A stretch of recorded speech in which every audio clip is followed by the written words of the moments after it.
Tantor Audio, a division of Recorded Books, presents A Text Before Dying by McGarvey Black, narrated by Gail Shallon. You can't be too old to spy, except if you were 50 you might fall off a fire escape. But you could spy around on the ground a lot. Harriet the Spy by Louise Fitzhugh. Chapter 1. Monday, June 1st, 2020. She told her husband she bought the high-powered black and gray binoculars to watch birds in Central Park.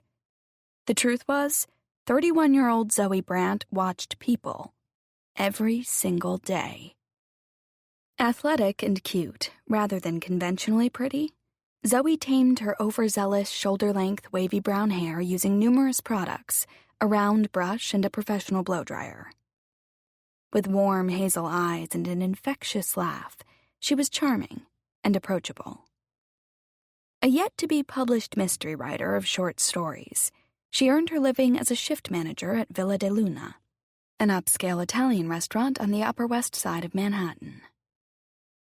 When not at work, she'd spend hours reading mystery and conspiracy theory books or watching pedestrians stroll along Central Park West.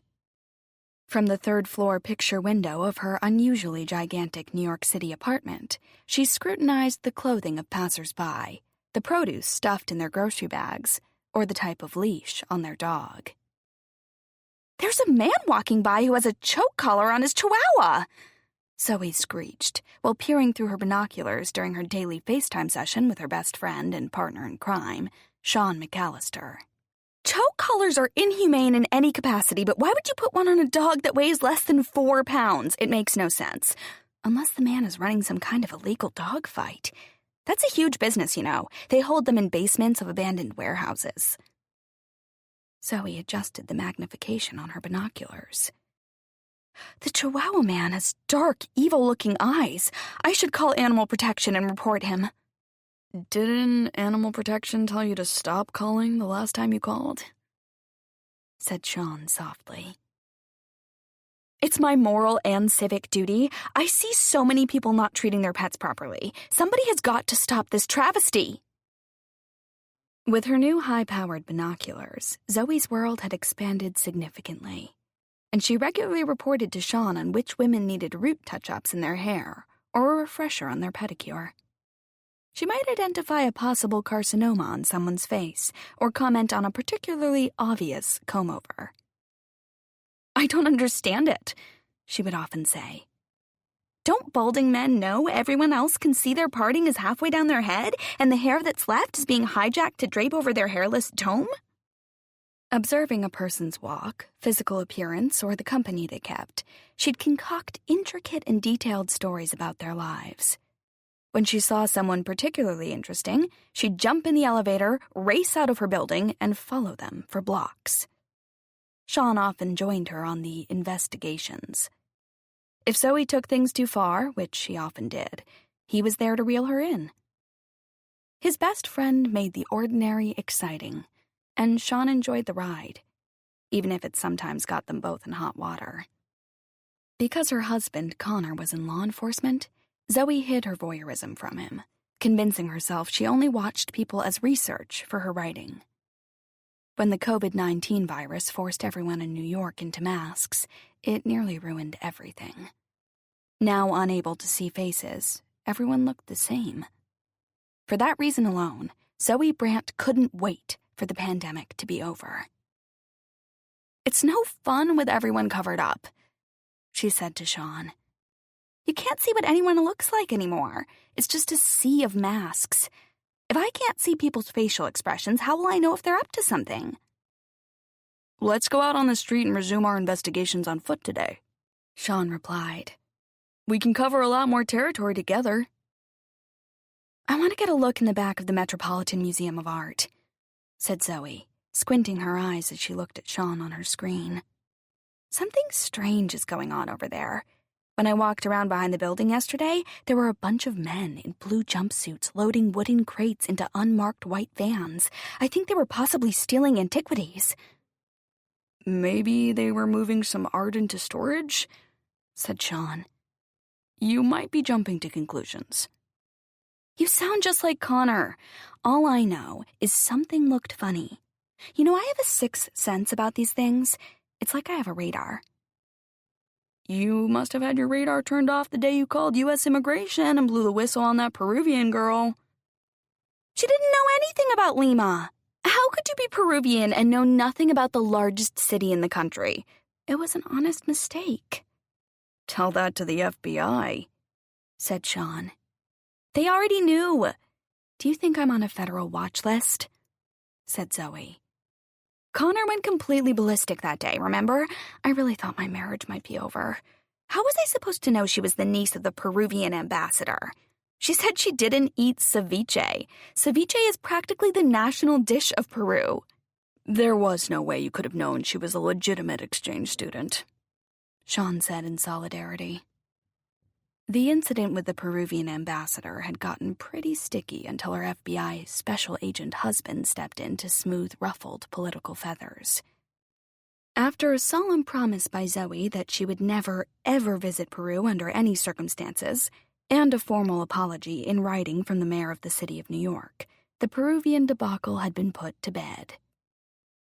While chatting with Sean in her kitchen, Zoe heard someone struggling to open the front door of her apartment. The door's lock hadn't been working properly for months. Sean, I gotta go, said Zoe in a half-whisper. Connor's back from the store. We'll FaceTime later. Zoe? Where did these come from? Said Connor Brandt from their palatial though extremely cluttered living room.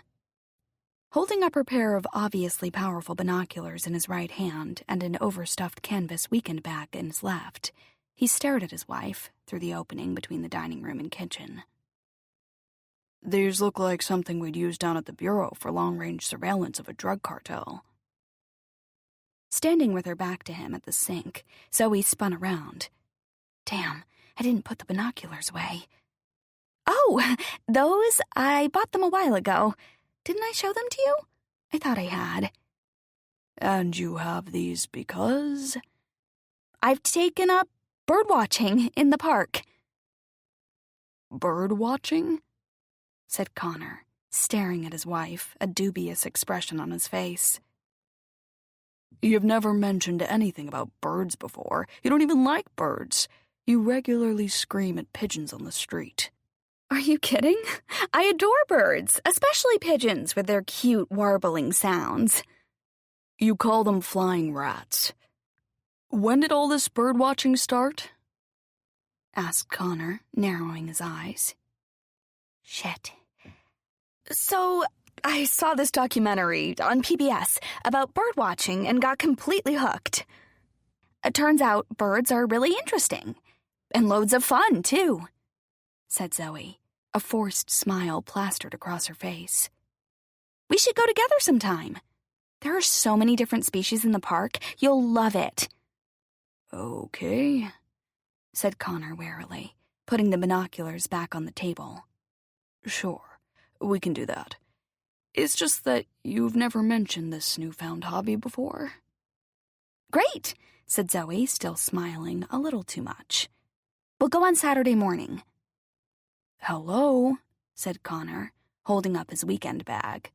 I'm leaving today for 5 days for in-service training at Quantico, remember? I won't be home until Saturday, early evening. I've told you 5 times. Right, I forgot. We can go bird-watching on Sunday morning, said Connor with a gotcha smile. I can't wait to hear all about your new bird knowledge. It's a date. You'll be really impressed with how much Audubon stuff I know. What's going on, Zoe? Said Connor, squinting and tilting his head. Nothing, said Zoe, widening her eyes. You insisted I stop all my, as you call it, conspiracy theory stuff, so I took up birdwatching.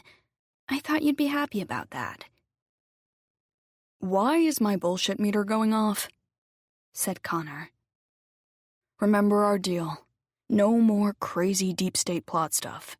You get way too obsessed, and then that little narrative in your head takes over your world, and ultimately takes over mine. Even your therapist said, and I quote, "Your morbid curiosity and convoluted conclusions affect our marriage in an unhealthy way." I told you, I'm bird watching. Robins, blue jays, cardinals, bald eagles. There are no bald eagles in Central Park. There have been sightings. Zoe, if you're starting in again with the wacky stuff, I'm telling you right now, I've got a huge problem with it, said Connor, tucking a few more items into his travel bag. Sometimes I think you married me only because I was in the FBI. You're always pumping me for information, which, by the way, I will never reveal. I don't want to go down that crazy path with you again. When you get like that, you become obsessive and impossible to live with. But let's not forget how you've put my career in jeopardy. Zoe flew across the room to her husband and put her arms around him.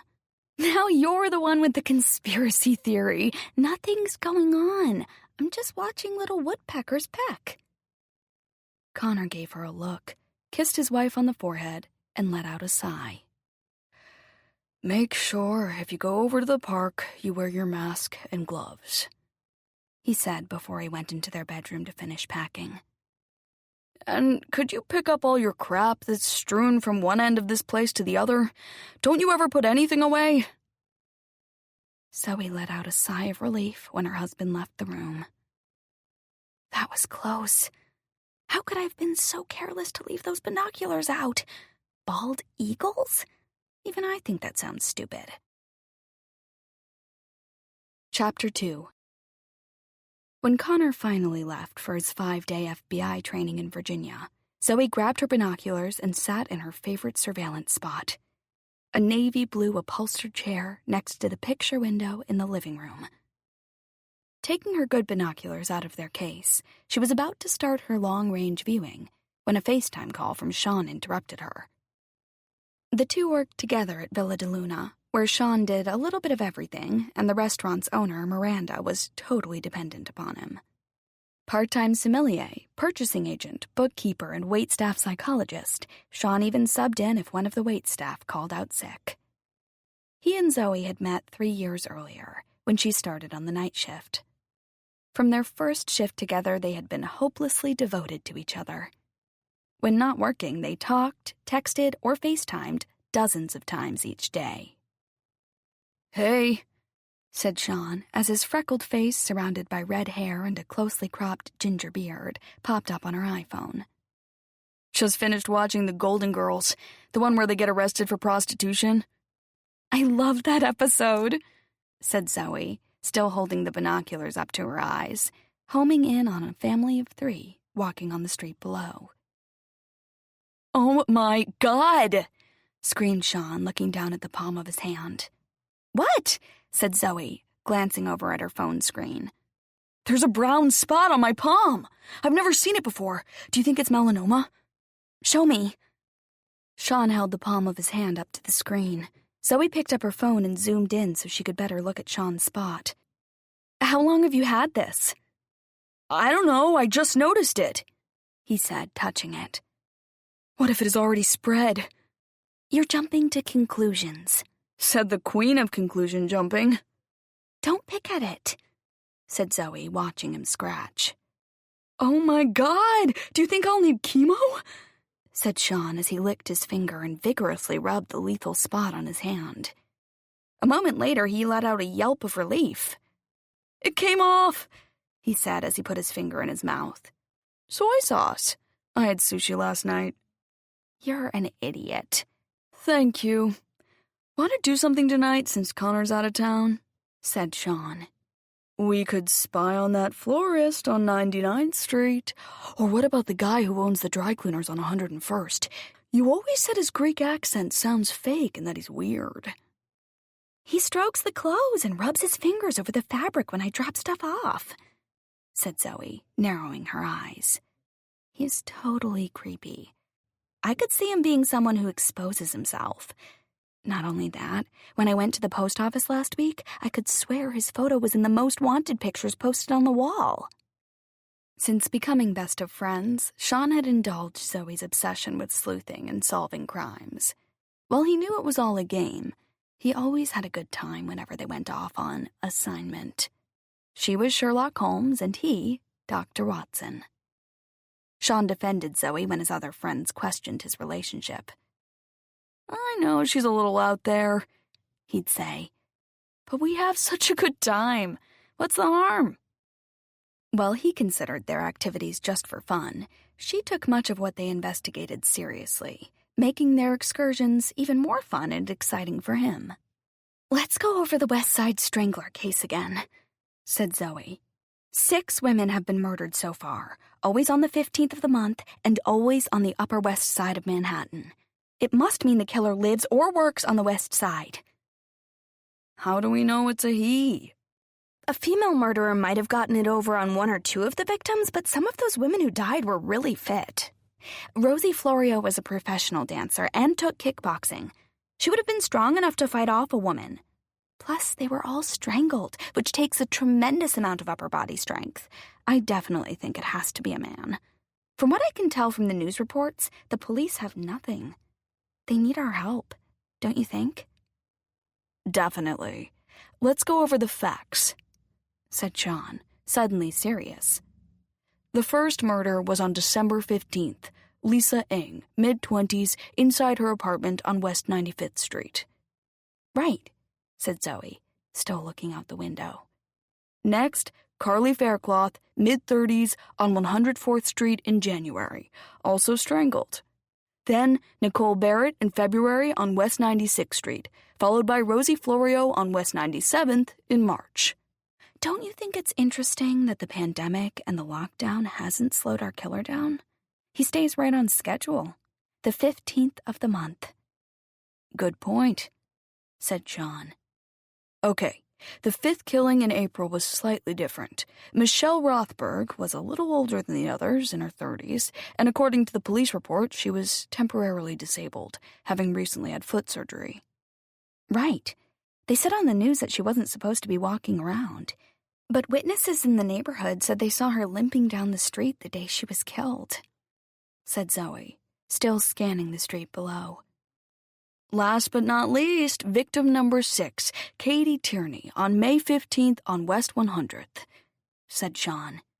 "The police believe all 6 women let the killer into their apartment because there was no forced entry. Why would a woman let anyone into their apartment when they know there's a serial killer loose?" "Maybe they all knew him." "Let's walk around to all the West Side Strangler kill locations today. Maybe we can talk to a few locals. We might uncover something the police missed." "I can't go sleuthing for a while," said Zoe, sighing but still pointing her magnification glasses on the street below. "Before he left today, Connor found my new binoculars and gave me the 3rd degree. He made me promise not to investigate anything. He gets so worked up over this stuff." "Things did get a little bit out of hand last year," said Sean. "Are you taking his side? I thought you were my friend," said Zoe, still looking out the window while playing with the focus controls on the binoculars. "These new binocs are incredible, so much better than my old ones.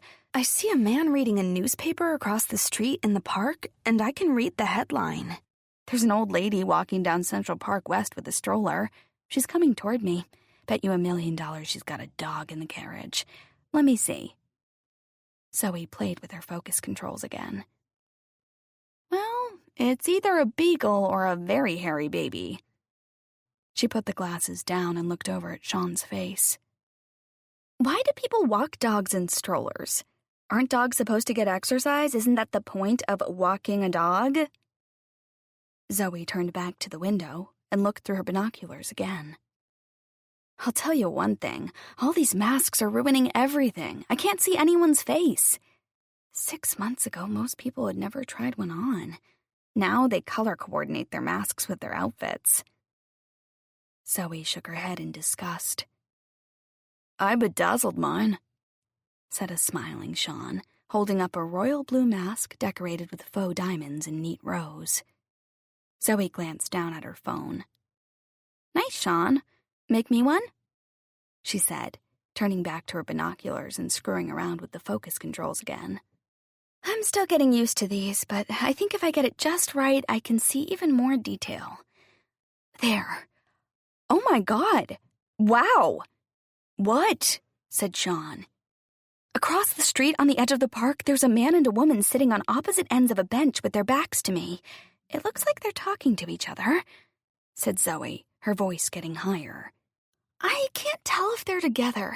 The man's wearing a NYC fire department hat, a red t-shirt, and gray sweats. He's got on a New York Rangers mask and I think Ray-Ban Wayfarer sunglasses. The woman has on dark blue leggings, a long-sleeve white t-shirt, and a white baseball hat.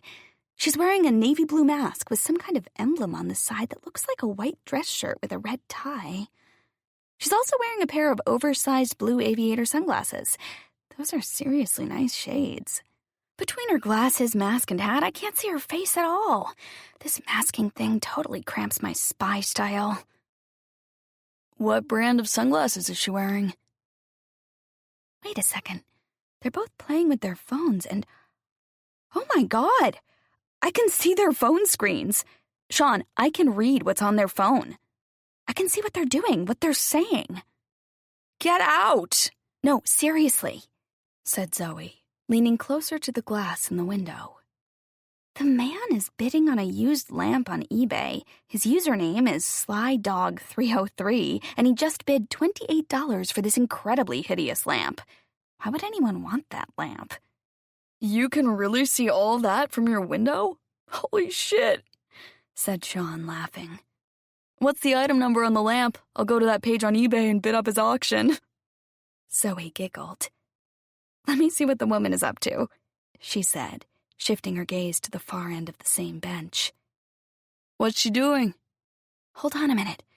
I think she's texting. Yes, she's texting. Can you read it? Said Sean. Oh my God, I think so. This is fantastic. It takes stalking to a whole new level. Sean, I can read her texts, said Zoe, squealing. She's typing. Zoe read the first text to Sean. When I got furloughed from T&C, I thought it would only be a few weeks. Now they're closing some stores. Rumor is they're going to file for bankruptcy. Great. What am I supposed to do now? What do you think T&C is? Said Zoe, her eyes remaining on the woman's phone. Town and Country? Said Sean. That's a magazine, not a store, she said, looking over at Sean's face and giving him a disapproving look. Sorry. If it's a store, it's gotta be Thayer and Company, the high-end clothing store. Good one, Shawnee, said Zoe, turning back to her glasses. Okay, wait a minute. She just got a text back. It says, relax, everything is under control. Forget about T&C. You're too good for that place. It will all be over Thursday, my love. What will all be over Thursday? Said Sean, his eyes widening.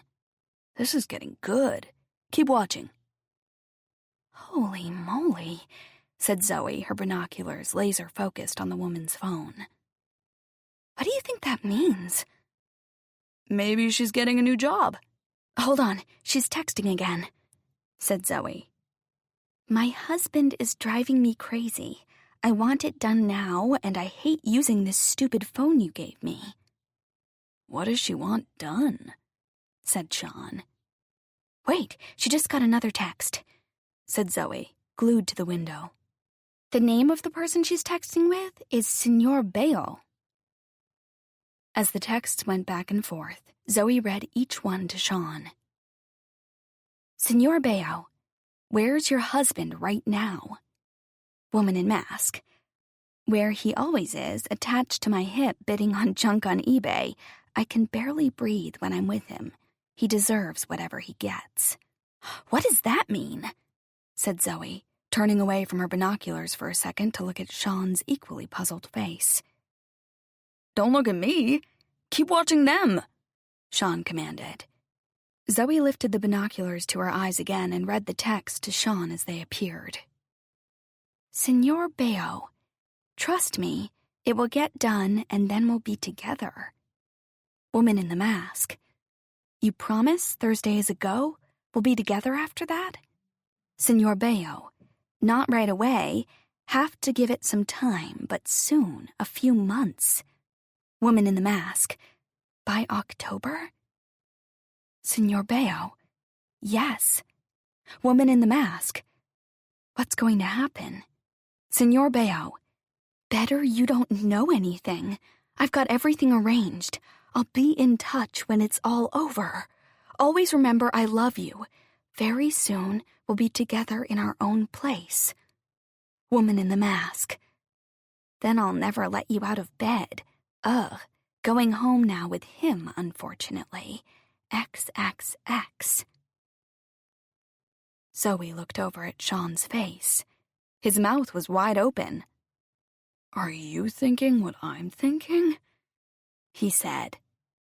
That the woman in the mask is planning to kill her husband and this Senor Bayo is going to do it? Said an agitated Zoe. Her binoculars refocused and zoomed in on the couple on the bench. She looked at the man wearing the New York Rangers mask. Now the husband is bidding on a bunch of green glass bowls on eBay, and the woman is shopping for thong bathing suits on Amazon, said Zoe, watching her for a few more moments. What is she doing now? Hold on, she's texting someone about a hair appointment. Wait a second. Something's different. Before she was using an Android phone, and now she's got an iPhone. What do you think that means? Said Sean. Zoe picked up her phone from the table and looked directly at her friend's face. She's obviously got a burner phone. Sean, we've got to call the police right now. That woman is obviously planning to murder her husband. We don't know for sure that's what's happening. What else could it be? Said Zoe, getting excited. It seems pretty clear to me. The woman in the mask and Senor Bayo are going to kill her husband on Thursday. Maybe her husband committed a heinous crime. Or maybe he beats her and they're going to expose him, not actually kill him. Maybe it's a happy thing? Maybe they're the good guys? Seriously, Sean? Said Zoe, scrunching up her forehead while staring him down. They're totally plotting to murder her husband. We've got to follow them. Are you with me? Sean reluctantly nodded. I guess. Chapter 3. You've got to come over here right now, shouted Zoe to Sean as she got up from the chair, her eyes still fixed on the couple in the park. No. Shit, the woman's getting up. We're going to lose them. Wait, she's walking over to the man and standing in front of him. I can't see her face because of her damn mask. She must be talking because her head and hands are moving. If she's not talking, she's got a really bad tic. She's probably talking, said Sean, rolling his eyes. What's happening now? Nothing. She's just standing there staring at him. She's turning around and facing me. She's wearing a gold chain necklace with a charm of the letters GG. Those must be her initials. Who wears both of their initials on a necklace? Said Sean. It's either the first initial or the whole first name spelled out. Nobody wears both. Maybe her name is Gigi, and she spells it G-G? Said Zoe. No one does that either. I'm walking out the door right now, said Sean. Keep your eyes on them. I'll be there in 8 minutes. I'll meet you downstairs in front of my building, said Zoe, grabbing her bag, mask, and a pair of plastic gloves. With her adrenaline pumping, Zoe adjusted her mask as she got in the elevator. When the doors opened in the lobby, an older, gray-haired doorman sporting a red, white, and blue striped mask waved to her. That you, Mrs. Brandt? Hard to tell who anyone is these days. It's me, Dawn, said Zoe, as she tore out of the front door of the building, praying the masked couple on the bench hadn't left. Looking across the street, she saw they were still there, but were now both standing. Waiting for the traffic to pass so she could cross the street, she FaceTimed Sean again. How far away are you now? She yelled into the phone, her eyes fixed on the masked couple. 3 blocks, said Sean, breathing hard as he ran. Hurry, Sean! Hey, dial it down, Miss Marple. I'm running as fast as I can.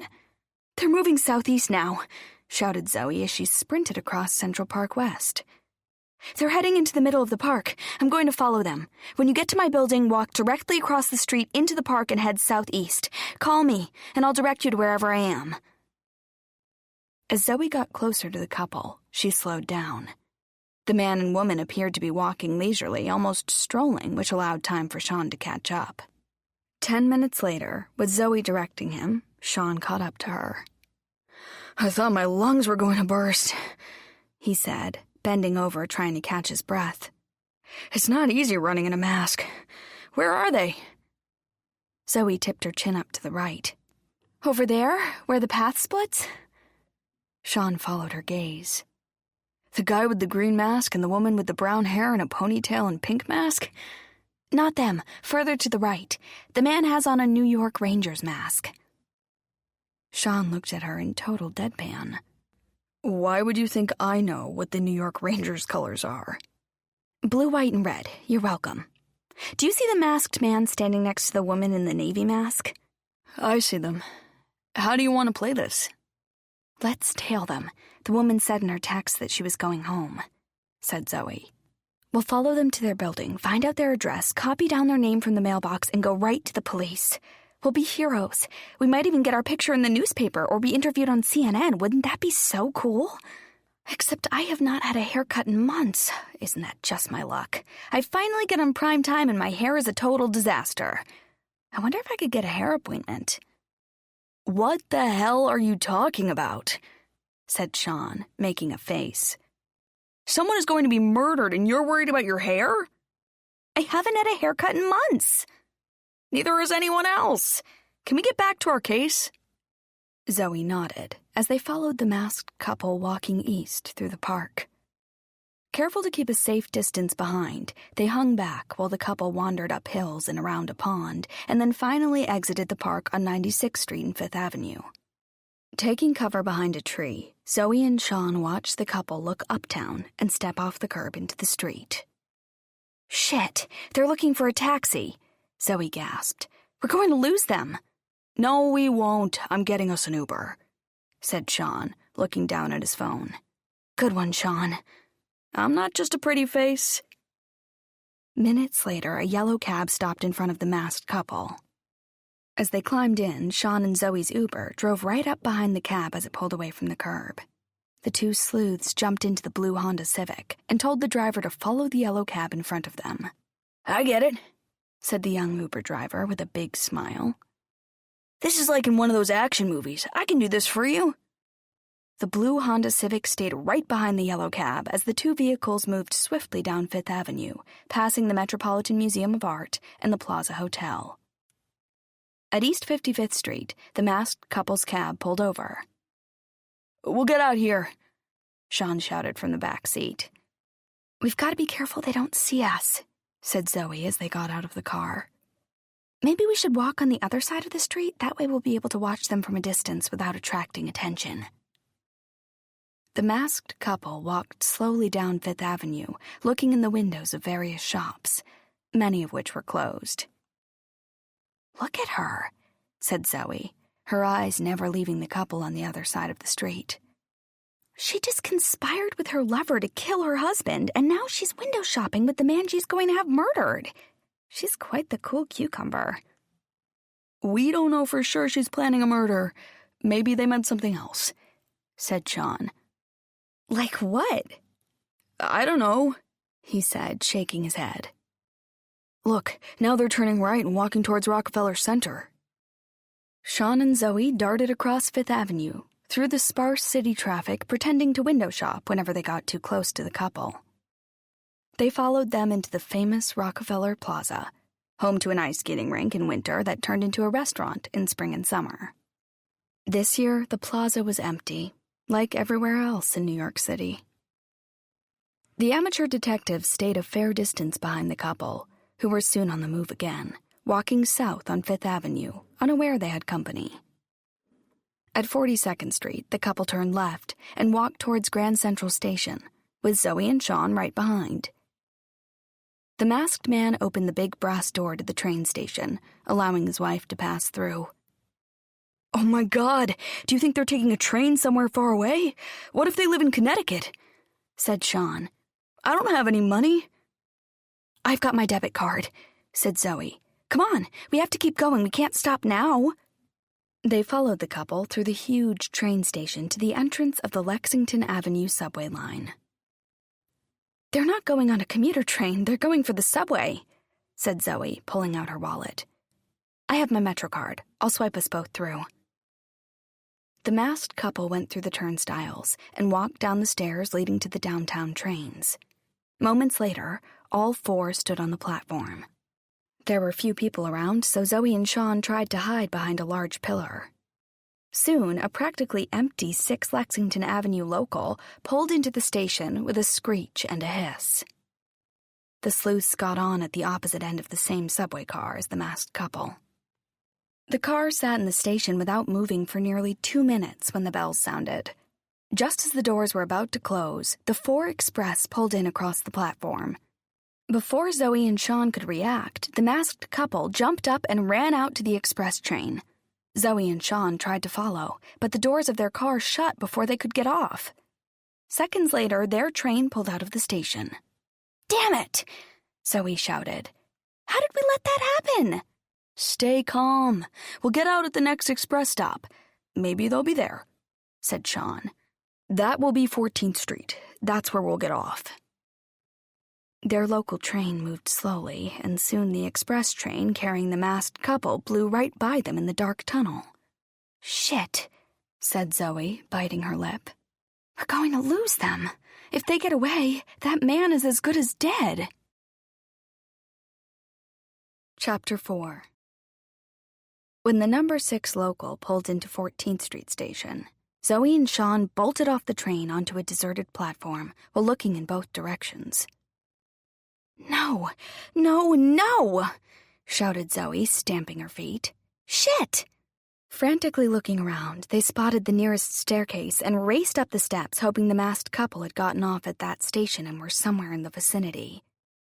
Zoe was the first to reach the top, but there was no sign of the masked woman or man on the street. You go right, I'll go left, she commanded. Several minutes later, they both returned to the subway entrance, out of breath. We lost them, said Zoe, throwing her head back and looking up at the sky. Now we have no idea where they live. They could be anywhere. They could be going all the way to Lower Manhattan to the City Hall stop. Wait a second, said Sean. Let's think about this a minute. If you lived near City Hall, would you ever take the local? Zoe thought for a moment.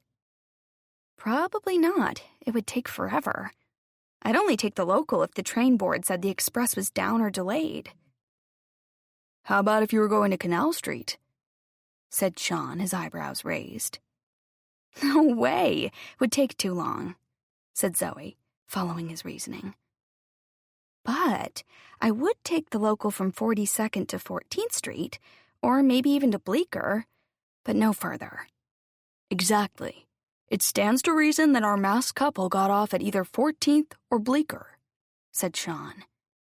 That means they must live somewhere on the east side between those 2 stops. The 2 friends stared at each other for a long while without speaking. That's a really big area, said Zoe, breaking the silence, looking defeated. We're never going to find them, are we? That poor man is going to die. We've got to do something. Why don't you call Connor and ask him to help us? Said Sean. I can't do that, said Zoe, agitation visible on her face. He'd freak out. Remember what happened last year when I thought the woman at the nail salon on 101st Street was a Ukrainian spy? Turned out she was from Sweden, said Sean, nodding in solidarity. She'd never even been to the Ukraine. Then there was that Brazilian au pair who worked in your building that you thought was part of an international slave trade ring. Zoe nodded slowly. You called the Brazilian embassy, poor girl almost got deported, said Sean. I thought she was recruiting other au pairs, said Zoe, rolling her eyes. I couldn't let that happen, could I? Maybe you should have waited until you knew for sure before you alerted the authorities. I guess. When Connor had to leave work and intervene with the consulate and the Brazilians threatened to call the State Department, that's when the shit really hit the fan. I remember, said Sean, grimacing. Wasn't a good day for you. That's when Connor made me start to see Dr. Eisdorfer. I remember that too, said Sean. I never thought therapy was necessary. That was overkill if you ask me. I had to go, or my marriage was going to implode, said Zoe. Connor insisted. It wasn't so bad. Dr. Eisdorfer was pretty nice, and she always kept Jolly Rancher candy in a bowl on her coffee table. I love the watermelon flavor, said Sean, his eyes lighting up. I like the sour apple. Anyway, Dr. Eisdorfer said I had an extremely creative imagination, but made me promise Connor that I was finished with all the conspiracy stuff. I don't consider what you and I investigate to be conspiracy stuff. We make educated opinions based on hard evidence. That Brazilian au pair was acting very strange, said Sean supportively. She didn't know a thing about caipirinhas when you asked her, remember? That's the official drink of Brazil. You can't be from Brazil and not know about caipirinhas. That's exactly what I thought, said Zoe, taking one last look around for the masked couple. I still think that au pair was involved with an international madam or drug smuggler. She could have been a drug mule. Half a block down on the opposite side of the street, the masked man and woman emerged from a Jewish deli.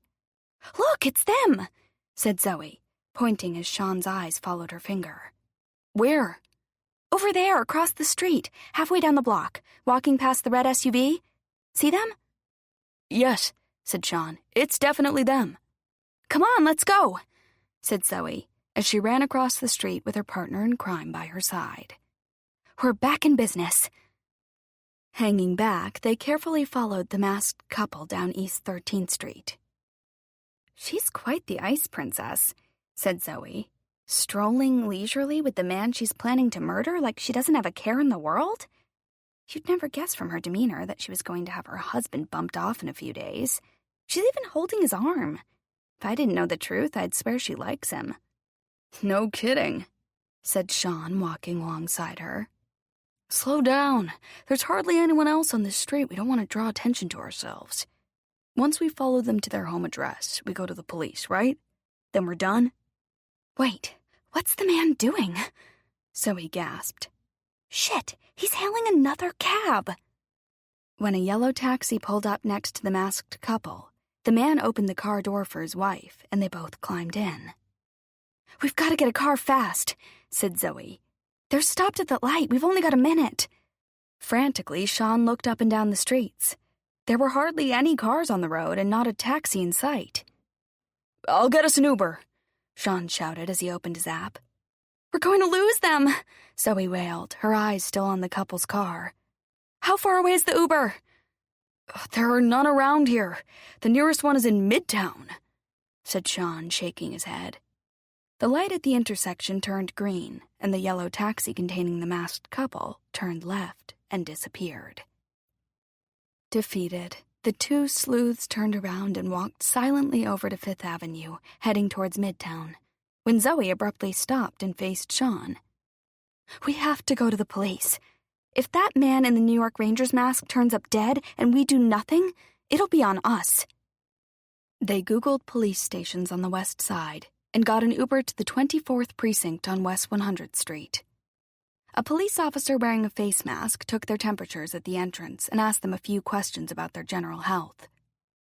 They were then directed to the front desk to speak to another masked policeman sitting behind a plexiglass divider. Could I help you? Said the uniformed officer, looking down at some papers on his desk. Yes, said Zoe, swallowing. We want to report a murder. The cop's head jerked up, and he sat back straight, his brows knitting together. Excuse me? With masks and the plexiglass, it's extremely hard to hear these days. Can you say that again? We're here to report a murder, said Sean loudly. Where did this murder happen? Said the cop, slightly flustered, preparing to take notes. Zoe looked at Sean and then back at the police officer. It didn't exactly happen yet, but it's going to. When? Said the cop. Thursday. A man is going to be murdered this Thursday, said Zoe confidently. What's the man's name and where is this murder taking place? Said the cop, writing notes. We don't exactly know his name, said Zoe, or where it's going to happen, but it is going to happen on Thursday. Do you know how this murder is going to happen? Said the cop, a leery expression creeping into his eyes above his NYPD mask. We don't know that either, said Sean, jumping in. Do you know who the perpetrator is? Said the cop, now relaxing and fiddling with the mask loop over his right ear. We think his name is Senor Bayo. He's the boyfriend of the wife of the man who is going to be killed, said Zoe matter-of-factly. We don't know for sure that he's her boyfriend, Sean said, looking at Zoe. He talked about being in bed with her, she said. Who else would he be? Excuse me, said the cop, rapping on the plexiglass to get their attention. Let me get this straight. You're here to report a murder that didn't happen yet. You don't know who the victim or the perpetrator is, or how, where, or why. We know why, said Zoe with absolute confidence. The woman wants to get rid of the husband so she can be with the boyfriend. It happens every day, officer. I'm going to call the duty detective and let him do a more thorough interview with you, said the policeman. Because of COVID, we're not using our conference rooms, so Detective Williams and Detective Kim will meet you down here in the lobby. Take a seat. Chapter 5. 6 months earlier, on December 17, 2019, the police had found Lisa Eng's half-naked body in a pool of melted chocolate chip ice cream. Ironically, they later learned from her family chocolate chip was her favorite flavor. She was the first. By June of 2020, 5 more women would be found strangled to death on the Upper West Side of Manhattan. The New York Echo, December 26, 2019. Woman found murdered on West 95th Street by Tommy Devlin. Breaking news. According to police, Lisa Eng, 27, was found murdered in her apartment on West 95th Street. After attending a company holiday party at a loft in Soho on December 15th. Miss Eng and a female coworker walked to the subway. Several bystanders on the subway platform in Soho remembered seeing the young woman while she waited for the uptown train. They reported she had been shouting to another woman waiting across the tracks on the downtown side. Both women appeared to be intoxicated. When Miss Eng's uptown train pulled into the station, witnesses saw her step onto the train, trip, and nearly fall. Several reports say a stocky man with dark curly hair, hat, scarf, and glasses caught her by the elbow, stopping her fall. He then settled her onto an empty seat and sat directly across from her as the train pulled out of the station. At midnight, cameras at the 86th Street station captured Miss Eng getting off the train onto an empty platform. It was unclear from the footage if anyone was with her. The police found Miss Eng's body 2 days later on December 17th. Preliminary reports from the medical examiner determined that Miss Eng had been strangled. Detective Daryl Williams and Detective Heather Kim from the 24th Precinct, whose jurisdiction covers most of the Upper West Side of Manhattan, are the lead detectives on the case. There don't appear to be any signs of forced entry, said Detective Heather Kim. It's possible the person who did this was known to Miss Eng. We're following up on a number of leads. There is no indication that the man seen with Miss Eng on the train had anything to do with her murder. Police are asking him to come forward to provide any information he may have about that night. With unrelenting headlines, Lisa Eng's murder was front-page news. Her death would be the start of a string of killings that would soon terrorize women across the Upper West Side of Manhattan. That investigation would remain a major headline until March of 2020, when a deadly virus hit New York and bumped the murders right off the front page. Chapter 6. Monday, June 1st, 2020. The COVID-19 pandemic had turned the 24th Police Precinct into a beehive of activity that had taken its toll on police resources. With an uptick in violent crime, increased homelessness, along with numerous protest marches, New York City was nearly at its breaking point. Add to that, a serial killer had strangled 6 young women on the west side of Manhattan. Stretched thin, the NYPD on permanent high alert had no time to humor people touting wild conspiracy theories about murder plots hatched in Central Park. Partners for more than 2 years, Detectives Daryl Williams and Heather Kim headed up the now 5-month-old West Side Strangler Task Force. Williams, a 6-foot-tall former U.S. Marine with dark hair and brown eyes, instantly conveyed tough and smart. Gruff but kind at his core, Williams had been an NYPD police officer for nearly 20 years.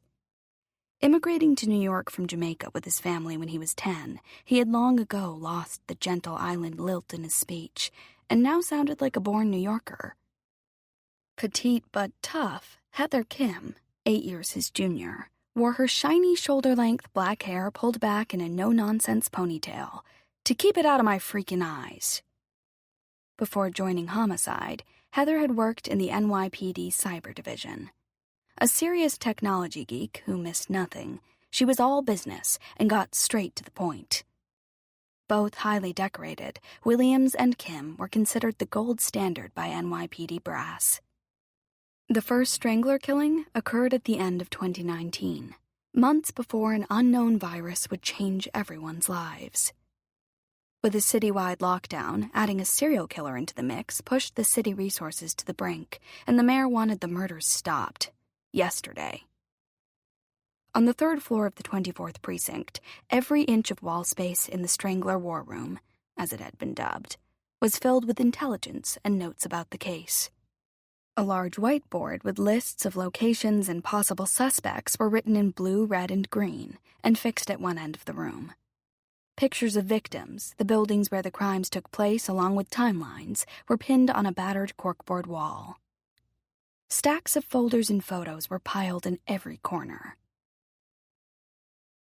Seated at the beat-up rectangular wooden table with more coffee cup stains on it than clean surface, 5 police officers combed through witness interviews and other data related to the case.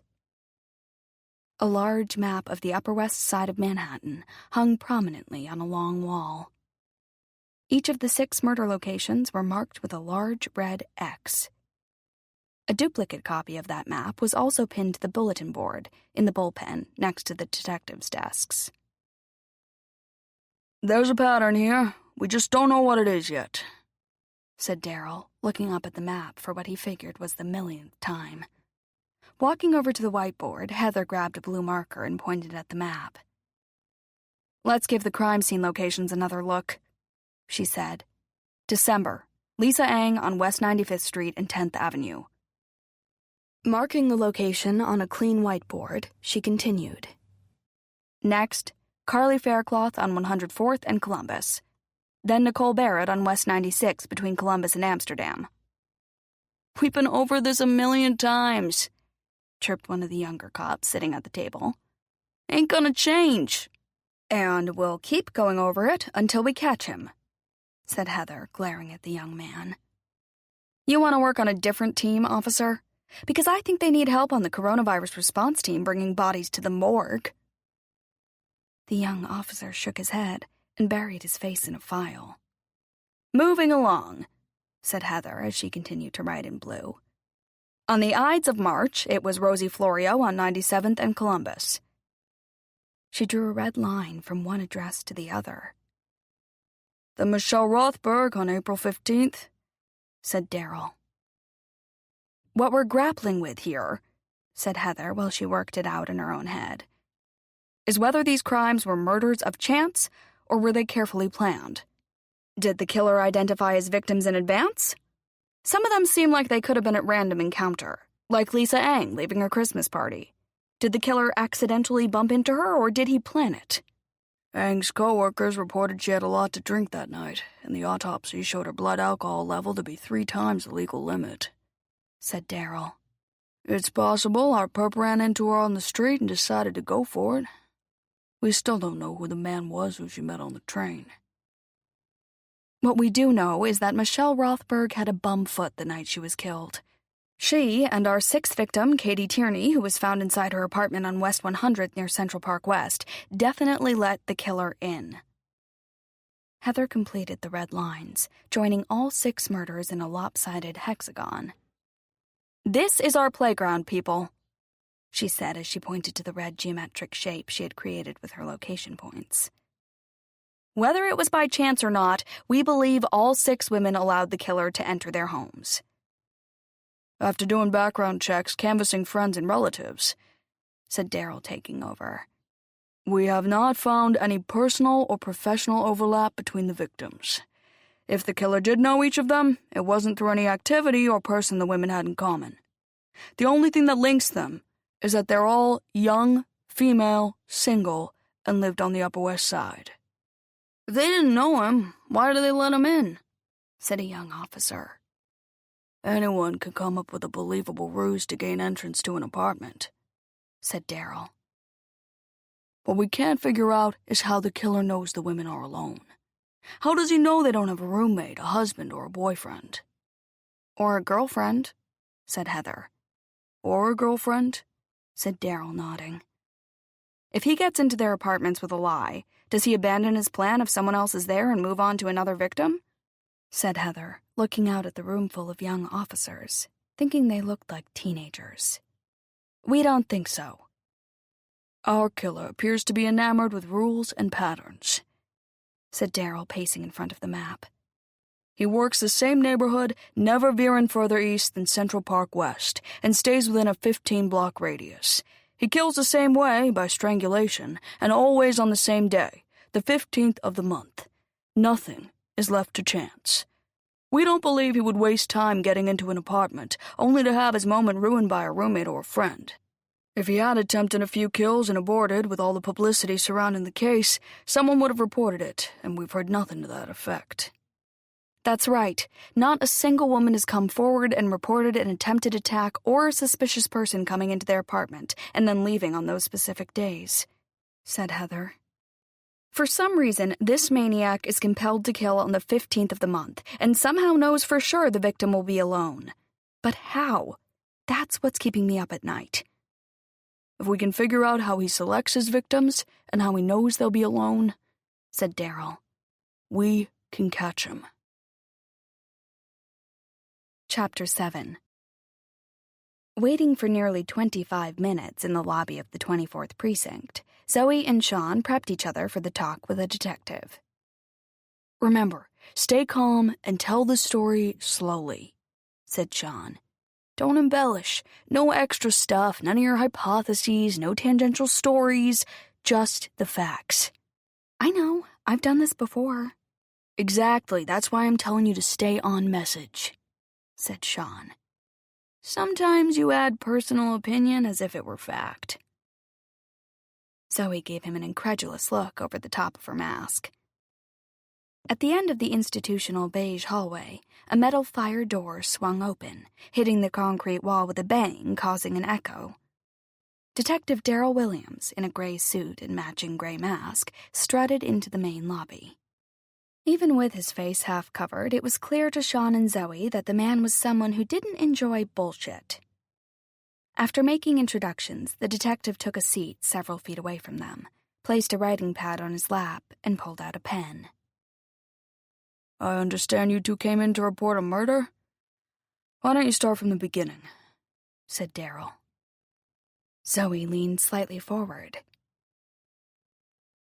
"I live across from Central Park on the north end, and I recently took up bird watching. You'd be amazed by how many species of birds are in the park, Detective. It's a virtual bird wonderland. You can see blue jays and woodpeckers, and I bought this amazing pair of super powerful binoculars so I could better watch the birds, and—" "Can we get to the crime?" said the detective, already losing his patience.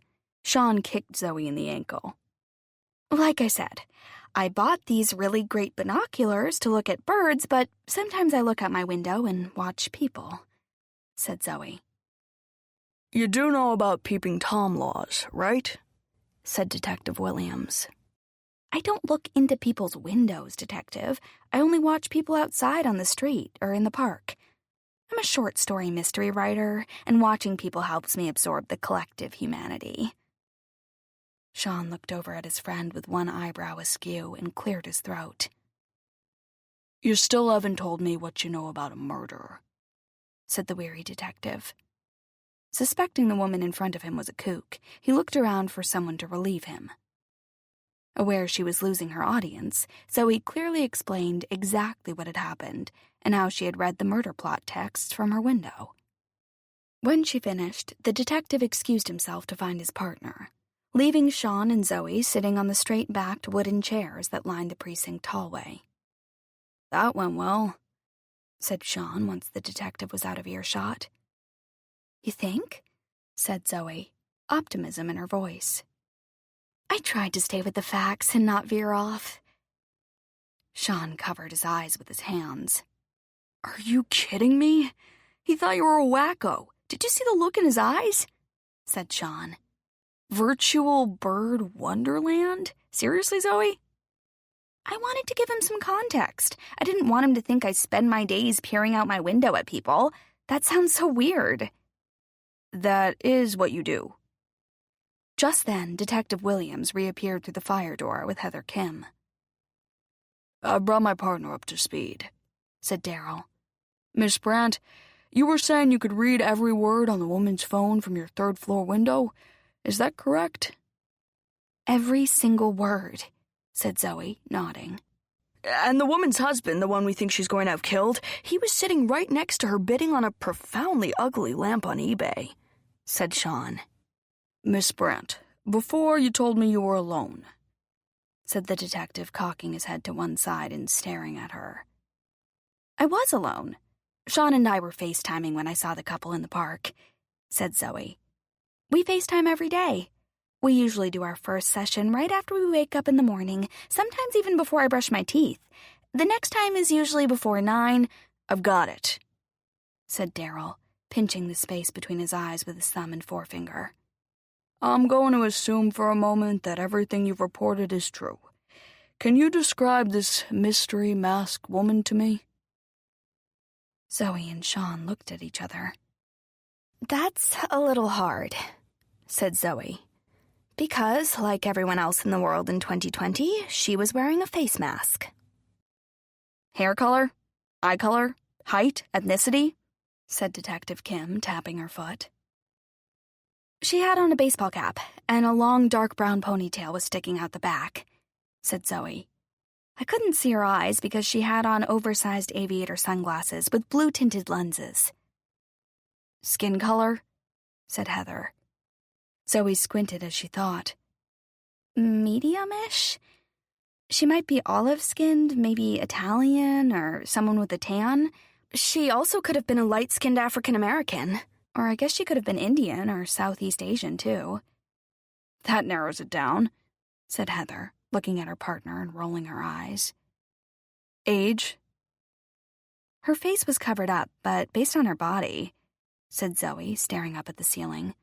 It looked young. She was very fit. I'd say she was in her 20s or early 30s tops, and she had fairly large breasts. Height? Said Detective Williams. She was petite, maybe 5'3"-ish, said Sean.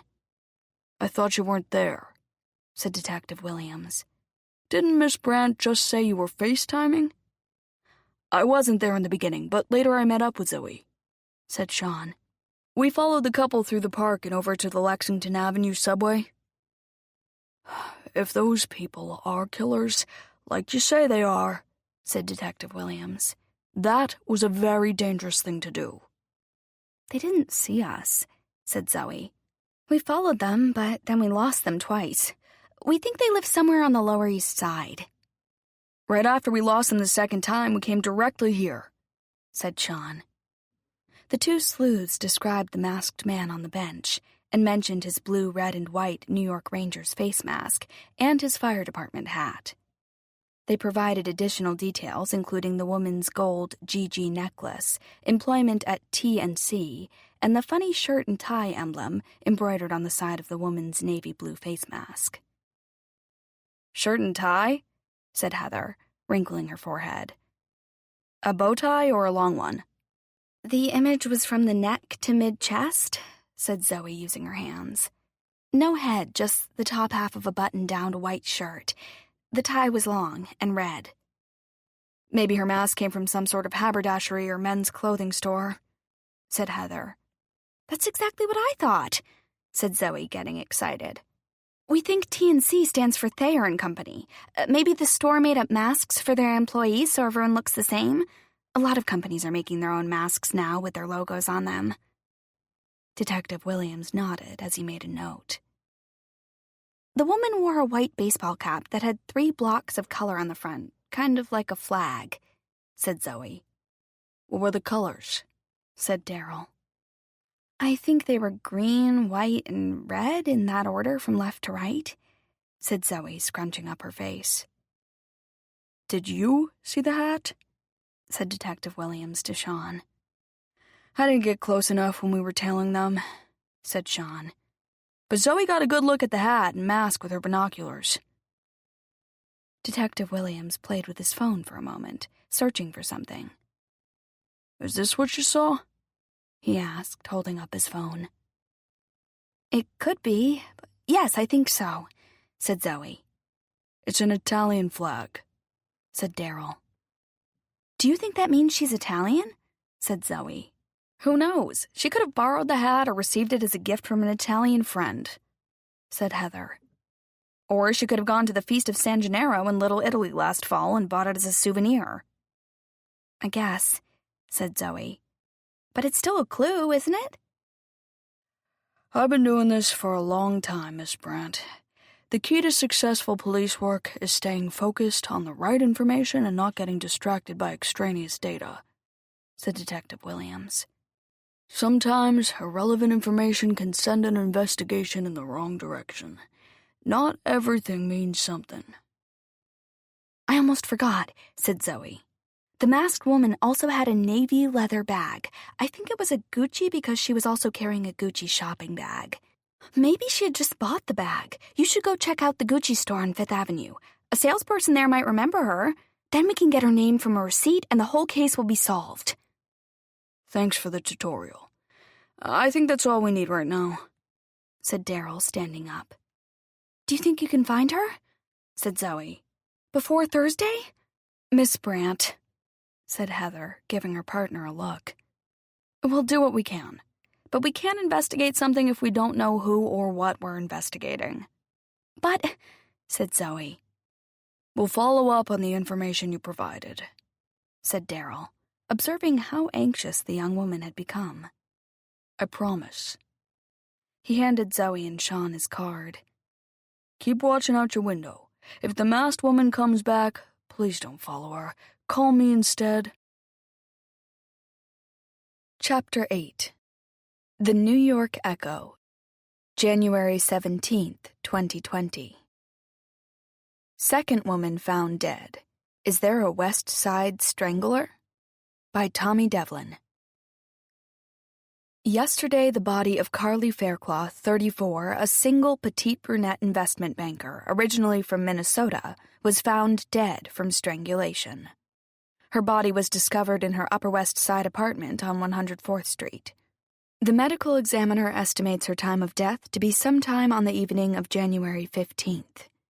Miss Faircloth's colleagues told police that Carly had worked late the night she was killed and mentioned she planned to stop at a market to pick up something for dinner. Witnesses at a supermarket on 102nd Street remembered seeing the young woman trying to navigate the icy sidewalk with half a dozen grocery bags. The market's cashier noticed Miss Faircloth struggled with her bags as she left. Police recovered 2 unopened cans of tuna fish from the gutter a half block from the store and not far from the victim's apartment. According to the market's computer system, Miss Faircloth had purchased those cans of tuna that night. It's possible she had an accident with her groceries on her way home, said Detective Daryl Williams, lead detective on the case. We're canvassing the neighborhood to see if anyone saw her drop her bags, and if she did anyone help her? When Miss Faircloth didn't show up for work the next day, her company called her emergency contact number, a cousin in Brooklyn. Late yesterday, the police were summoned to her apartment. Her body was found on the kitchen floor surrounded by several cans of tuna. Her face was smeared with some spoiled vanilla yogurt. The medical examiner determined she'd been dead for 18 hours. Chapter 9. By the time Zoe got home that night, it was nearly 7. Exhausted and too tired to cook, she opened a can and zapped a cup of chicken soup in the microwave. With her hot bowl of broth, she settled in on the living room couch to watch the news and wait for her husband's nightly call. Whenever Connor was away on assignment, he always called at the same time, 8 o'clock, like clockwork. Her attention drifted from the TV news when she heard a ping. It was a text from her handsome husband with the piercing blue eyes. She smiled. Did she marry him because of his all-American good looks and unwavering moral compass? Or because he was a bona fide FBI agent who packed a gun? She suspected it was a little of both. Her little crush on the dashing lawman began the first time she laid eyes on Connor Brandt. He had been sitting next to another agent, in her living room, wearing a crisp navy blue jacket. That's when she noticed he had a single dimple on his right cheek. Something about the asymmetry of that dimple intrigued her. Special Agents Brandt and Wallace had come to her Upper West Side Manhattan apartment to ask some questions about a bank robbery she had witnessed. Miss Ferreira, said Agent Brandt, sitting across from her on a gray living room couch. Is there anything else you remember about the assailant? Zoe shook her head. Like I said, I went into the bank with my coworker, Juliet Pasternak. We're co-captains on the night shift at Villa de Luna. It's an Italian restaurant. Co-captains? Asked Agent Wallace. Sorry, restaurant speak. We're the evening shift co-managers. We're responsible for all the servers and anything else that might come up during our shift. Got it, said Connor Brandt, making a note. On the day of the bank robbery, Miranda, she's Villa de Luna's owner, asked me to take a large amount of cash to deposit at the local bank before my shift started, said Zoe. I was a little nervous because it was a lot of money, so she asked Juliet to go with me. Juliet and I aren't really friends, but she was the only one who was free. Anyway, we went into the bank together, and we were waiting in line when there was this loud bang, and the front doors slammed open. I started to turn when I heard somebody scream, "Gun!"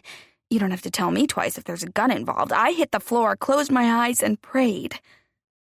It must have been scary, said Agent Brandt. I couldn't move, said Zoe. The man with the gun was shouting commands. I opened my eyes for a second and saw Juliet next to me on the floor, trembling and crying. That's when I realized I was crying too.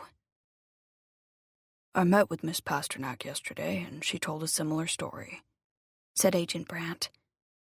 Do you think you could identify the gunman? I didn't see his face, but I recognize his voice if I heard it again, said Zoe. If you do a lineup, can you make them talk so I could hear them speak? That's possible, said Connor. The whole time I was on the floor, I kept wondering if he was a crazy shooter whose sole purpose was to hurt people, or if he was just a poor man who needed money to feed his family. I would have given him whatever I had. Did he clean out the bank? Was this his first offense? Because he didn't seem very good at bank robbing. He kept changing his instructions. He got away with a fair amount of money, said Agent Brandt. Zoe's eyes widened. Do you think organized crime was involved? Or could he have been part of a gang? Unlikely, said Connor, glancing over at his partner. We believe he may be the same person responsible for a string of bank robberies across several northeastern states.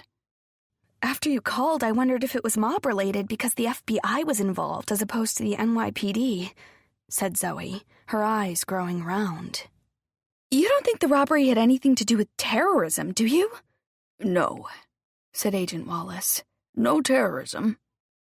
The FBI gets involved when a local police department asks for our help, said Connor Brandt.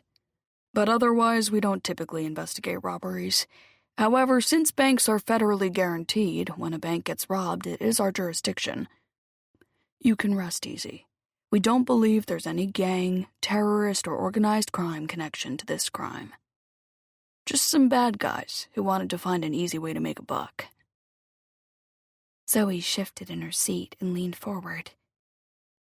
Is it cool being in the FBI? She said in a knowing way, leaning further towards the two men. It must be fascinating. I'd love to be a fly on the wall in your office. Have there been any near misses of major terrorist attacks that the FBI stopped but the public never found out about? I'm afraid we can't discuss confidential information like that, said Connor. But let me assure you, we do our jobs, and we take our role in protecting Americans very seriously. Did you ever shoot anyone? Asked Zoe, eyes widening again. Connor smiled and gave his partner another look. I'm afraid we can't disclose that kind of information either, said Connor, glancing around Zoe's huge third-floor apartment. You have an extraordinarily beautiful and large home here. The view of the park through that window is spectacular. Is this a 3-bedroom? 4, if you count the maid's room, said Zoe. I don't have a maid, although it would be nice, right? When this building went up, I think live-in help was pretty common. On what I make, that ain't gonna happen. The apartment is about 3,800 square feet. Agent Wallace let out a loud whistle. You could put an ice skating rink in here. My grandfather was the live-in super in this building for nearly 50 years, said Zoe, walking over to the large window that framed the park below.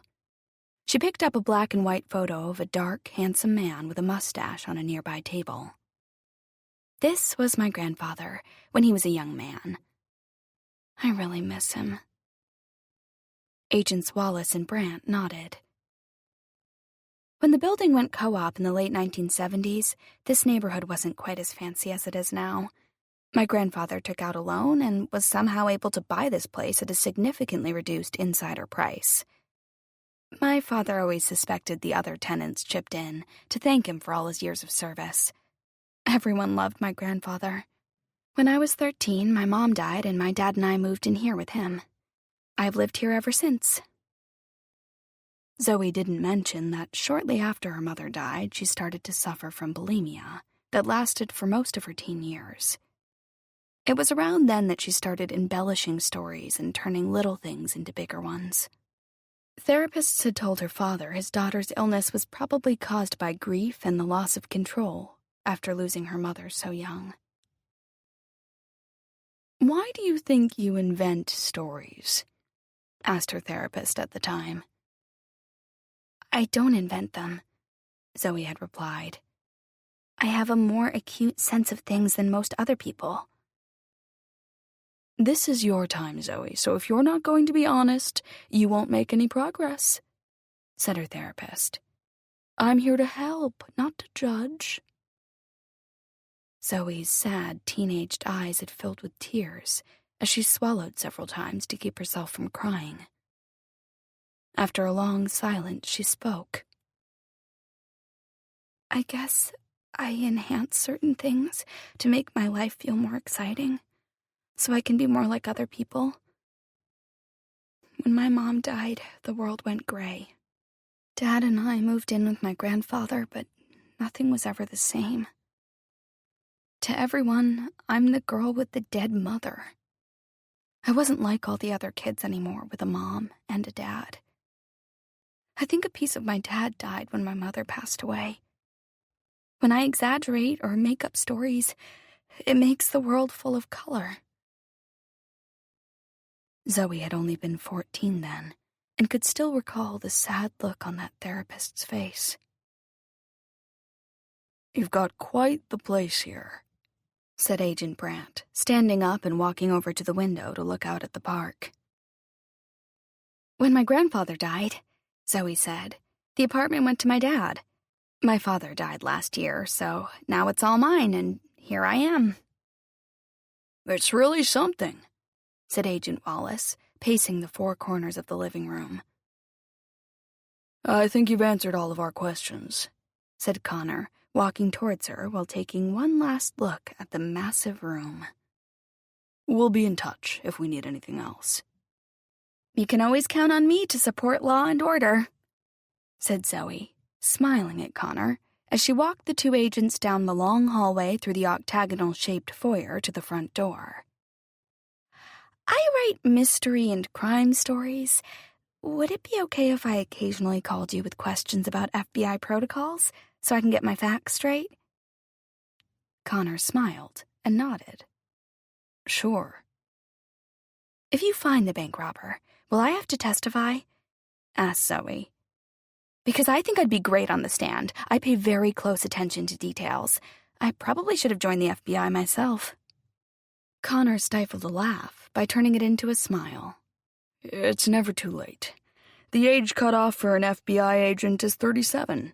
You look like you've got a few years to go before you'd be disqualified. Zoe blushed and grinned as she let the two agents out.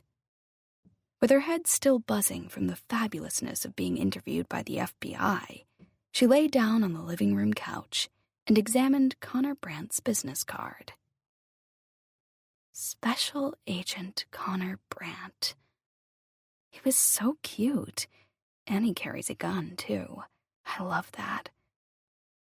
Did I say you can always count on me to support law and order? Ugh, why did I say that? A week later, Zoe's doorman buzzed her apartment. There was an FBI agent in the lobby who wanted to speak to her. Zoe's heart beat faster while she waited for the knock on her front door, hoping it would be Connor Brandt. Agent Brandt, said Zoe, her eyes wild and fluttery as she opened the door. Was there another robbery?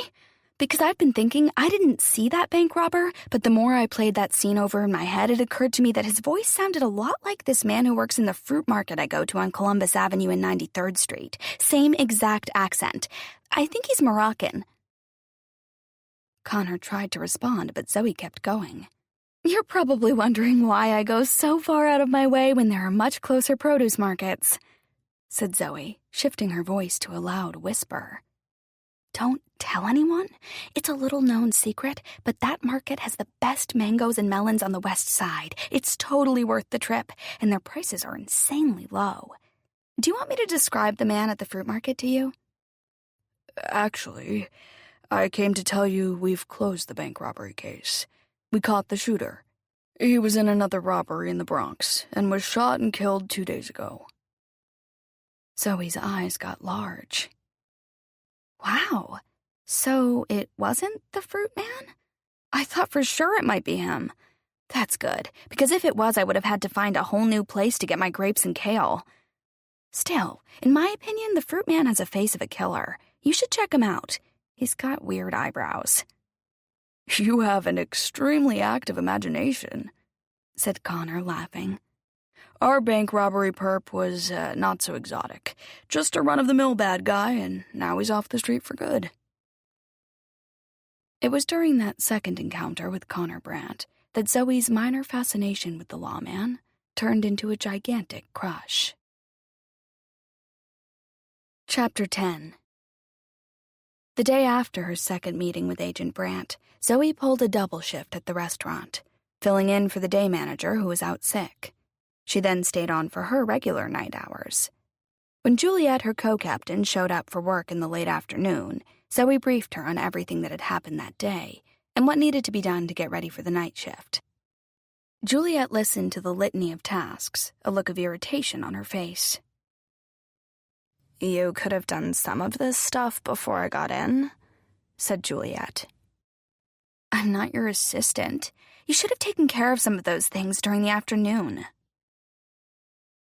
Maybe it was because the restaurant owner favored Zoe and the staff liked her more that soured Juliet on her co-captain.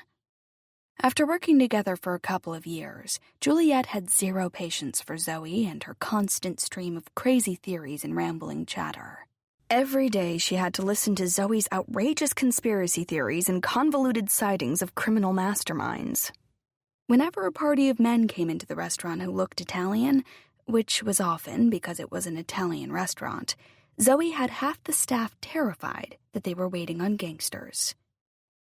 The fact that Zoe lived in an $8 million apartment on Central Park West, while Juliet shared a cramped studio with a roommate on a seedy block on the Upper East Side, only furthered Juliet's contempt. "Any other little jobs you need me to take care of, Your Majesty?" said Juliet, as if she smelled something foul. "Nope, that's about it," said Zoe with clenched teeth and a forced smile, not understanding Juliet's wrath. "I almost forgot. I heard from Agent Brandt again yesterday. They got the shooter from the bank job we were in. He was killed in a robbery in the Bronx, so it looks like you and I are off the hook. We won't have to testify." "When was Agent Brandt going to let me know?"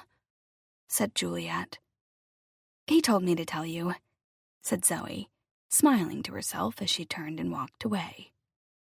7 weeks after the armed robbery case was officially closed, Connor Brandt called Zoe and invited her to lunch. Sitting in a small Greek restaurant in Midtown, not sure if it was business or a date, Zoe was uncharacteristically at a loss for words. "You're awfully quiet today," said Connor as the waiter handed them menus. "Do you usually take your witnesses out to lunch?" said Zoe, hoping the answer was no. "Not usually," said Connor sheepishly. "I don't mix business with my personal life. But since your case was closed due to the perp being deceased and there were no other loose ends, I figured it was okay. Are you uncomfortable with us having lunch?" "I was surprised when you called." "Good surprised?" said Connor, smiling. Zoe smiled back, lost in the intensity of his light blue eyes. "Very good surprised. It's not every day I get to have lunch with a man who carries a gun. You are carrying a gun now, right?" said Zoe, her eyes flashing, making Connor laugh. Weeks later, when the news got back to Juliet that Zoe was dating Special Agent Connor Brandt, Juliet's knives came out. From then on, she only spoke to her shift partner when it was absolutely necessary. After weeks of icy silence that made it difficult for Zoe to do her job, she confronted Juliet. "Do you have a problem with me?" she whispered to Juliet in the back of the restaurant on a slow night. "What gave you that idea?" said Juliet, turning to walk away. "You've always been bitchy to me, but ever since I started dating Connor, it's become more pronounced. Even the staff have noticed. What's your problem?" "No problem," said Juliet with a haughty smirk. "You think I care that you're dating some FBI agent? He's cute, but that's about it. If you want to date a civil servant, go right ahead. I'm waiting for a hedge fund manager or a technology entrepreneur so I can live in style. Go knock yourself out with your cop." 4 months later, after a whirlwind courtship that took Zoe's breath away, Connor Brandt asked Zoe Ferreira to marry him. Sitting on the couch in Zoe's living room watching TV one night, Connor got down on one knee. "What are you doing?" said a confused Zoe. Connor cleared his throat. "Zoe, the past 16 weeks have been the happiest time of my life. Well, I know it's only been a short time." Zoe's eyes widened as it dawned on her what was happening. "Are you saying what I think you're going to say? Because if you are, maybe you should—" "Zoe, can you be quiet? I'm trying to ask you to marry me." "For real?" Connor smiled. "Can I finish?" Zoe nodded. "Things have moved along so fast, but I know I want you in my life. Will you marry me?" Zoe smiled and nodded enthusiastically. Yes, oh my God. Wait till Sean hears about this. I'm going to marry a real FBI agent. How cool is that? Do they have an FBI family Christmas party? Because I would love to go to that." Connor laughed and shook his head. "What am I getting myself into?" Not wanting a long engagement, Connor suggested they do something simple. A month later, with Sean managing the entire event, catered from Villa de Luna, they got married in Zoe's living room, surrounded by a half-dozen of Connor's FBI colleagues, about 20 of Zoe's friends from the restaurant, and a few old friends from high school. Filled with baskets full of white flowers, candles, and ivy, Zoe's cavernous living room had been transformed into a magical wedding venue. Wearing a cream-colored silk chemise gown that hugged her sinewy body in all the right places, fresh flowers had been woven into a headpiece and fastened into her thick, dark brown hair.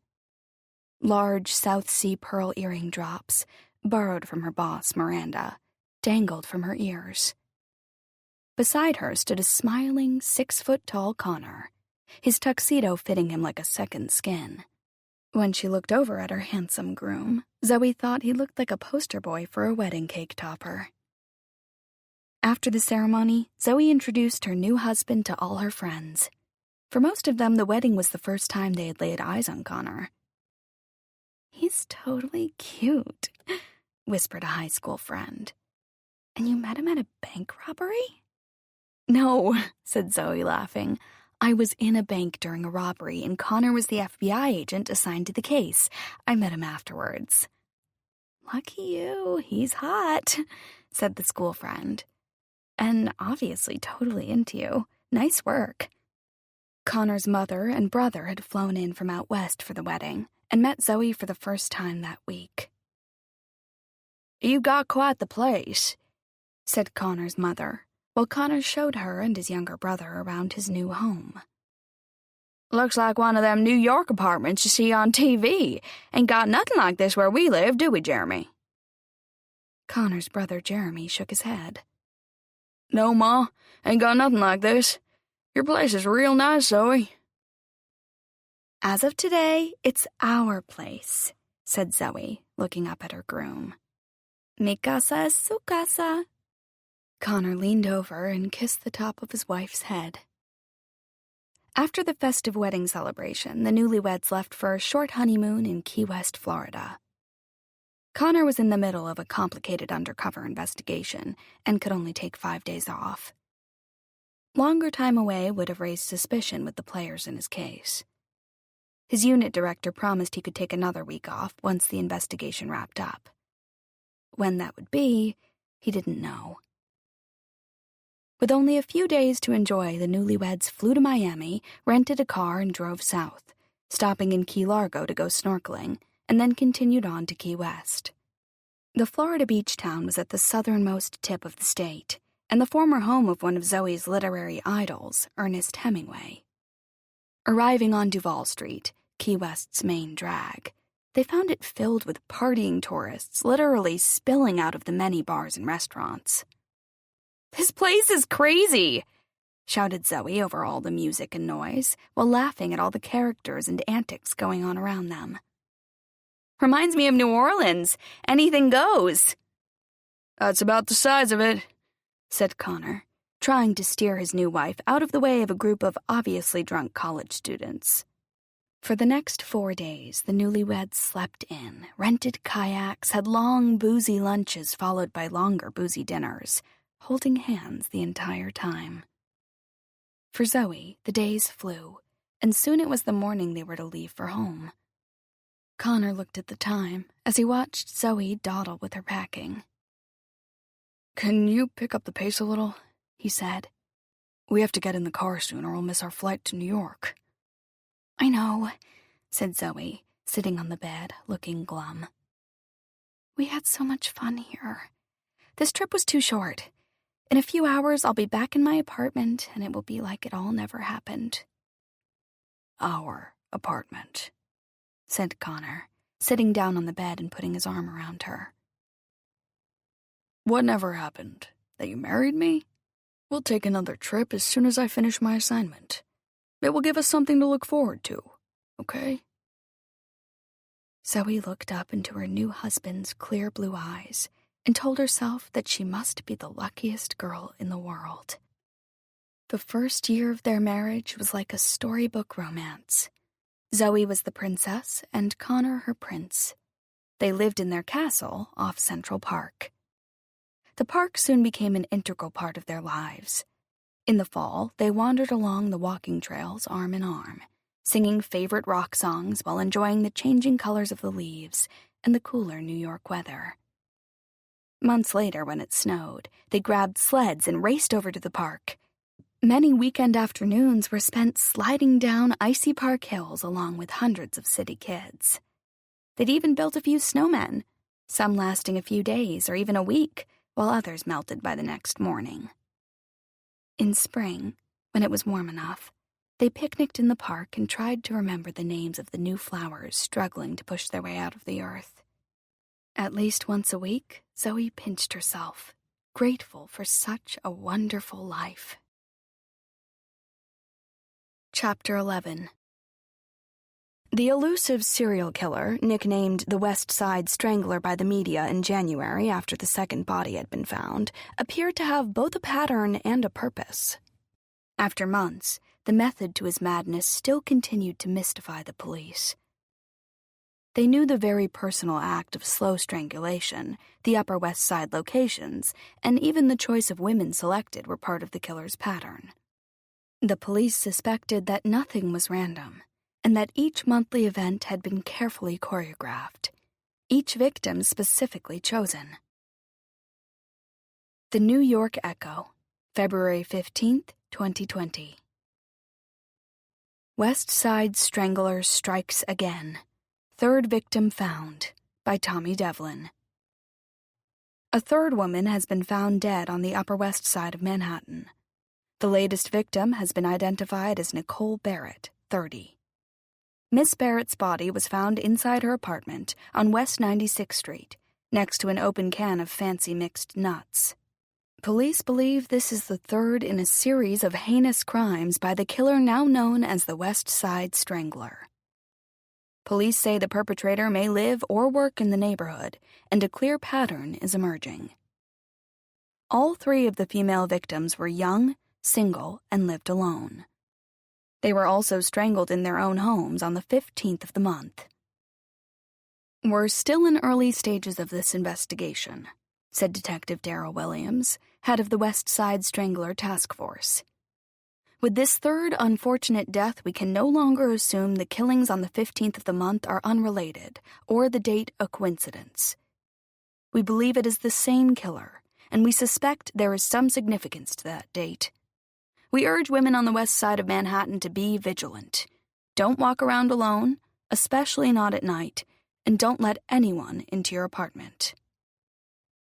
According to the police, Miss Barrett did tell a friend that a heavy-set man had approached her at the Barnes & Noble on Broadway and 83rd Street 2 weeks before her death. She told the friend the man was flipping through books about serial killers when she walked down the aisle. They spoke for a few minutes and traded some book recommendations. Apparently, the conversation unnerved Miss Barrett enough that she mentioned it to a friend, Audrey Gibson. "Nicole was super friendly to everyone," Miss Gibson reported. "She called me on her way home from the bookstore. We were making plans for that night when she mentioned this weird guy at Barnes & Noble. She wasn't afraid or anything. She said he was kind of sad and nerdy, but he gave her the creeps. She didn't describe him physically other than to say he was heavy with dark hair." Police have stated that this man is not a suspect, but they would like to speak to him and ask that he contact the 24th Precinct. The medical examiner estimates Miss Barrett's time of death sometime in the early morning hours of February 15th. The weather that night was a mix of sleet and rain. Miss Barrett, a promotions assistant for a corporate event planning company, lived in an old brick walk-up on West 96th Street between Columbus and Amsterdam. According to coworkers, Miss Barrett had worked late that night and took a subway home. A cashier at a food market near her house reported Miss Barrett stopped in earlier that night. Cash register receipts show she purchased cheese, a can of mixed nuts, ham, olives, and bread, and then made a second stop at a local wine merchant where she bought a couple of bottles of red wine. Police are trying to find out if Miss Barrett was expecting a guest that night. According to Miss Gibson, Nicole had recently ended a relationship over the Christmas holidays with a long-term boyfriend. Police are questioning the ex-boyfriend, but have said he is not a person of interest. When her body was found, Miss Barrett was wearing yoga clothes and didn't appear to be dressed for receiving guests. A bottle of wine had been opened and only one glass was found. The cheese and bread were out on a board on her coffee table, and the TV tuned to Netflix. According to the police, a neighbor remembers seeing a man with a wheeled luggage bag standing outside of her building. At the time of this publication, the police would not confirm if this person had any connection to the murder. Perhaps the most chilling aspect of the crime scene was the message left behind by the killer. Miss Barrett's shirt had been pulled up, and "I love you" was spelled out on her naked stomach, using 11 almonds to form the straight letters and 5 large cashews to form the O's and U. "We're dealing with a sick and extremely dangerous individual here," said Detective Williams. "I urge all women living on the Upper West Side to exercise the utmost caution." Chapter 12. Sitting on her living room couch that Monday night, waiting for her husband's call from Quantico, Zoe replayed happy mind videos of their Key West honeymoon. When the theme music from Law & Order blasted out of her phone, she lunged for it. The popular TV show's music was her special ringtone for Connor. "Hey, babe, I miss you," she cooed. "How's everything going in Quantico? Learn anything cool?"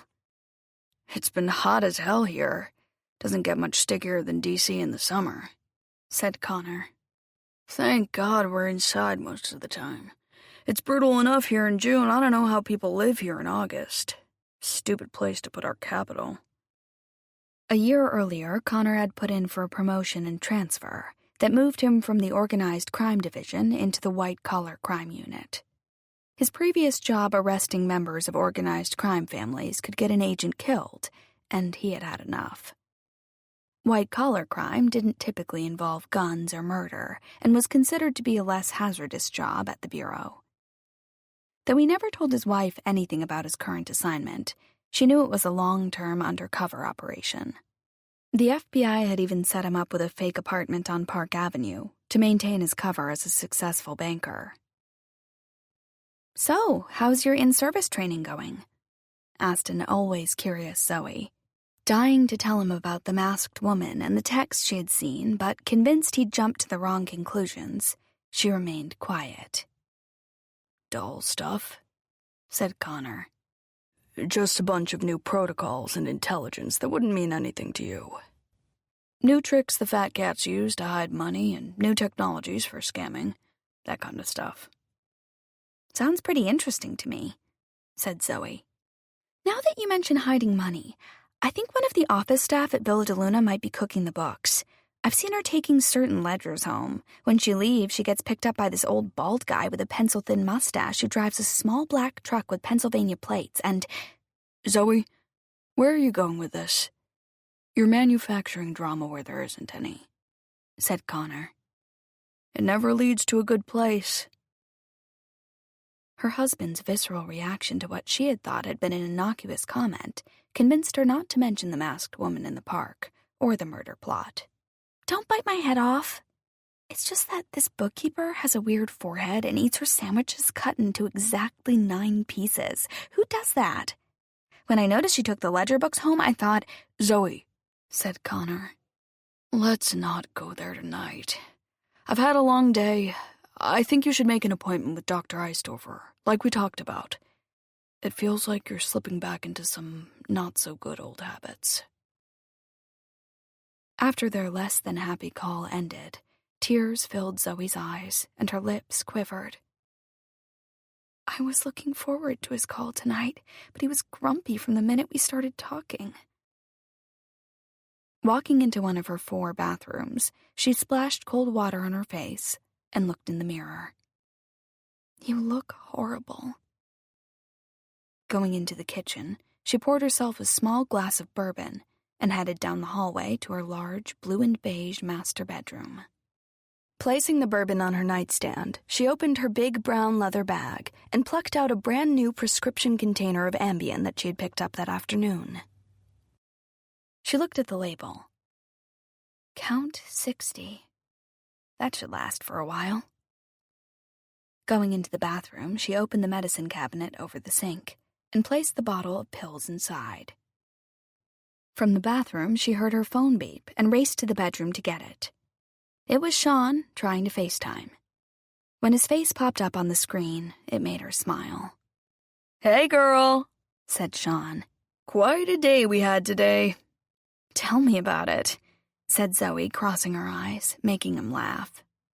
"After our meeting at the restaurant tomorrow morning, we'll go through every piece of information from today and try to figure it all out." "I bought a notebook on my way home to keep all our thoughts and facts in one place," said Zoe, holding up a medium-sized hot pink spiral binder. "Was it me, or were the cops not very interested in our case?" "We didn't give them much to go on," said Sean, as Zoe took another sip of her drink. "I think it's up to us to bring the police something real and tangible that they can investigate." "That poor eBay man has only a few more days to live if we don't do something," said Zoe. "Maybe we should hire a private investigator?"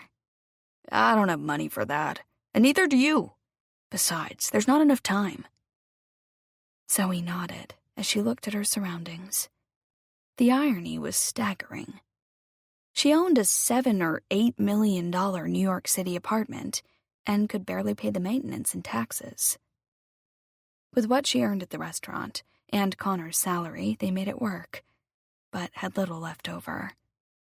When her father died, she had inherited the lavish apartment, as well as his savings account containing about $200,000.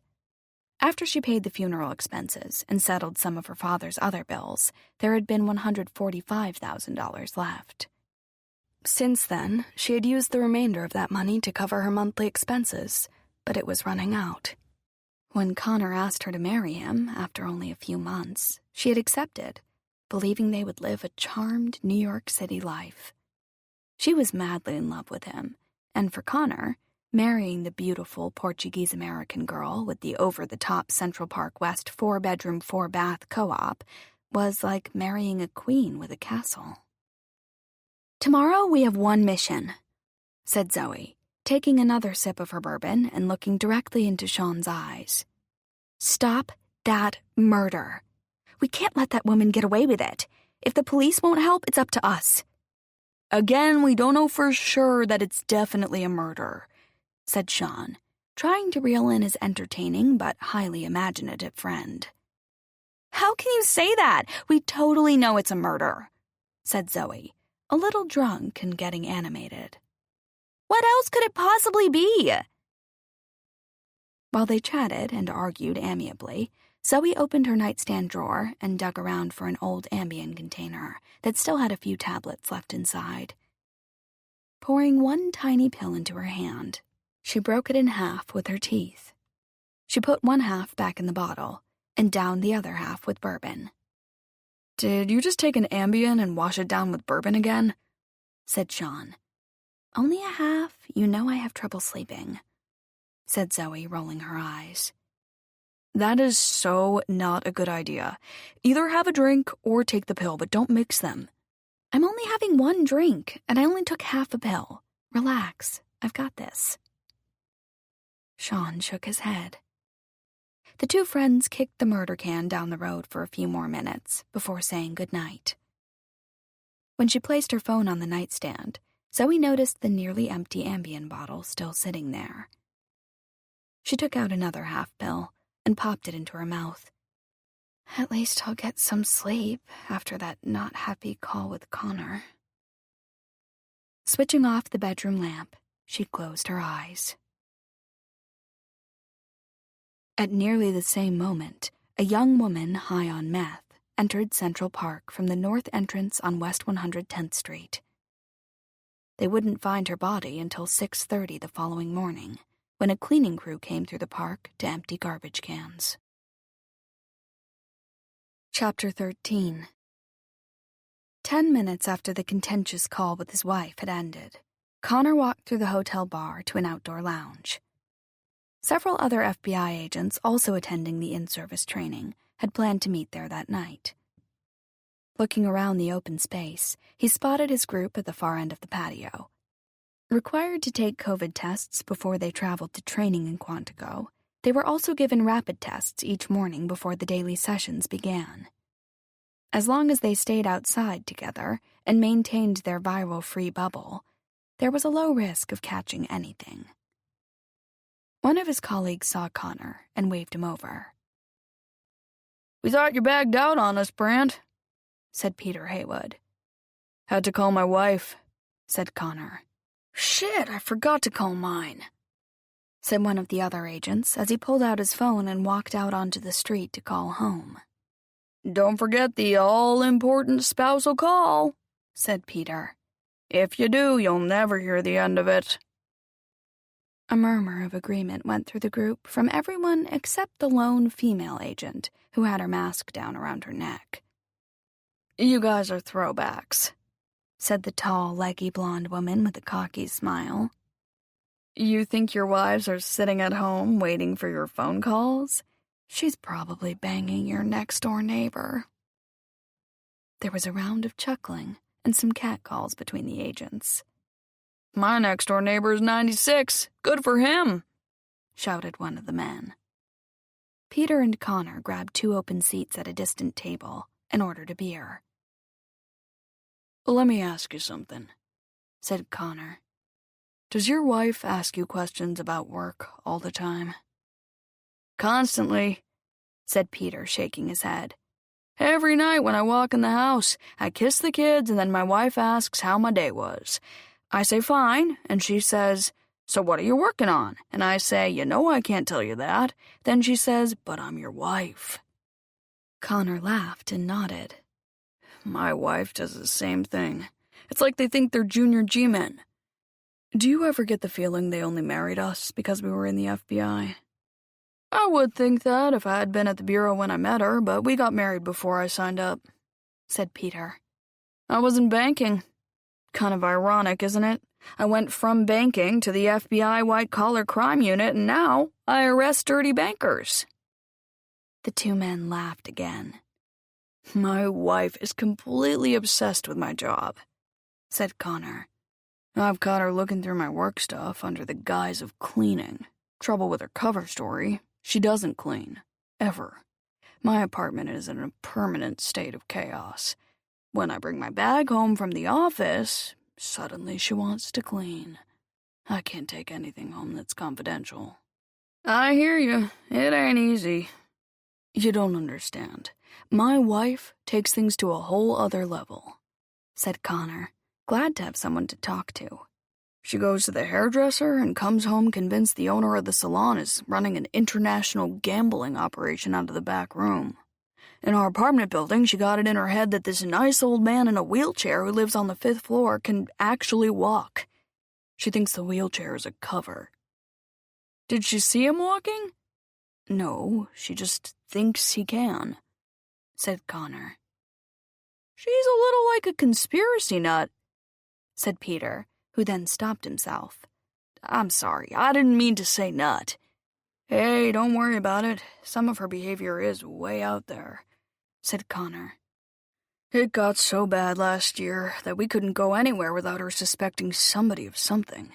The Uber driver looked like a terrorist. The woman on the bus was spying on us and recording our conversation. She thought our dentist, who is Swiss, didn't sound Swiss. She decided he sounded Russian and that he might be a double agent." "Did he sound Russian?" "Not even a little." "Your wife sounds challenging." "Tell me about it. Last year I made her go to a therapist after an unfortunate incident with the Peruvian embassy. I even went to therapy with her a few times to make sure she didn't downplay things," said Connor as he waved to the waiter to bring them each another beer. "What did the therapist say?" said Peter as he took a sip of his drink. "She said my wife had a very active imagination, and her fantasies sometimes register as fact. She told Zoe to take a deep breath when she had one of those thoughts and to ask herself if it made logical sense." "Did the therapy work?" "For a while. Don't get me wrong," said Connor. "My wife is a really sweet person, but sometimes her imagination runs wild. It gets us both in trouble. I can't have that while I'm working for the Bureau." "Did something happen recently?" said Peter, reaching for his personal bowl of peanuts on the table and popping a few into his mouth. "Our call tonight," said Connor. Started out as a normal conversation until she told me she thinks the bookkeeper where she works might be embezzling money because the woman cuts her sandwiches into 9 pieces. Is it possible there's something to it? Said Peter, a skeptical look on his face. Connor stared at his colleague and pointed to his head. Trust me, it's all in her noggin. I've been down this bumpy road before. Chapter 14. With each passing month of 2020, the murders piled up, and the NYPD was no closer to identifying the killer. A tremendous amount of police resources had been dedicated to the manhunt, and the West Side Strangler had everyone in the city on edge. The New York Echo, March 16, 2020. Upper West Side on High Alert, by Tommy Devlin. With 3 young women already dead, the West Side Strangler has established a discernible pattern. According to the police, he kills on the 15th of each month, and yesterday was no exception. For several weeks, increased chatter about the Strangler and Beware the Ides of March was all over social media, warning young women to be careful on that day. When the city of New York recently put initial coronavirus restrictions in place, everything changed. The new virus usurped the Strangler story as the top headline, until today. For months, police had warned young women to be extra careful as each fateful date approached, but most people's attention was focused on politics and the emerging pandemic.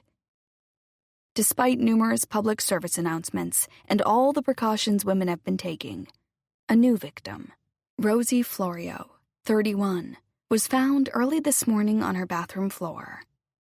Her shirt had been pulled up and "Thanks" was written on her stomach in toothpaste. Miss Florio was a dancer with the West Side Funk Dance Corps, a modern jazz ensemble. Another dancer in Miss Florio's company said the victim left the rehearsal studio on West 72nd Street and Broadway at 9 p.m. on March 15th, with plans to walk home to her apartment on West 97th Street. After changing into her street clothes, despite protests from several other dancers about walking alone at night on that date, Miss Florio began her trek home. "I told her not to walk," said another dancer, Jamie Holt. "She said, 'Stop worrying, Granny, I'll be fine.' Rosie was always joking around and stayed away from the serious stuff. I remember she stood up and did one last backbend stretch and said, 'Between the virus and this Strangler, everyone's acting like it's doomsday. I don't pay attention to any of this stuff. I'm more worried about our dance company being shut down because of this damn plague than running into the West Side Strangler.' He's killed 3 women already, I told her," said Miss Holt. "Today's the 15th. You should take a car home. It's late." She said she didn't have the money, so I offered to pay for an Uber, but she wouldn't let me. Said she wanted to walk and clear her head. According to Miss Holt, Rosie Florio left the rehearsal hall alone with 2 fully loaded dance gear bags slung over each shoulder. The police have said a man whose name is being withheld remembered seeing a woman fitting Miss Florio's description walking on 74th Street last night. He remembered her because he witnessed her collide with a man, knocking him over as her bags went flying. He heard the woman apologize to the man as he passed them. Later, a woman leaving Miss Florio's building passed the victim and a man wearing a face mask walking up the steps to the front door. The man was carrying one of Miss Florio's large duffel bags, and the neighbor overheard the man ask if he could use Miss Florio's bathroom. The investigation into Miss Florio's death is still in the preliminary stages. Detectives Heather Kim and Daryl Williams, who head the West Side Strangler Task Force, suspect this new murder is the work of the same killer they've been pursuing. The police strongly advise women to be vigilant and aware of their surroundings. New theories on how the killer gains the trust of his victims have emerged. It may be that he looks for women in distress and offers a helpful hand, said Detective Williams. Police say women should be on the lookout for those types of offers and stay away. Bottom line, said the detective, don't let anyone into your apartment who you don't know well. The New York Echo, April 17, 2020. West Side Strangler Strikes Again, by Tommy Devlin. It was a chilly Wednesday evening in April when, according to neighbors, Michelle Rothberg, 36, limped slowly down 103rd Street with a cane. Miss Rothberg, a paralegal for a midtown law firm, was an outgoing young woman with freckles and strawberry blonde hair. Friends reported that she had surgery on her foot in March, right before the hospitals stopped all elective procedures to make room for COVID-19 patients. Friends said that after her operation, Miss Rothberg wasn't supposed to put any weight on her foot and had planned to have everything delivered. Not anticipating a global pandemic, she could not have known food deliveries would become nearly impossible. Laura Davidson, Miss Rothberg's college roommate, said that she had called Michelle, worried about how her friend was going to get food. "She told me she didn't have much left to eat and was down to a few boxes of crackers," said Laura Davidson. "I live in Chicago, so there wasn't anything I could do for her. If I had been in New York, I would have brought her some food myself, but that wasn't doable. I sent her a food care package through Amazon, but I don't think it arrived yet." When Miss Rothberg couldn't get through to any delivery services, she apparently called several friends to see if they could help. A few had the virus, and the others were afraid to go out shopping. "Michelle told me on our last call yesterday that if she couldn't get a delivery that day, she was going to go out herself to the corner store. I reminded her that she wasn't supposed to put any weight on her foot, but she said she didn't have a choice," said Miss Davidson. According to police, a neighbor in her building spotted Miss Rothberg using a cane as she inched her way down 2 flights of stairs and out the front door. Based on the conversation with her friend, police believe that Miss Rothberg's destination was the corner market at the end of her block. What the victim didn't know was that the store on her street had closed down nearly 3 days before because the owner and his wife had both contracted the coronavirus. An elderly woman living across the street told police she remembers seeing Miss Rothberg standing out in front of her building around 6 p.m. on April 15th, talking to a delivery man. "I didn't get a good look at him," said the woman. Police say she reported that the unknown man appeared to be stocky and wore a dark gray face mask with dark glasses. According to the woman, he had been standing by the front door of Miss Rothberg's building, holding what appeared to be bags of Chinese food, when Miss Rothberg slowly hobbled up. "I couldn't hear what they were talking about," said the neighbor. "But I saw the delivery man start to walk away with all his bags. Then the woman who was killed said something to him, and he turned around and came back. She could barely get up the front steps, and the next thing you know, the delivery man followed her into the building."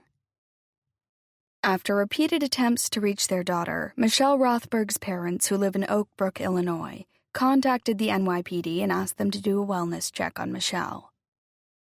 When the police arrived at the woman's apartment, they found Miss Rothberg's body, slumped in a chair at her kitchen table, a pair of chopsticks in her left hand. Open cartons of moose pork, wonton soup, 2 egg rolls, and shrimp lo mein were neatly placed on the table. White paper fortunes from inside of 2 broken fortune cookies were found in her closed right hand. One said, "A beautiful, smart, and loving person will be coming into your life." And the other, "A dubious friend may be an enemy in camouflage." Truer words could not have been spoken. Chapter 15.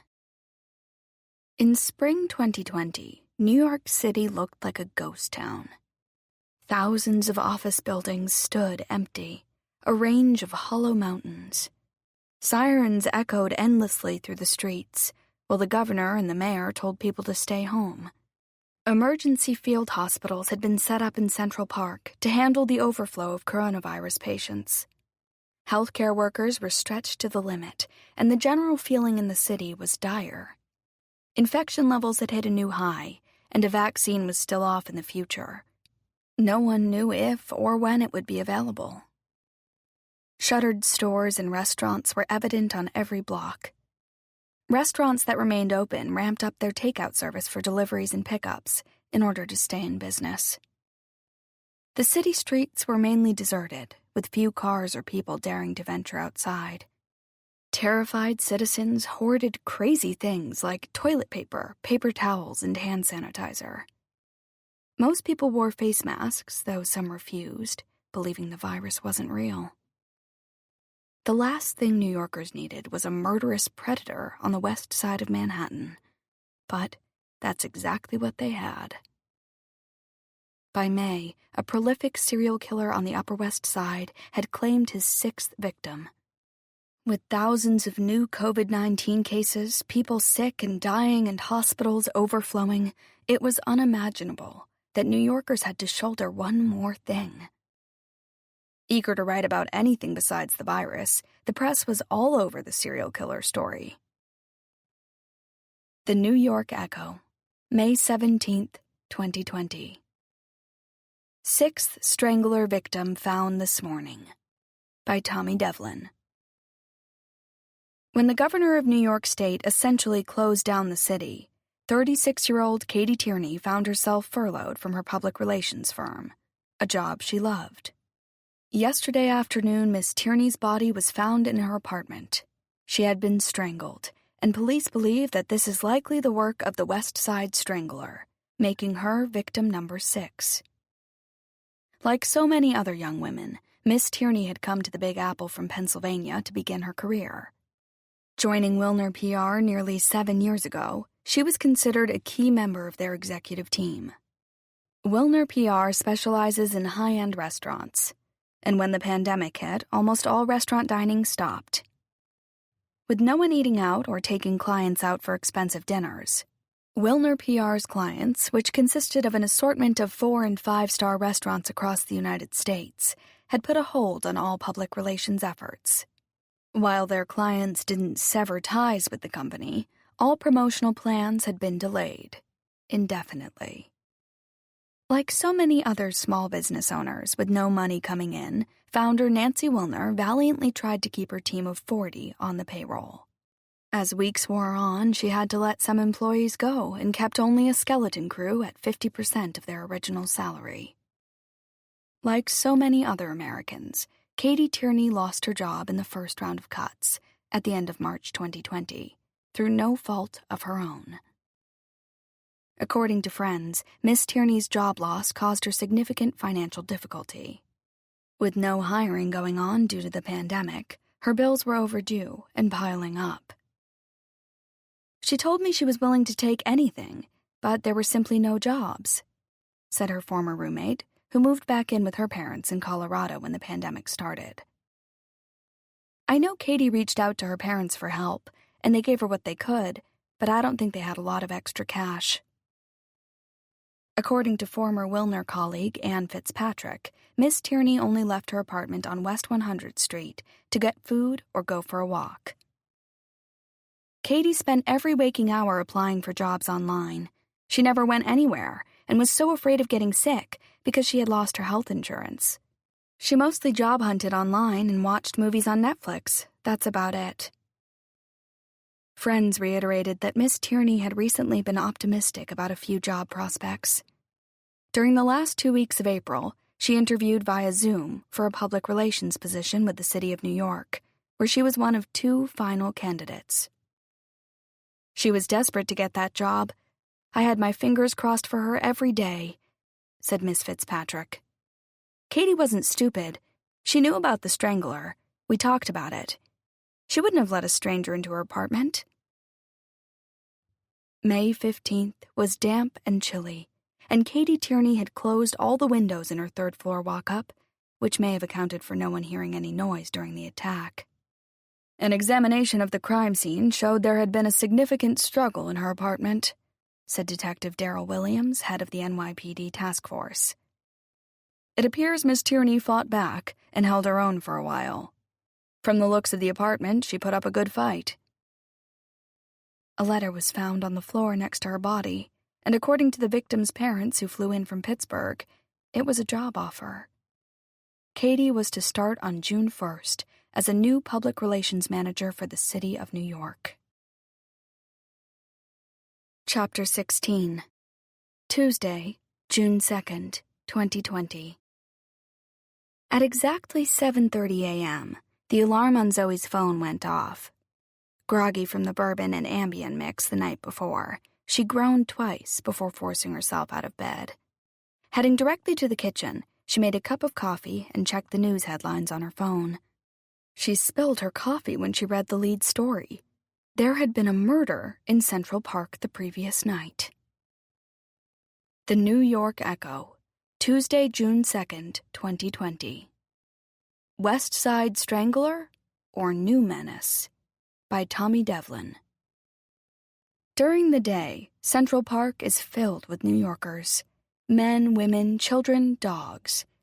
It's one of the few places city residents can still go get some fresh air and leave the COVID-imposed solitude of their apartments for a few hours of sunshine.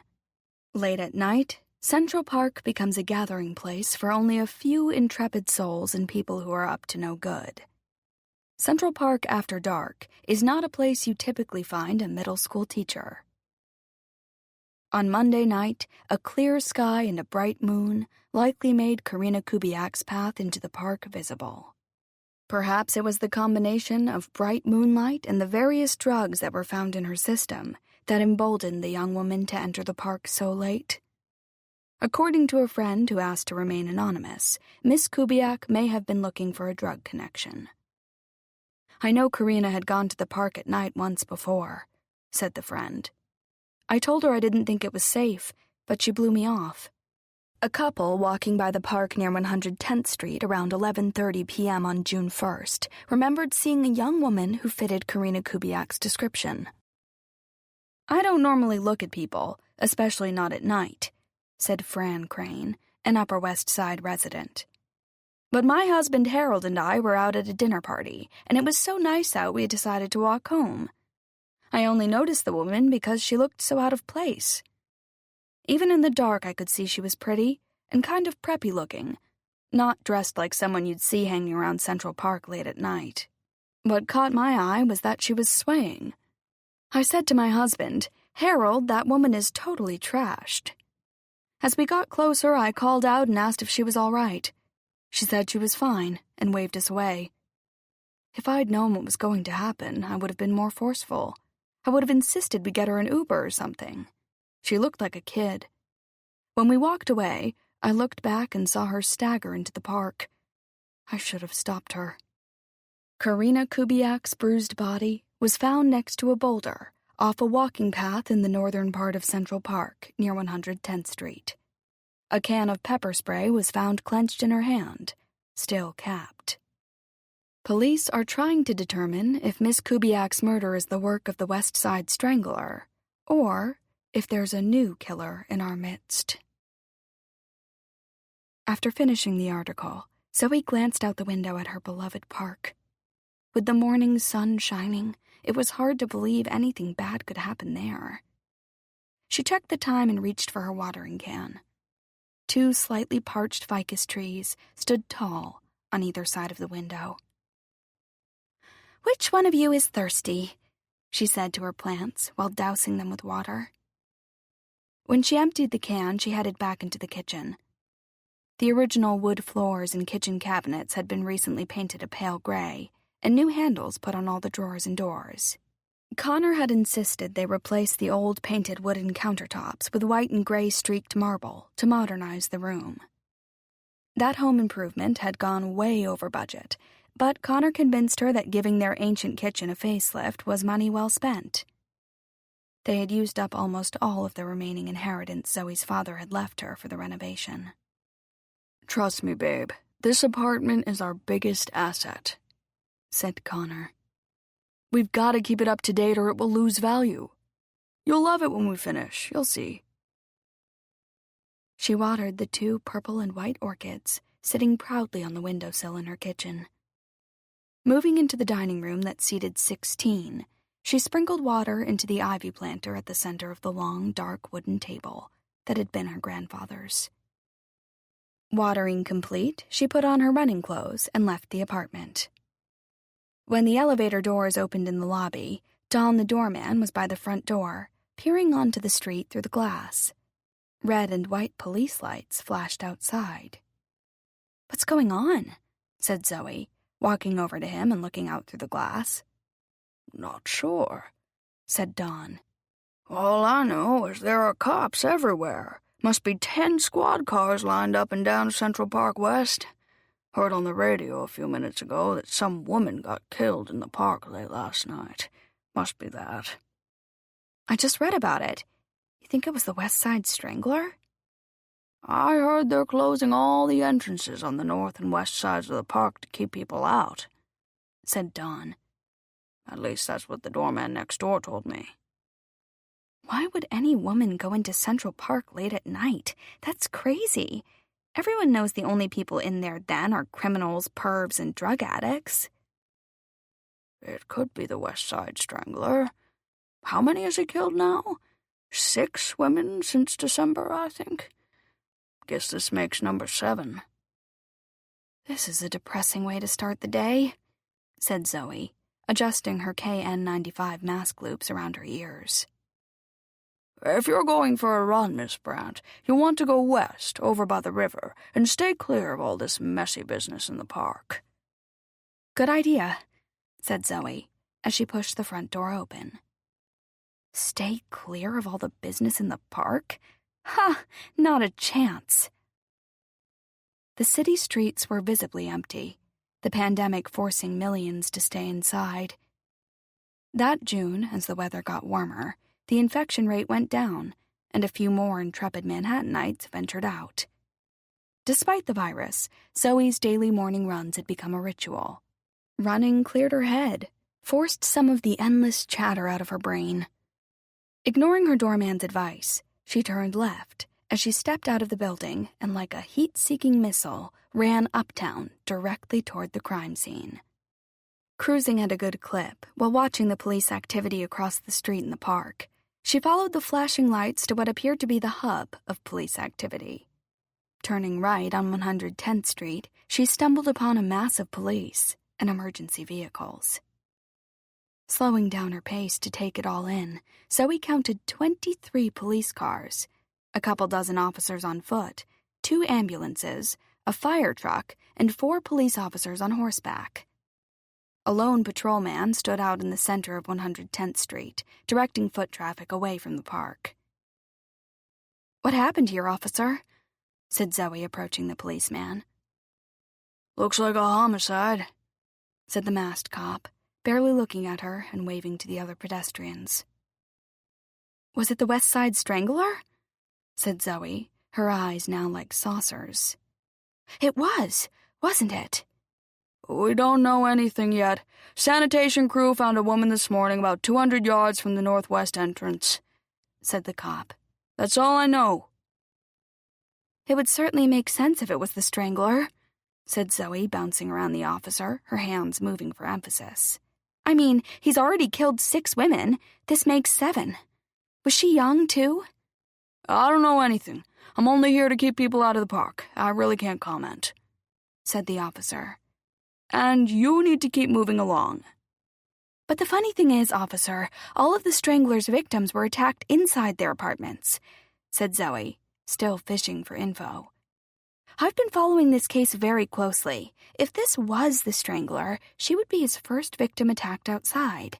Maybe he's changing his M.O., or maybe this is the work of a copycat, because I've read that a lot of murderers have copycats and—" "Like I said, I don't know anything," said the cop. "You need to keep moving." "There must be Argus cameras in this section of the park," said Zoe, looking across the street at all the trees. "Although it would be difficult to get a picture with all the leaves at this time of year." "No comment," said the officer, tired of the conversation with the persistent woman. Lingering on the edge of the crowd, a stocky, olive-skinned man with dark brown curly hair, wearing dark sunglasses and a blue surgical face mask, watched the police operation across the street. Clenching and unclenching his fists, he noticed Zoe, making inquiries with the police officer. "If it was the West Side Strangler," Zoe continued, "that would mean he's moving east, because all the other murders happened further west. The first one was on West 95th Street, and the second one was on—" "You really need to move along now," said the cop, losing his patience. Zoe let out an audible sigh for effect and moved over towards a small crowd of masked onlookers by the curb. The mob of looky-loos craned their necks to see what was happening, while at the same time trying to stay socially distant from one another. Next to them, a slew of reporters lined up, all hoping to get their scoop for the evening news. Zoe stood on the outskirts of the crowd for a few minutes, asking questions of fellow onlookers. Learning nothing significant, she walked over near the news crews. They'll know something. "You guys reporters?" she called out as she approached two men. One had a camera. "That's what it says on my paycheck," said the young, handsome man without the camera, barely glancing at her as he focused on the police activity across the street. "What's happening here?" said Zoe casually. "I heard there was another murder." "Looks that way," said the handsome man. "I live around the corner, and when I walked out of my building this morning, "You live around here?" said the reporter, turning towards her, now more interested. "I live right over there, on Central Park West," said Zoe, pointing. "I can see the whole park from my living room window." "Yeah?" The reporter reached into his pocket, pulled out a business card, and handed it to Zoe. "I'm Tommy Devlin with the New York Echo. You hear any intel about this murder? Any of your neighbors talking? The cops aren't saying jack. I've been reaching out to some of the locals. Got a tip this morning that it might be the work of the West Side Strangler." "Tommy Devlin? I read your article this morning right before I left my house. I was thinking the exact same thing about the Strangler," said Zoe, studying the reporter's face as he took his mask off for a second to adjust it. "You read my piece today?" said Devlin, cracking a smile. "Like it?" "Absolutely," said Zoe. "I think you're dead right on the West Side Strangler angle. I've been following the whole case very closely." "Yeah, well, that's my theory," said Devlin. "I gotta cover all the angles, though." "Wait a second. I've seen you before," said Zoe, squinting while examining his facial features more closely as he put his mask back on. "Do I know you?" Devlin's photographer snorted as the reporter squirmed and shot him a look. "You look so familiar," Zoe continued. "I can't seem to place you, but I'm sure I've seen you." "We've never met," said Devlin without emotion. "People say I have a photographic memory. I never forget a face," said Zoe, as she scrutinized him further. Devlin looked away at the police activity going on across the street. "Wait a minute," said Zoe, a smile spreading across her face. "I know who you are. You're that CNN reporter from Alaska who was chased into a lake by a moose." Devlin's cameraman doubled over with laughter as Tommy gritted his teeth. "Am I right?" said Zoe, smiling, oblivious that Devlin was not enjoying the conversation. "That video of you went totally viral. It was on TikTok and Instagram and YouTube. They played it on the morning TV shows and all the late-night shows for weeks, maybe months. You're totally famous." "See, Devlin, isn't that nice? You're a regular celebrity," said the photographer, smothering his laughter as Devlin glared. "You're not with CNN anymore?" said Zoe. "I did the Alaska gig for a year, but I wanted to come back to my roots. I'm a New York City boy," said Tommy. "Talked it over with my buddy Anderson Cooper. We're really tight, and Anderson told me I should go for the Echo job. CNN offered me an anchor spot in Atlanta, but New York is where it's all happening, so I turned it down. I already did the CNN thing, been there, done that. The Echo was begging me to take the position here, so it was a no-brainer." "Did you get hurt by that moose? Because it looked like it mauled you a few times before you ran away and jumped into the lake," said Zoe. "The expression on your face was priceless. You looked terrified when you let out that high-pitched scream after you went into the icy water. That was social media gold. Twitter totally lit up." The photographer stifled another snort that was met by a death stare from Devlin. "It's a little-known fact, but moose are extremely dangerous animals," said Tommy. "They're brutal killers. Speaking of, can we get back to the murder? You hear anything from any of your neighbors?" "Well," said Zoe, moving closer but not too close and speaking in a half-whisper. "I'm a bit of a sleuth hobbyist myself, and as it turns out, I happen to be working on a murder investigation with the NYPD right now." "You're working on the Strangler case?" said Tommy, a surprised look in his eyes. Not that case, a different murder, said Zoe. But it's a real case, too. No kidding, said Tommy Devlin, writing in his notebook. What's it all about? Why are the police working with you?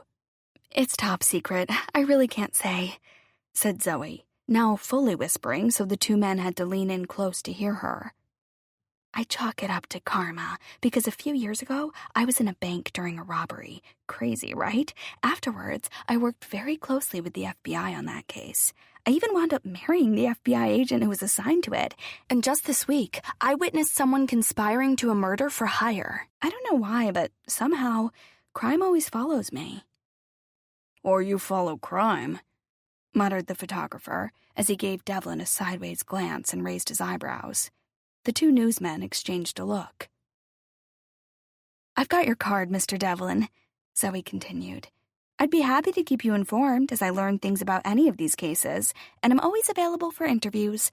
Of course, it would have to be strictly confidential. My name has to be kept out of it. I'm Zoe Brandt, by the way. Naturally, we never divulge our sources, said the reporter, looking over at his cameraman as the photographer rolled his eyes. We appreciate your time, Miss Brandt, but we've got to get going. We'll be in touch if anything comes up. But you don't have my number, shouted Zoe as the two men disappeared into the crowd. Don't worry, I know how to reach you. I'll call you. Learning nothing about the new murder, Zoe turned around and slowly ran west. The stocky man with the olive complexion still standing in the crowd had watched her full exchange with the reporters. His eyes followed her as she ran west on 110th Street before she turned left and went south down Central Park West. By the time she got back to her building, it was nearly 9 a.m. The police cars that had been parked in front earlier were gone.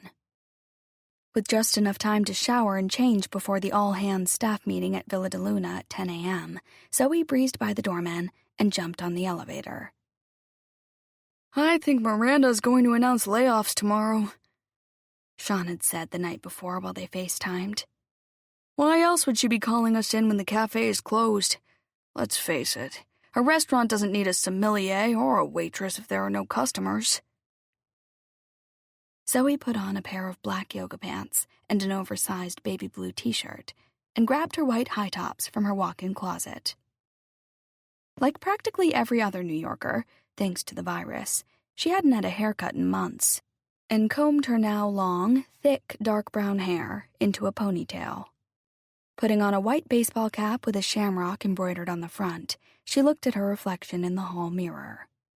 The St. Patrick's Day parade the previous March had been canceled, but she'd gone to a party anyway and worn the hat. Days later, everything in New York shut down. St. Patrick's Day was my last normal night before we all went underground like moles. After a quick coat of mascara, a brush of blush, and some tinted lip gloss, she grabbed her large brown leather bag and her mask and walked out the door. The doorman was again standing looking out when Zoe stepped into the lobby. I read on my newsfeed that the woman they found in the park was a school teacher, said Dawn. What the hell was a teacher doing in Central Park in the middle of the night?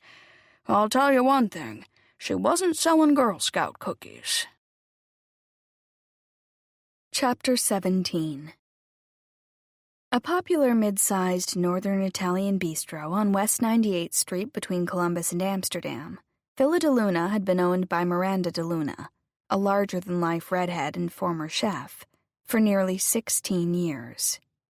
With a big heart and equally big boobs, Miranda was loved by her employees and considered each of them part of her extended family.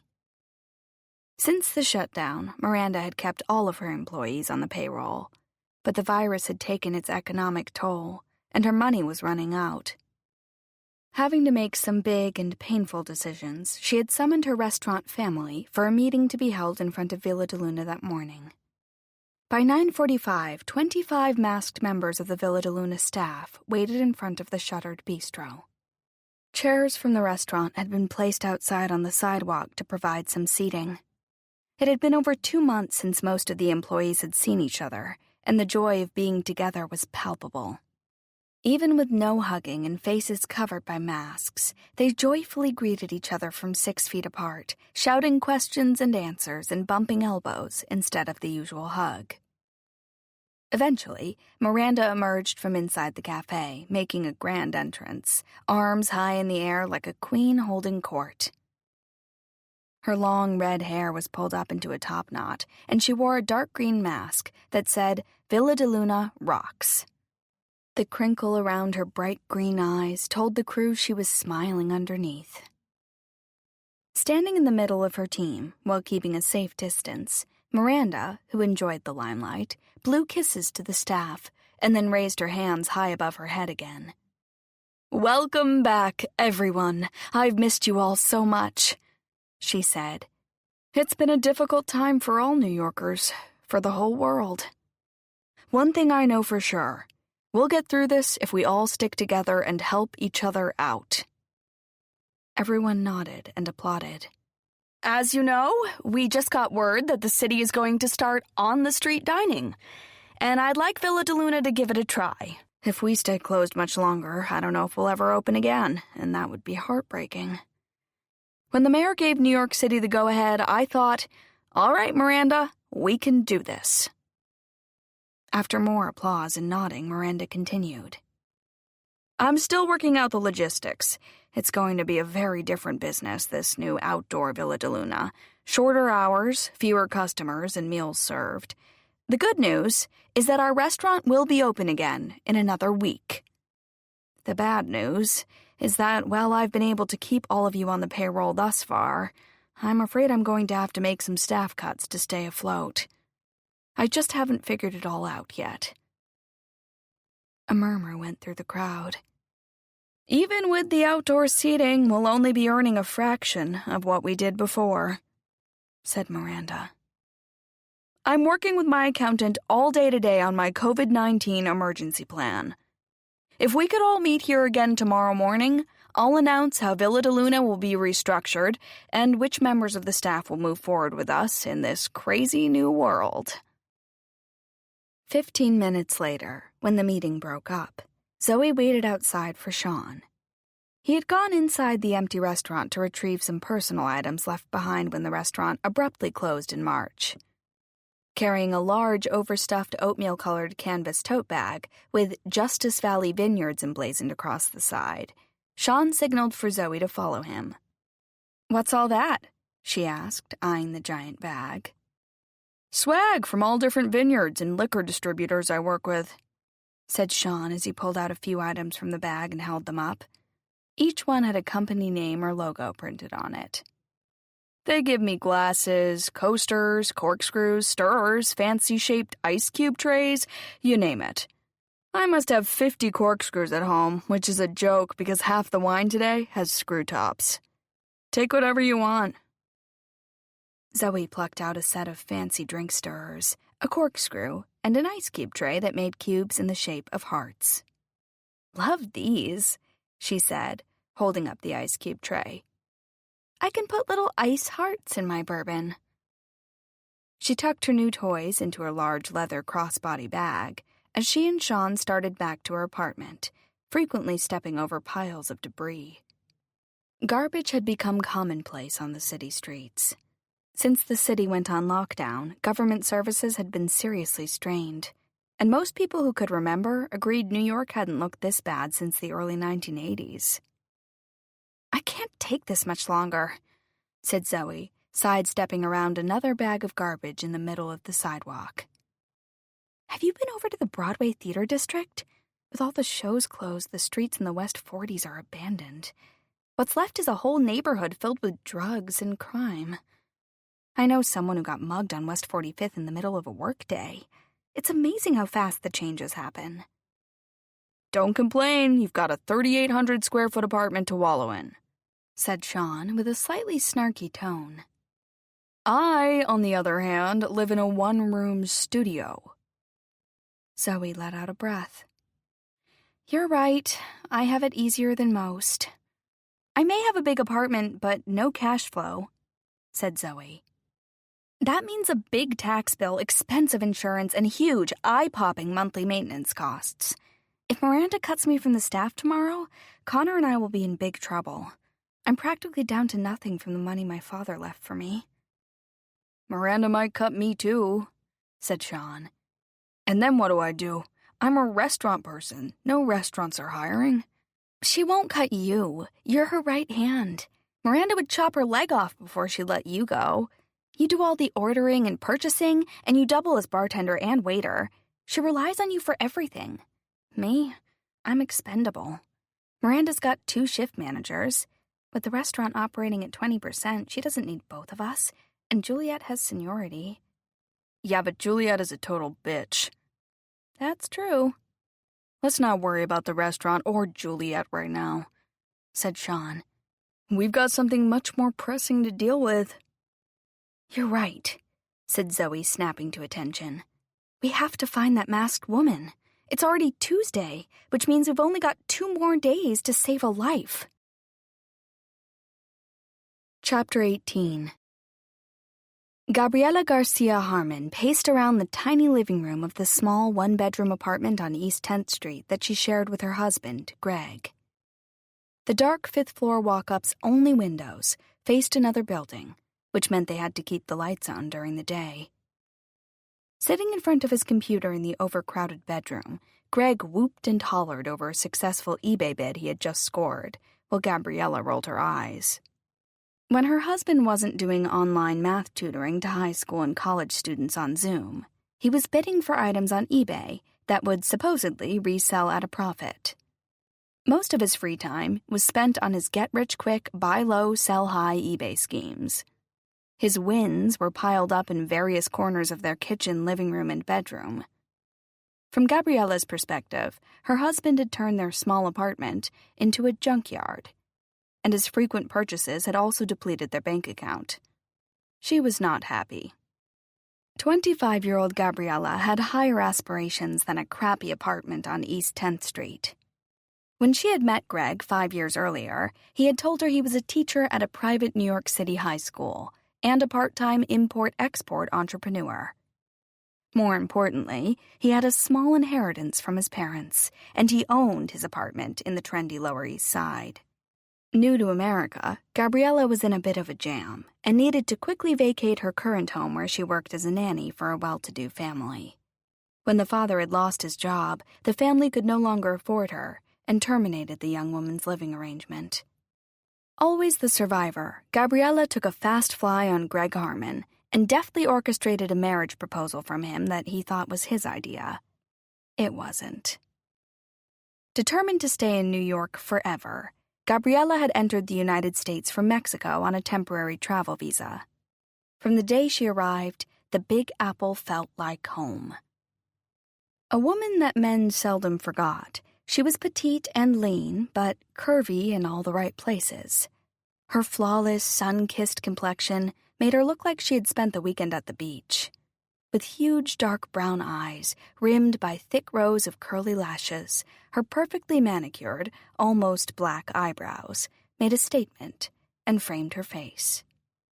Growing up in a relatively poor town an hour south of Mexico City, Gabriella decided by the age of 14 that she wanted to live in New York. Throughout her teens, she worked at a high-end store in downtown Mexico City, saving every penny she earned for her future life in America. She also supplemented her savings by doing small favors for men, for cash. One older gentleman became her main benefactor. Their arrangement lasted nearly 4 years until Senor Rodriguez expired in his bathtub. By then, Gabriella had saved almost $22,000 and accumulated a closet full of designer clothes, bags, and an expensive collection of fine jewelry. Before she left for America, she sold some of the jewelry but could not part with all of it. She kept one necklace that had a charm of 2 connected G's dangling from a substantial 14-karat gold chain. I need to look good in New York, don't I? Once she arrived in Manhattan, she found work as a live-in nanny for a well-to-do family, which was ironic because she didn't like children unless they were sleeping. Regardless, she needed a place to live, and moved into the Carmichaels' large Manhattan apartment as their babysitter. Mr. Carmichael was an investment banker with the large banking conglomerate Blue Crest Financial. In time, she took on other duties beyond childcare, doing small private favors for him, for cash.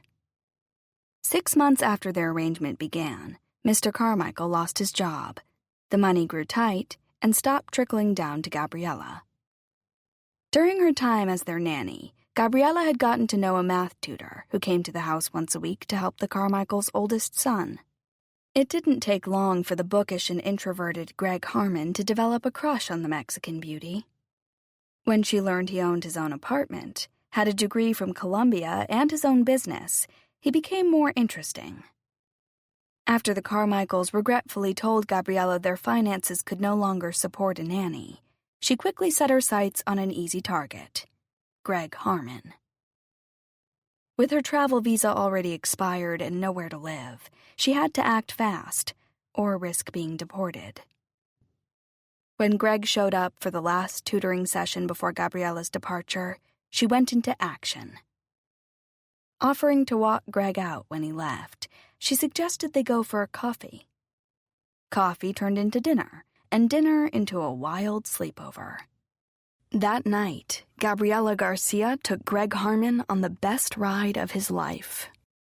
What he didn't know that night was that he'd soon marry her, but they'd never grow old together. Chapter 19.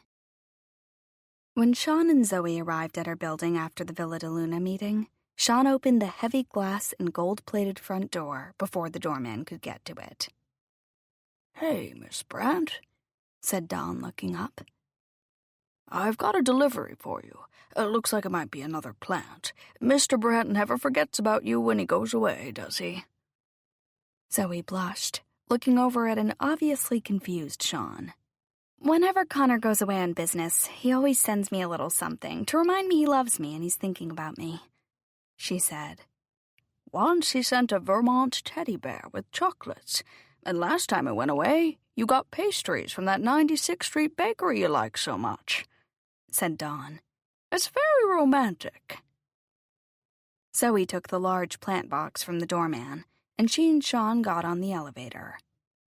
"I wish I could find a guy who did that for me," said Sean, eyeing the package covered in green tissue paper as the elevator doors closed. "You will, but you have to stop going out with anyone who asks," she said, handing him the plant so she could unlock her front door. "You need to be more selective and only go out with the best, because that's what you deserve. That's how I found Connor." Sean nodded as the two entered Zoe's place and shut the door behind them. Unwrapping the plant, Zoe texted her husband. When their brief text exchange concluded, she gave Sean a pump of hand sanitizer and one for herself, and they moved into the dining room, sitting at opposite ends of the large mahogany table.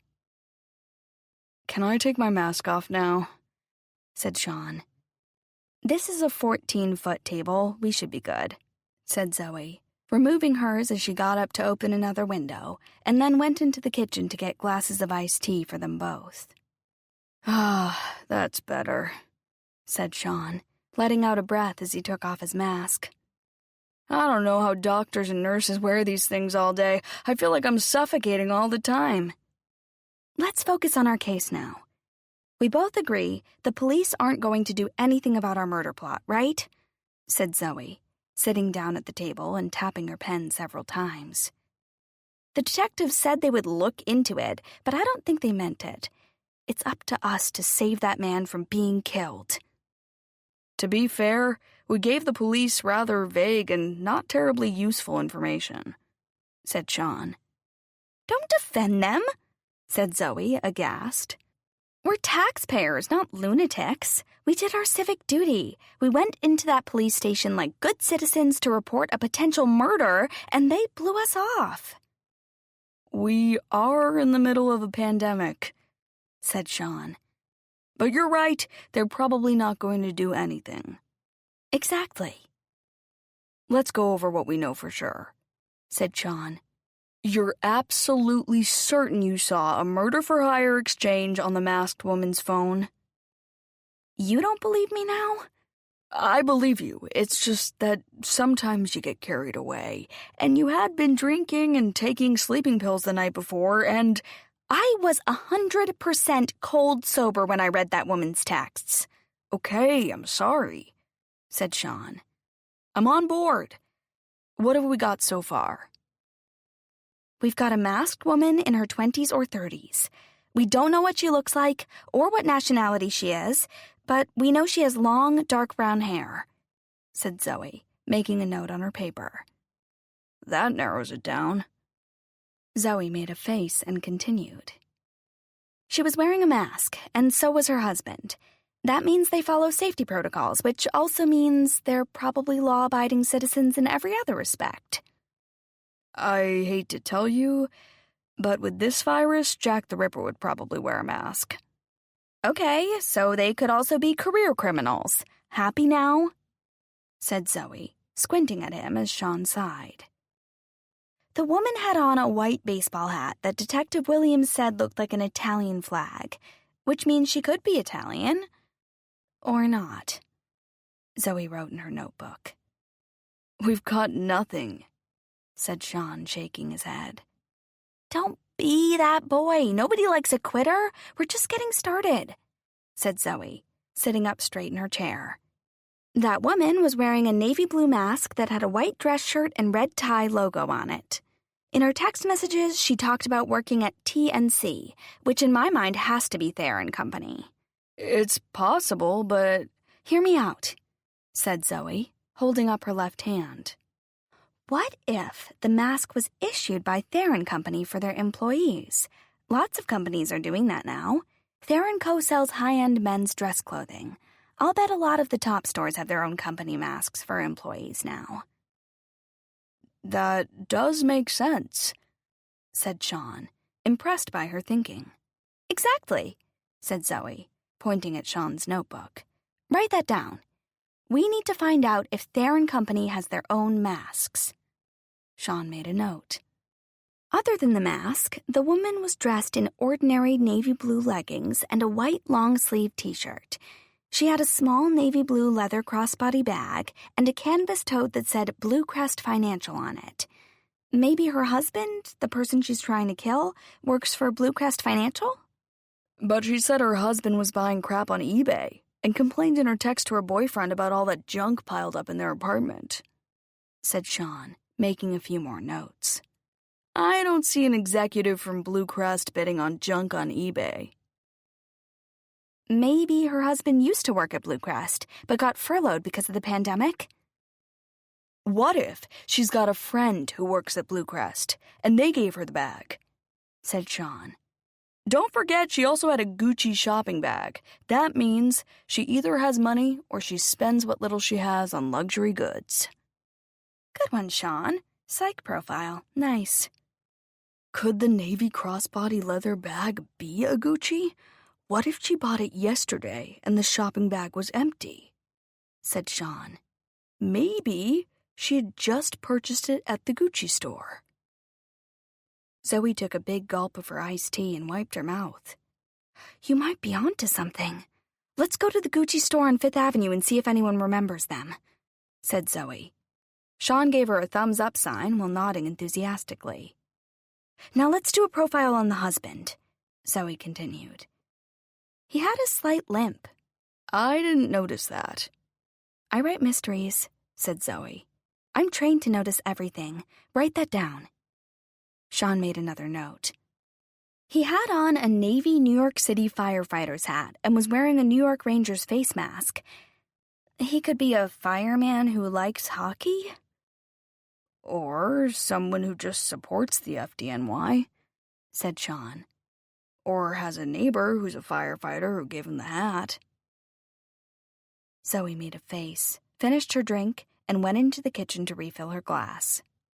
The husband looked like he was in his late 30s or early 40s. He was wearing beige shorts and a light green t-shirt that said, "Eat Mo Pie." Sean shouted loud enough for Zoe to hear from the kitchen. What does that mean? He likes pie, she yelled back. Sean shook his head. I like pie too, but I don't wear t-shirts broadcasting it. And pie isn't particularly healthy. Why would someone wear a shirt that extols the virtues of something that's bad for you? Do you know how many people in this country have hypertension? Okay, you're getting way off track now, said Zoe as she sat down at the table. Fine. What else? Zoe looked off into space and narrowed her eyes. I believe that woman is a very sophisticated killer. Don't forget, when she texted her homicidal boyfriend, she had the good sense to use a different, untraceable phone. How do you know it's untraceable? What else could it be? When she was texting someone about a hair appointment, she definitely used an iPhone. The Android is definitely the burner phone she'll toss right after she bumps off her husband. And don't forget what her boyfriend's name is, said Sean, writing a note on a piece of paper. Zoe scrunched up her face and then smiled. Signor Bello. Exactly, said Sean. Bello means beautiful in Italian. Mr. Beautiful. She must be Italian then. Zoe, we have our first definite clue. Chapter 20. Foot traffic in Manhattan that day was extremely light. Times Square, once a crowded tourist mecca, was empty. Residents around the city ventured out of their apartments only to get food or medicine and returned quickly to their homes. This June day was warm, and the late spring sun drew scores of New Yorkers into Central Park. When the weather was really nice, the park got a little crowded. I can't believe how many people are in the park today, said Zoe, as she and Sean cut east on a trail heading over to Fifth Avenue. Exiting in the 90s, they summoned an Uber to take them straight down Fifth Avenue to the Gucci flagship store on 56th Street.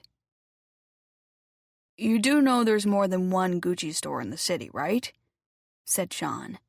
There are two others, one on Wooster and another all the way down by the World Financial Center. If the masked woman had gone shopping at Gucci the day we saw her, how do we know she went to the Gucci store on 56?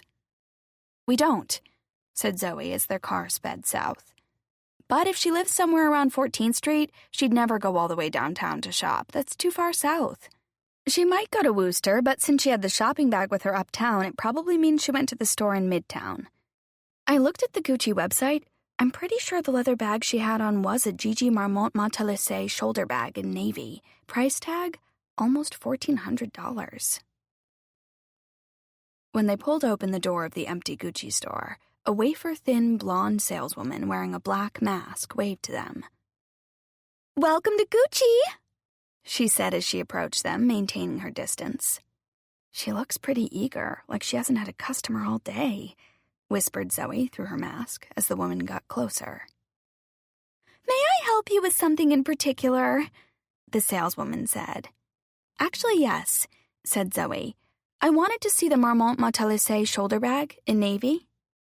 "Excellent choice. It's very popular. Follow me," said the saleswoman as she led them over to a counter and put a small navy leather bag in front of them. "You sell a lot of these?" said Zoe, as nonchalantly as possible. "As you can imagine," said the clerk. "Since we've been in lockdown, there haven't been as many shoppers as usual. Before the virus, this bag literally sprouted wings and flew out of here on its own." "That's impressive, considering the price tag," said Zoe. "This is Gucci. Chic is expensive," said the clerk dismissively, as she opened the bag for Zoe to inspect the inside. "Is this particular bag still selling? Even with the pandemic, are people still shopping?" asked Sean. "The Gucci brand is indelible," said the clerk. "Just yesterday I sold a woman this very same bag." Zoe kicked Sean in the shin. "Ow," said Sean, giving Zoe a look. "Yesterday?" said Zoe. "What a coincidence. A friend of mine purchased this same navy bag yesterday, too. She's so au courant. That's why I thought I might buy the same one. I wonder if the person you helped could be my friend. Wouldn't that be funny? What did the woman you met look like?" Normally I wouldn't remember because we're usually so busy, but lately we've only had a handful of customers," said the clerk coolly.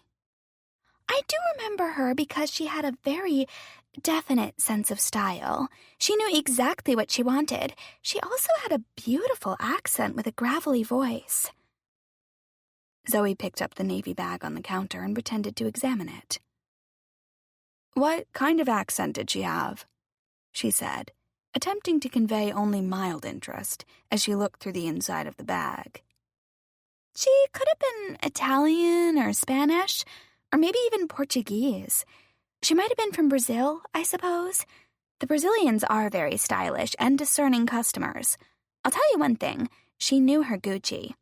The customer I worked with had a long dark brown ponytail and was wearing a pair of our aviator sunglasses in gold metal with blue lenses. Sound like your friend?"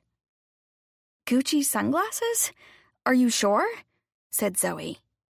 "I'd know our accessories with my eyes closed," said the woman, reaching for a pair of aviator sunglasses in a display case and holding them up. "Does your friend have these?" "Yes, I think so," said Zoe. "Maybe you could look in the receipts from yesterday and then we'd know for sure. I'd really like to buy the exact same bag as my friend." The saleswoman's back straightened. "I'm sorry, but I'm not permitted to divulge any customer information. I've already shared more than I should have." "I don't want you to divulge anything. I just want to make sure this was the bag my friend bought," said Zoe. "Why don't you call her and ask her?" said the clerk suspiciously. "Some people are funny about friends copying their clothing," said Zoe, starting to sputter. "Everyone admires and emulates my friend's style. Sometimes she gets a little prickly about that." The saleswoman let out a breath. "I'm sorry, but it's against company rules to give out customer information of any kind." Defeated, the two friends turned to leave when Sean spotted a jewelry display case. "Look over there," he whispered as he nudged Zoe. Scattered along the far wall, a half-dozen necklace display stands showcased gold and silver chains, each with a dangling double G charm. "Holy shit," said Zoe. "We got it totally wrong. The woman's initials aren't GG. The masked woman was wearing a Gucci necklace. She dresses from head to toe in Gucci." "That's so tacky and matchy-matchy," said Sean. "I know, right?" said Zoe, as she pushed the front door of the store open. "Who does that?" "We were so close," said Sean, once they were out on the sidewalk. "I thought that saleswoman was going to give up her name. This turned out to be a big waste of time." "Are you kidding?" said Zoe, bouncing on the balls of her feet. "We learned a ton. Her name isn't Gigi at all, but she's obviously some kind of Gucci freak. Gucci sunglasses, Gucci necklace, Gucci bag, and she has an accent. That means she's not American. We didn't know that before. That's a huge piece of intelligence." "Wait a second. We don't know for sure if she's the same woman we saw in the park," said Sean. "This could be a completely different person."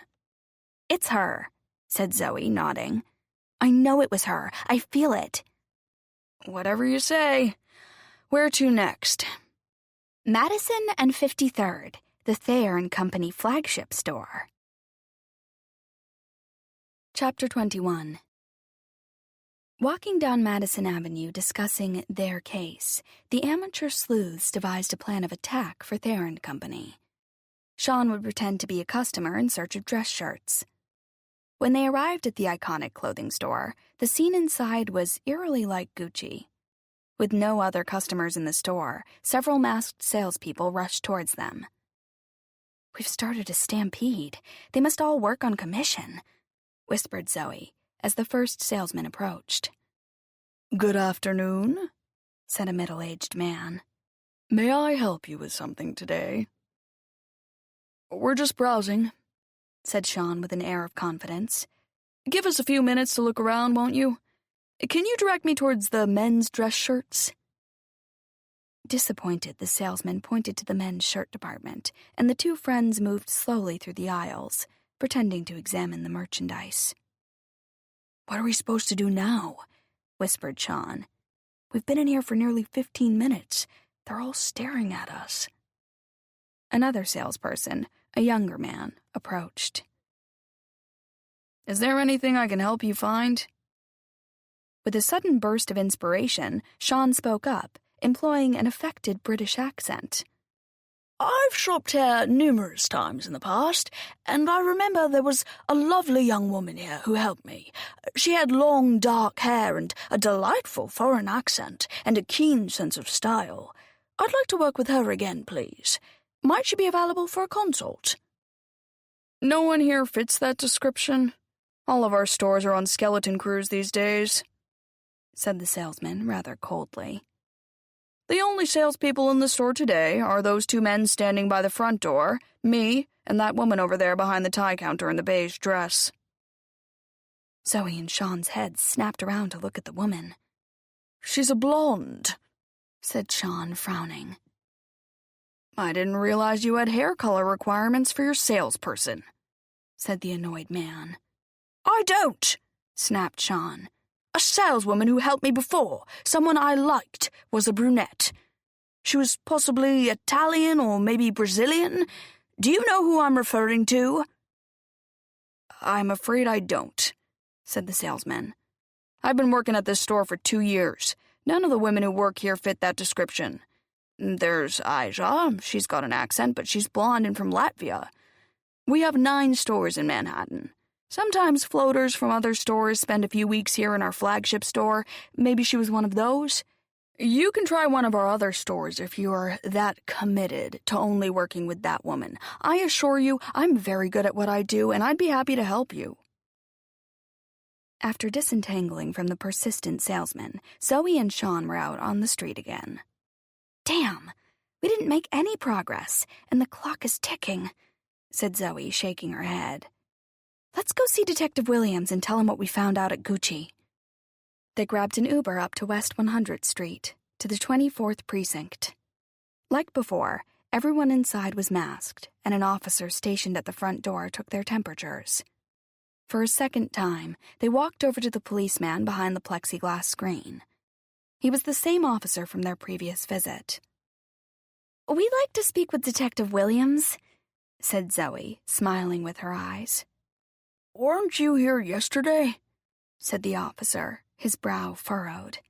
"Yes," said Zoe, "and it's imperative that we speak to Detective Williams immediately."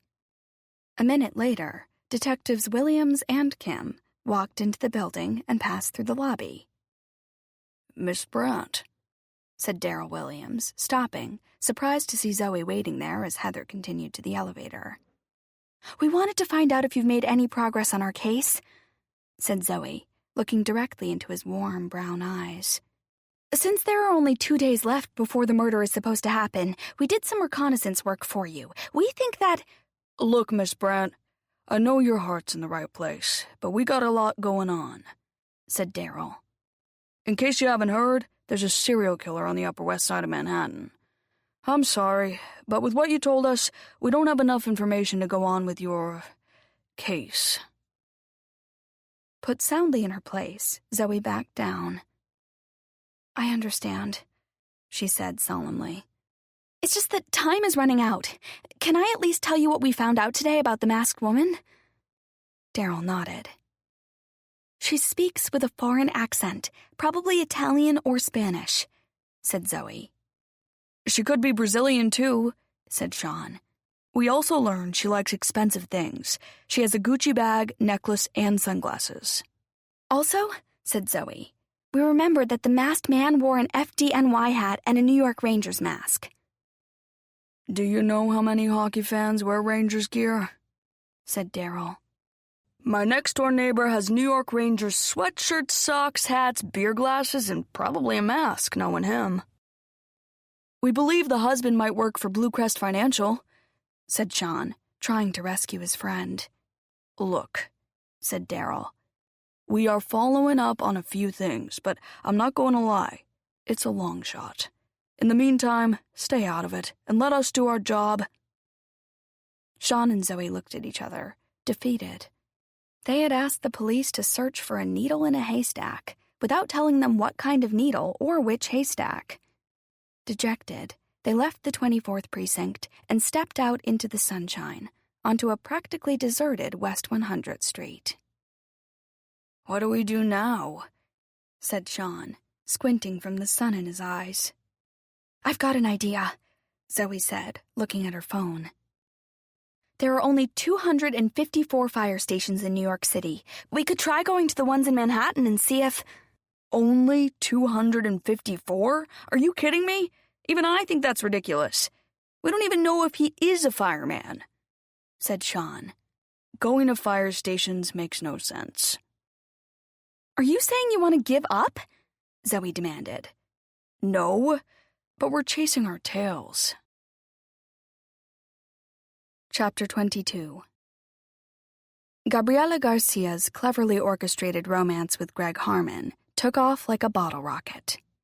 Never having considered himself terribly attractive to women, a month of the Mexican knockout's undivided attention and her ecstatic vocal approval of his lovemaking, Greg started to think he had underestimated himself.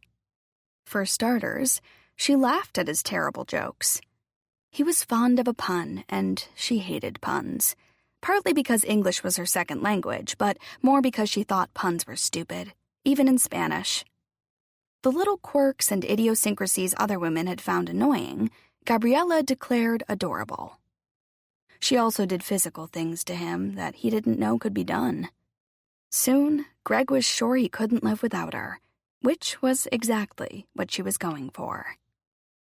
With the deliberateness of a shark that spotted a school of fish, Gabriela circled her prey decisively and without remorse. Greg was simply a necessary stepping stone, a means to an end. Marrying him would ensure her a green card and allow her to legally stay in the United States. He was single, which meant she didn't have to dispose of a girlfriend or wife, and she'd have a home in Manhattan. Given her larger long-term goals, Greg seemed like her best option, for the moment. For 6 intense weeks, Gabriela used every trick in the book to convince Greg that he was the only man for her, and that she was the only one who could ever make him happy. On the 7th week of their whirlwind courtship, Greg asked Gabriela to marry him and presented her with a 2-carat diamond ring. Having cleverly played all the angles, she feigned surprise when Greg got down on one knee. Her annoying little fish had taken the bait. She smiled as she slipped the diamond ring onto her finger, knowing that one day she'd sell it after she gutted him like a trout. After exhausting him in bed on their wedding night, he fell asleep and she smiled as she reviewed her situation. Everything was going exactly to plan. "I've moved to New York, found a home, and will soon become a legal resident of the United States. Now I need to find a job where I can meet some very wealthy men and set myself up for my next chapter." Several months later, after receiving her new green card, Gabriela applied to every high-end menswear retail store in Manhattan. Responses were few, because all her past work experience had been in Mexico. After weeks of job hunting, Thayer & Company, the iconic clothing store, sent Gabriela an email requesting she come in for an interview. Putting on her best outfit, she finished her ensemble with a pair of small 14-karat gold hoop earrings, her signature gold GG necklace, and 2 thick 14-karat gold bangles, compliments of her dearly departed Mexican gentleman. Entering the venerable department store, she took a deep breath and looked around. The main room of the large store was loaded with crown molding, brass accents, and shiny dark wood finishes. Everything gleamed. The vast emporium was arranged with orchestrated rows of color. The place smelled rich, a combination of fine leather, musk, and money. Several well-dressed, obviously successful men were scattered throughout the store browsing. She smiled. This was exactly the right place to move her life plan to the next level. A handsome young salesman around Gabriela's age spotted her by the front door and crossed the main room to wait on her. "May I help you find something?" he asked, taking in every inch of her. I'm here for a job interview, she said, smiling, displaying all of her sparkly pearly teeth like a great white shark. Minutes later, Gabriella sat in front of gray-haired 60-year-old Robert Franklin, Theron Co.'s regional VP of Human Resources. Franklin's eyes lit up the minute Gabriella stepped into his office. While giving his memorized speech about the company, he surreptitiously examined every inch of her body. Gabriella missed nothing. Before she opened her mouth, she knew she had the job. You've had some good experience selling in that men's department store in Mexico City, said Franklin, his eyes on her legs. We have a highly valuable and growing Hispanic customer base here. Someone like you on the floor who speaks Spanish would be a huge plus. Bueno, estoy muy encantado de estar aquí hoy y feliz de hablar con los clientes, said Gabriella, crossing and recrossing her tan legs while flashing her 100-watt smile. Robert Franklin smiled back, imagining what it would be like to kiss her full pouty lips. Miss Harmon, I don't know what you just said, but whatever it was, it sounded charming. I'd like to give you a try here. I'd be very proud to work for such an amazing American institution such as Thayer & Company. So you know, my goal will be to become your best salesperson, not just here in Manhattan, but in the whole of the USA. I have no doubt, Miss Harmon, said Franklin. No doubt at all. Minutes later, with a smile on her face, Gabriella slowly sauntered through the main floor of the store, winking at the young, handsome salesman who had greeted her when she arrived. Before she reached the door, she was preempted by that salesman, who raced across the floor to catch up to her. I was wondering, he said, would you like to meet me for a coffee or a drink later? Isn't it against company policy for employees to date? Said Gabriella. Since I start working here on Monday, and because I'm also married, I'll have to say no. Once outside, she walked down Madison Avenue and over to Fifth, stopping at Saks to buy herself a small celebration gift. To commemorate her new job, she selected a green and red ribbon-patterned Gucci keyring with a brown leather fob, with her signature double G's. It was expensive for a keyring, but she was sure her husband wouldn't begrudge her a little indulgence after landing a position with such a prestigious company. Standing at the Gucci counter, running her fingers over the keyring, while the female clerk showed her a few other styles, Gabriella remembered her first exposure to the Italian luxury brand. She had been on an early shopping trip at one of Mexico City's poshest stores with her then-benefactor, Senor Rodriguez. Having grown up poor, she wasn't familiar with designer labels, though she soon developed an unquenchable thirst for them. Mira, mi ángel, said the elderly Senor Rodriguez, holding up a gold necklace while they stood together at the Gucci counter. Gucci's signature is the entwined double G's, just like your name, Gabriela Garcia. I'm going to buy this for you. You should always wear Gucci, my dear. It suits you. When Senor Rodriguez placed the gold necklace around her slender, elegant neck, she had looked at herself in the oval standing mirror on the glass counter and knew he was absolutely right. From that day on, the Gucci brand became a regular staple of her wardrobe, with the financial help of gentlemen friends. "This is one of our most classic designs," said the Saks Fifth Avenue clerk, holding up the colorful keychain, trying to make the sale. "It's sporty and screams understated class." "Wrap it up," Gabriella said without hesitation.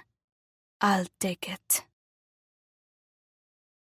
Chapter 23. After Zoe and Sean left the police station, Daryl climbed the fire stairs to the second floor of the building.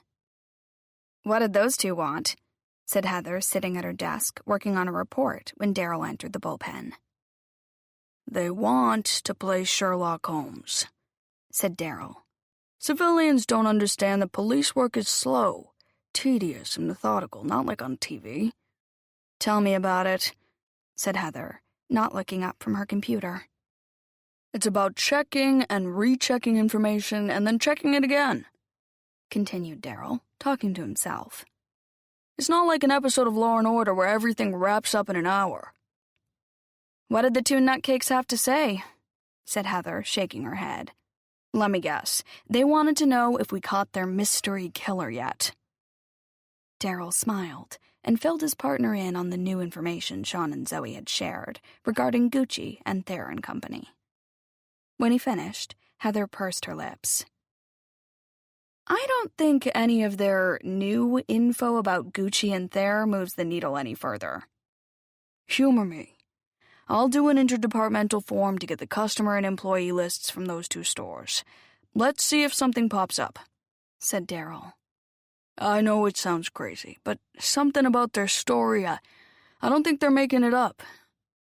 Personally, I think Zoe Brandt is a little delusional, said Heather, making a swirly movement with her finger next to her head. There's no doubt Miss Brandt has a close and personal relationship with conspiracies and hyperbole, but my gut says there's something there. Our priority is the 7 women who've been strangled over the past 6 months. Real crimes with real victims, said Heather. Not fantasy murders seen through binoculars.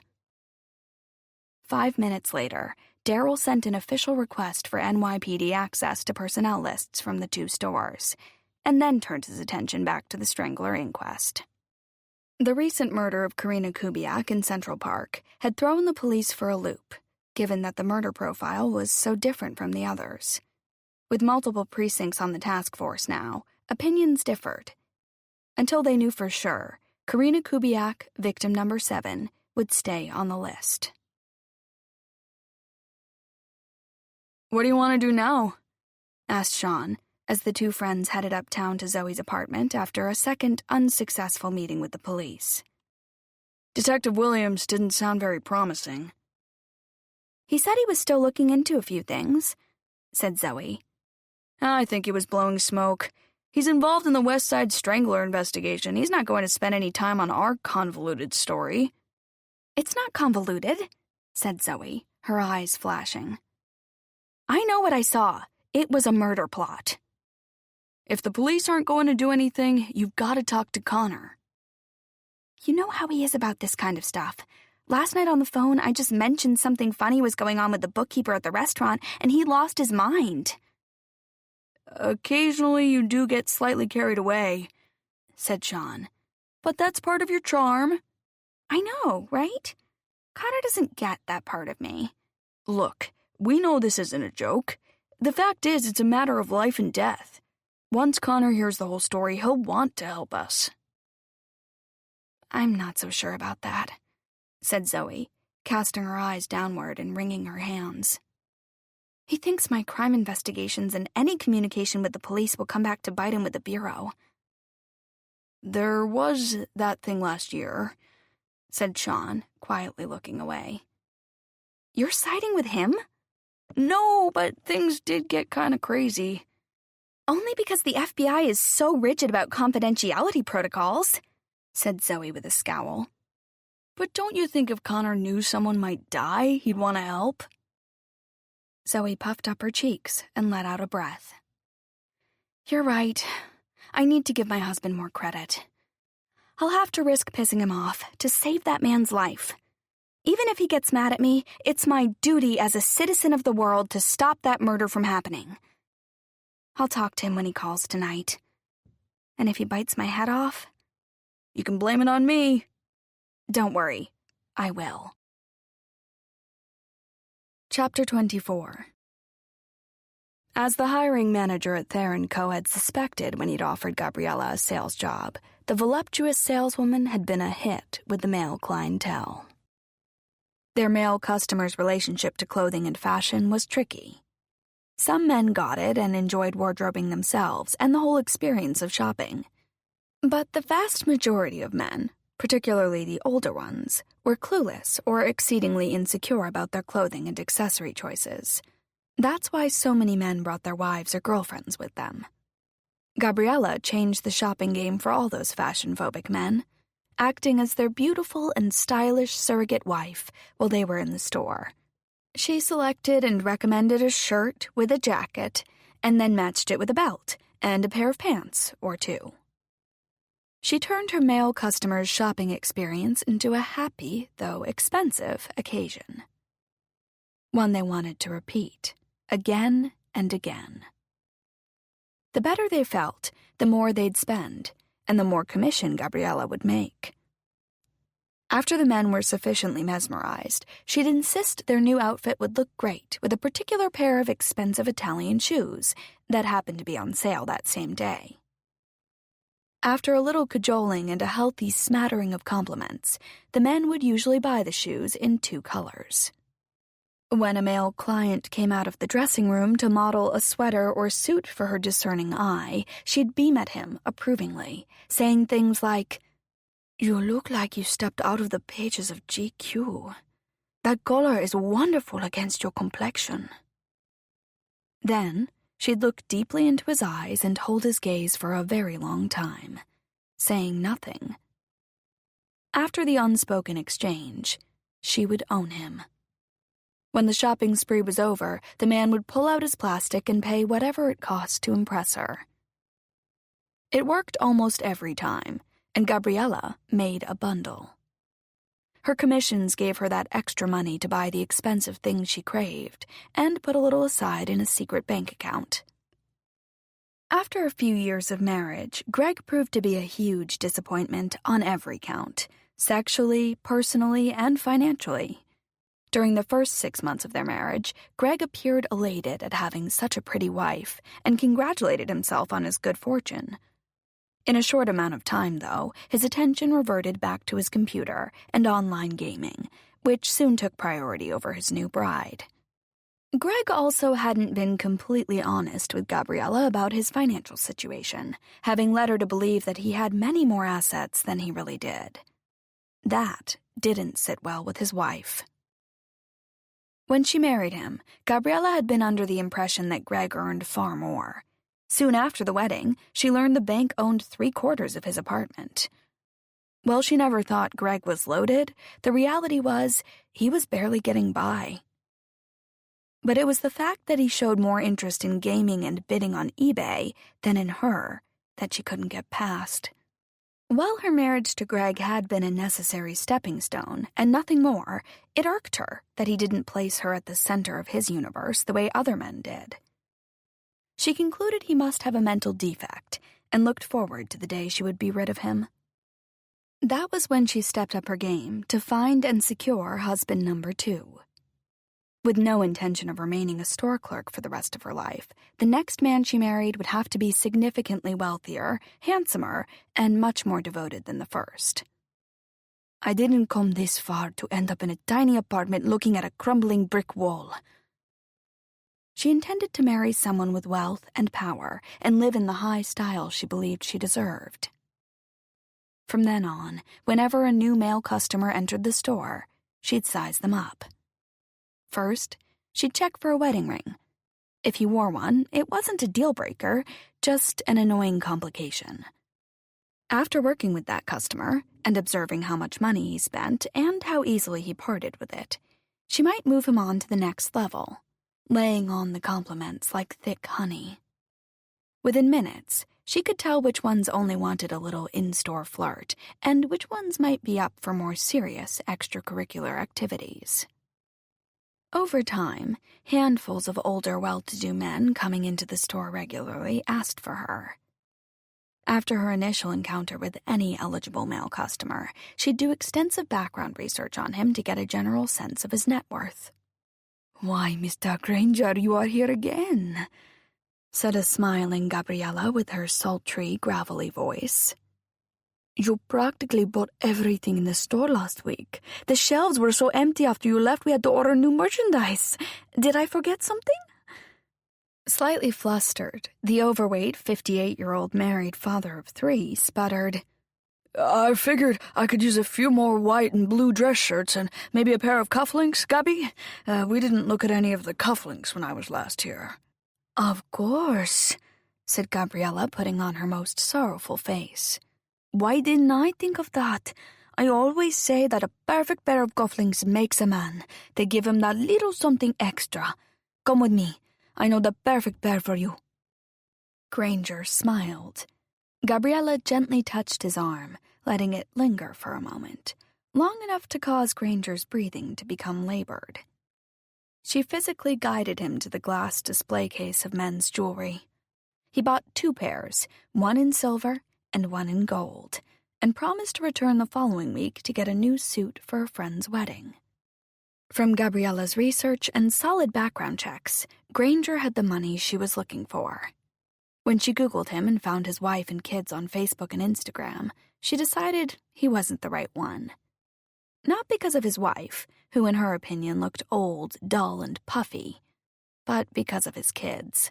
Gabriella could suffer a lot of things, but she did not enjoy children. Separating a man from his wife is quite easy, but kids are another story, she often reminded herself. Granger's kids were on the younger side, too, which from Gabriella's perspective meant they'd be hanging around the second Mrs. Granger for far too long. She also considered all the money that would be funneled in their direction for college and weddings. Based on the Facebook pictures of his snaggle-toothed kids, she figured they would all need an orthodontist. 3 kids, 3 sets of braces. Ka-ching! Granger was crossed off her potential husband list. Over time, she narrowed down her criteria and ultimately determined husband number 2 should not have any children at all. She must be the center of his world and not have to compete with demanding, annoying, and expensive children. If husband number 2 had an untimely death, which he no doubt would, she didn't want to share the money with his offspring. Shortly after her no-kids revelation, a tall, good-looking, well-dressed man walked through the main door of Thayer & Co. When Gabriella spotted him, she raced towards the front of the store at the same time as 2 of her male colleagues. "He's mine," she hissed as she pushed past the 2 salesmen, nearly knocking one of them over. "Forget it," said one salesman to the other, stopping in his tracks as he grabbed his coworker by the shoulder. "Vampira already has her fangs out." Plastering an unctuous smile on her face and thrusting her chest up and out, she walked confidently towards her new customer, like a jaguar homing in on an antelope. "Welcome to Thayer & Co," she said. "I'm Gabriella. What can I do for you today?" From the minute he saw her, he was stunned by her beauty, and she knew exactly what he was thinking by the way he looked at her. While the tall stranger attempted to explain he'd just started a new job and needed to update his wardrobe, it was clear his mind was on one thing only, and it wasn't new clothes. "I attend all sorts of high-level financial meetings," said the tall man with an air of accomplishment. "I'm in a position where I'll be judged not only by what I say and do, but the image I portray. It's critical that I look like $1 million. Gabriella looked down at his hands and saw he was wearing a gold wedding band. "With your well-developed physique, you must work out a lot," she said breathlessly. "It won't be difficult to find the right clothing to make you stand out in a crowd. I hope you will let me be your personal fashion consultant. I have an excellent eye. You can ask me anything, and I'll tell you the truth." "Anything?" said the man, playing along. Gabriella smiled and laughed. Her mark had taken the bait. "Anything," she purred as she took him by the arm and walked him over to the suit racks. With the skills of a crackerjack reporter, Gabriella casually interviewed the tall man without him realizing he was being evaluated. She learned he was married, but had no kids. Perfect. He lived in Manhattan, worked in finance, and like her, enjoyed nice things. As she rang him up at the register, counting her hefty commission, she asked him if he'd be needing any more assistance. "Actually," said the tall man with a wink, "I'll need a lot of assistance from you. I have to get a whole new wardrobe, new job, new look. Then, of course I must help you, just like I did today, she said. I get off in 20 minutes. Would you like to go for a coffee so we could discuss your needs in more detail? That way I could put a collection together for you and have it ready for the next time you come in. It's nearly 5, said the tall man, his breath shallow as he drank in every inch of her. How about a glass of wine instead? I adore wine. That sounds perfect. Meet me at the bar in the lobby of the Hyatt on 42nd Street in half an hour, said Gabriella with a smile. As she turned and walked away, she felt his eyes on her and wondered if she might have just met her next husband. From that first meeting, she was fairly sure he'd do just about anything she asked, which was good, because one day she'd ask him to kill for her. Chapter 25. Settled on her couch that evening with her glass of bourbon and Jeopardy on the TV, Zoe waited for her husband's nightly call. Connor had been in the FBI for 15 years and held a variety of positions, some more dangerous than others. 2 years before they met, he had been held at gunpoint for 10 hours by an unhinged, cracked-out drug dealer. After that, Connor decided to move into a less physically dangerous division. I'm getting too old for this, he had said to Zoe right before they got married. If we have kids, I'd like to live long enough to see them grow up. It was then that he had applied for a job in the white-collar crime unit. The WCC department had been established in 1974 and accounted for over $300 billion annually in illegally gained funds, but was a far less dangerous job for agents. They wore suits, dined at great restaurants, and their most dangerous activity was attending corporate meetings. The special agent's job in that division was to infiltrate corrupt organizations and gain enough solid intelligence to eventually bring them down. There were no flying bullets, drug dealers, terrorists, or bombs. His team worked on crimes like embezzlement, insider trading, securities fraud, Ponzi schemes, and corporate espionage, like the case of the woman who tried to sell Pepsi's cola formula to the competition. WCC's cases also often took long periods of time to resolve. An undercover role in one of these humongous sting operations might last months, sometimes years. An agent slowly gained the trust of people on the inside, understood the inner workings of the operation, and then, when they least expected it, pulled the rug out from under before they knew what hit them. There were no guns. Everything was done with a pen, subpoenas, and warrants. If the agents did their job right, it often led to long prison terms for those caught with their hands in the golden cookie jar. After putting his life on the line for so many years, Connor Brandt was more than ready for a less hazardous role with the Bureau. Shortly after he and Zoe got back from their honeymoon, Connor had received the transfer. Guess what happened today? He said with a big smile as he walked through the front door of their apartment and dropped his work bag on the kitchen counter with a thud. With her back to him at the kitchen sink washing vegetables for dinner, Zoe shut off the faucet and turned around. From the smile on your face, I'm guessing it's good news. You, Mrs. Brandt, are looking at the newest member of the white-collar crime unit, said Connor, grinning from ear to ear. From now on, no more wandering through back alleys and sitting in cars by underpasses. Now I'll be in corporate dining rooms and budget meetings, and probably getting fat, eating expensive lunches at the top restaurants. Aren't you going to miss being out on the streets arresting the bad guys? She asked. Do you still get to carry a gun? Agents are required to be armed at all times, you know that, said Connor. Why do you look like you lost your dog? I thought you'd be happy about this. This is one of the best jobs at the Bureau, and very high profile. I'm thrilled for you, said an unconvincing Zoe. I guess I thought of you more like a vigilante sheriff rounding up the bad guys. I was never a vigilante sheriff, Connor had said, shaking his head and laughing. And I'm still going to be rounding up bad guys, people like Bernie Madoff or the Enron crew. They're bad guys in a different way. They do it with a smile and a wink while they cheat millions of people, many of whom lose their life savings. In my opinion, they're as bad as the drug dealers. They just wear better clothes, drive nicer cars, and belong to country clubs.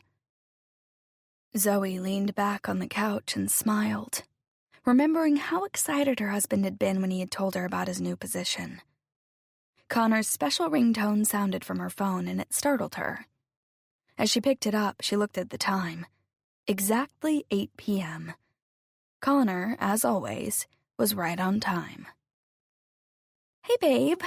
I was just sitting here thinking about you and missing you," said Zoe into the phone while sneaking a sip of bourbon. "It's good to hear your voice," said Connor.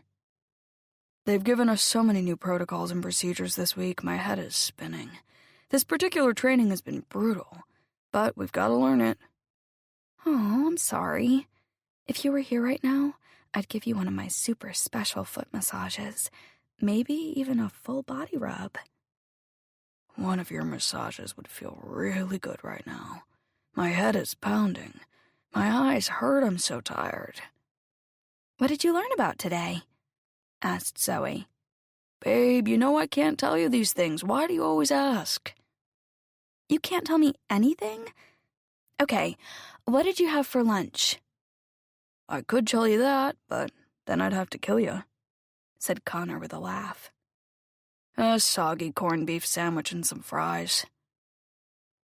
Wondering whether she should mention the masked woman in the murder plot, Zoe gently tested the waters. "Corned beef, yum. So, did you hear about what happened last night? Another woman was found strangled this morning in Central Park," said Zoe. "I saw it in my newsfeed when we broke for lunch." "People are saying it might be the West Side Strangler. I'll bet it was him. What do you think?" "I doubt it. From what I read, the Park murder doesn't fit the MO of the previous homicides," said Connor. "All the other women were killed inside their apartments. This new homicide was outside. The question they need to ask is, why would a private school teacher go into that park alone late at night? She was asking for trouble." "But she was strangled on the west side of the park," said Zoe, plunging forward, unable to stop herself. "I was out for a run this morning, and when I left the building, I saw all these flashing lights and squad cars. Then I ran up Central Park West, and there were even more police. I saw this crowd, so I went over and talked to the officer on duty who was securing the crime scene. I asked him if he thought it was the West Side Strangler because it seemed to me that it was a possibility, and I—" "You did what?" said Connor, anger creeping into his voice. "You stuck your nose into another police investigation? We've been down this road so many times. Zoe, you've got a real problem. If there's a crime in New York, you can't keep your hands off of it." "But I was going for a run. Is it my fault the murder happened right near our apartment?" "If it happened in Brooklyn, you'd have found your way there. Hell, if it happened in LA, you'd be on a plane." "That's totally unfair," said Zoe, taking a big swig of her bourbon. "Last year, you looked at a confidential FBI case file in my bag and nearly screwed up an entire 6-month-long FBI investigation. Do you know what would have happened if anyone had found out? I could have lost my job and who knows what else." I know, said Zoe, swirling the ice in the glass and taking another sip. "But you didn't lose your job, and I've apologized for that 1,000,000 times." "Are you drinking bourbon again?" said Connor suspiciously. "Why do you ask that?" said Zoe, looking around for hidden cameras. "Because you sound a little wonky, and I heard ice banging against glass." "I'm having an iced tea," said Zoe, her eyes round as she put her glass down on the coffee table. "Do you remember what Dr. Eistover said? How you needed to get control over yourself and stop making things up? No more obsessing over crimes or secret plots that may or may not have happened. I think maybe you should go back into therapy." "I don't need therapy," said Zoe, her voice getting more animated. "I'm fine. Don't make me out to be crazy. A woman was murdered in the park only a few blocks from our apartment. Everyone in New York is talking about it. It's front-page news, Connor. I'm not allowed to talk about a murder that happened right near my home when everyone else in the city is?" That's the problem. You don't just talk about it. You live it. You investigate it. You get in the middle of things you shouldn't be involved in. It's not normal. After the rebuke from her husband over the murder in the park, Zoe made a quick decision and decided not to ask him about her murder investigation of the masked woman and man. Anything else? Said Connor with an irritated sigh. Babe, I don't want to end this call on a sour note, said Zoe.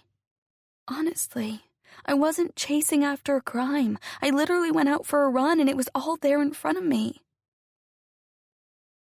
Maybe I overreacted. It's just that last year you were so out of control. Constantly obsessing, theorizing, phoning tips into police, going to crime scenes. There was a long silence. Zoe? I promise. This week I wasn't obsessing. I swear, said Zoe. Okay. Let's call it a night. I've got an early start tomorrow. Are we good? I'll call you tomorrow night, regular time, said Connor. Did you remember to call the locksmith about fixing the lock on the front door?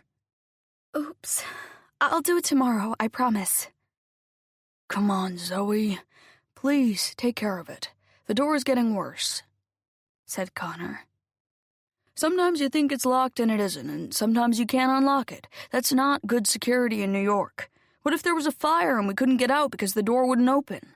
I promise. First thing tomorrow, I'll call the locksmith, okay? Love you. Me too, said her husband just before he hung up. When the call was over, Zoe replenished her empty bourbon glass and FaceTimed with Sean. Hey, what's up? Said Sean, noticing the strange expression on her face. Why do you look all weirded out? Did you ask Connor about helping with the masked woman? Zoe shook her head. I couldn't. I barely mentioned the story about the murder in the park last night, and he totally kitchen sinked me and pulled out all the old dirty laundry. Like what? How I get obsessed with things, and he could have gotten fired last year, that I should see a therapist, all the usual stuff. Oh. After that icy conversation, no way could I bring up the masked woman. If I told him about the binoculars and the murder plot, he would have reserved a room for me at a mental hospital. Sometimes you get a little carried away, said Sean, barely audible. You're agreeing with him? Said Zoe. I thought you had my back. You know the murder plot is real. You saw it too. Not exactly. What do you mean? We both followed them. Don't take this the wrong way, said Sean. But I never actually saw the texts about the murder. You told me about the texts when we were FaceTiming, but I didn't see them myself. But you saw the man and woman in the park, said Zoe. We followed them onto the subway. Yes, but to me they looked like an ordinary couple wearing surgical masks, said Sean. They went window shopping. But we tracked them to Gucci, remember? You don't believe I saw those texts? I do believe you, said Sean. I mean, I think you believe you saw them. You think I made it all up? Said Zoe. That I'd go to the police and report a bogus crime? No, said Sean. Of course not. I believe you, or I wouldn't have helped. I was just pointing out that you were the only one who actually saw the text conversation of the murder. Sometimes your imagination takes over and you get a little wound up. I only got wound up because that man on the bench is probably going to be killed by his Cruella de Vil wife on Thursday, said incredulous Zoe. Sean, you've got to believe me. Okay. I must be insane, but okay. Yay, said Zoe, giggling. So, what are our next steps for tomorrow? After our morning meeting at Villa de Luna, we'll call Blue Crest Financial and track down the origin of that white bag with the red lettering that the masked woman was carrying, said Zoe, pouring herself another half glass of bourbon. Then we'll go downtown to the Lower East Side, where we lost them yesterday, and snoop around. Maybe we'll spot them." "What are the odds of us randomly finding them?" said Sean, giving her a dubious look. "Slim to none, but a man's life is at stake. We have to do whatever it takes to stop that murder." Chapter 26. Later that evening, when Zoe climbed between the soft cotton sheets on her empty king-sized bed, she felt tiny. Tossing and turning for half an hour, she groaned and reached into her nightstand drawer, retrieving the nearly empty bottle of Ambien. She shook the container and removed the plastic cap. There were 2 pills left. Good thing I picked up my new prescription this week. Taking a single pill out, she popped it into her mouth and put the bottle back in the drawer. Lying down, she replayed the contentious phone call she had had with her husband that night. It hadn't gone at all the way she had planned. Connor jumped down my throat before I said anything. You get in the middle of things you shouldn't be involved in. It's not normal. I think you should make an appointment with Dr. Eisdorfer like we talked about. She sighed and rolled onto her side. What am I supposed to do? Let that man die without doing anything? That would be so wrong. Connor doesn't understand. Folding her arms across her chest, she brought her knees up to meet them, as she recalled her first sessions with Dr. Eisdorfer nearly a year before. Connor had accompanied her on that first meeting. "What brings you here, Zoe?" asked the smiling Dr. Emily Eisdorfer, a petite woman in her 50s with curly black shoulder-length hair. Before she answered the therapist, Zoe had picked up a Jolly Rancher candy from the bowl on the coffee table between them. She popped a green sour apple candy into her mouth and then looked over at her husband. His single raised brow signaled that she should speak. Zoe took a deep breath and exhaled. Well, my husband thinks I get too excited and involved in certain activities.